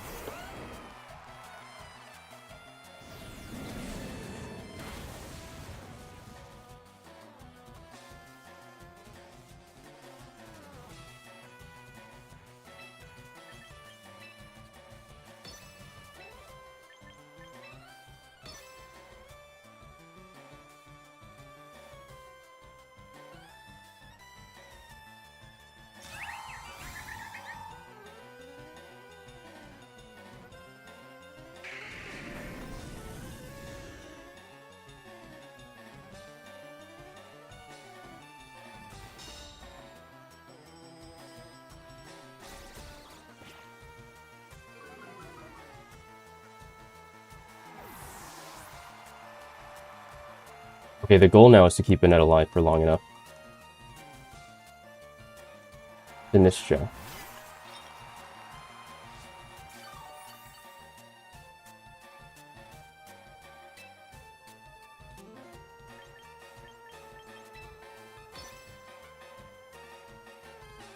Rage powder, go. Okay, this is something we have to learn.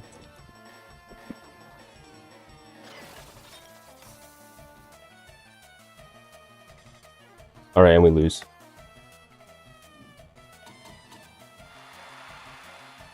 Oh, I should have poltergeisted.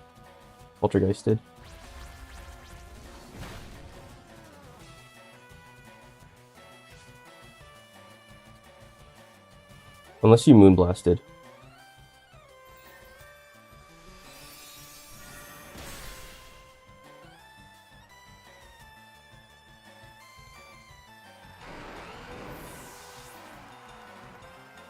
You can't really dazzling gleam anymore.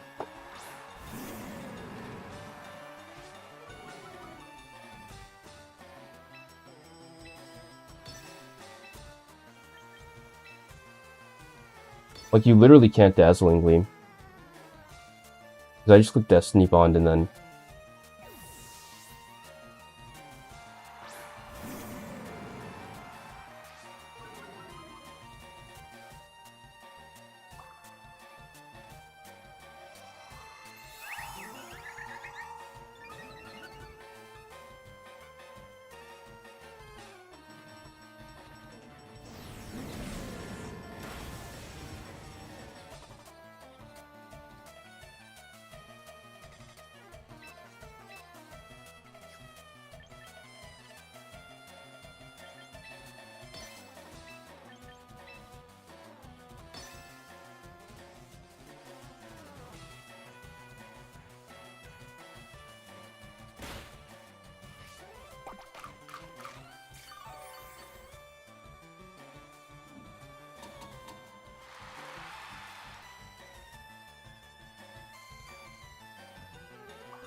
Still winnable.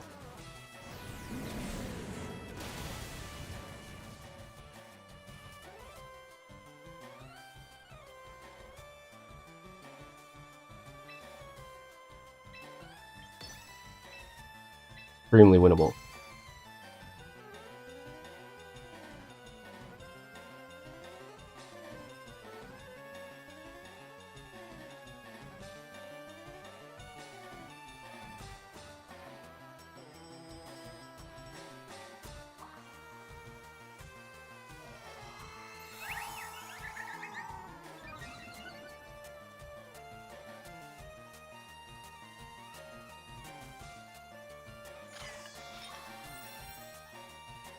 Less winnable. Okay, maybe it wasn't winnable from the start. Alright, we're gonna table this Banette. I thought.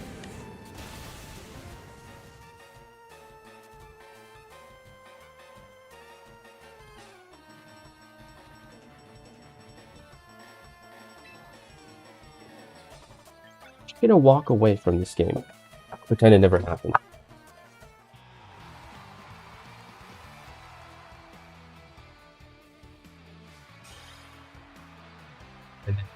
End stream, because I don't think I can play anymore.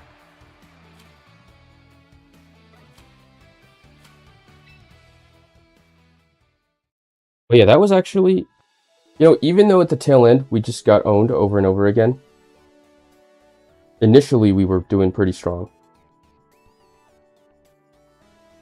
That should wrap it up. I think I got some good games. This is a start to something. I might have to try this again tomorrow. It's a shame that all the fun ones happen off camera. The complete destructions, but that's how the cookie crumbles. Okay. I'll see you guys around. But until next time, see you later, alligators. Have a good one.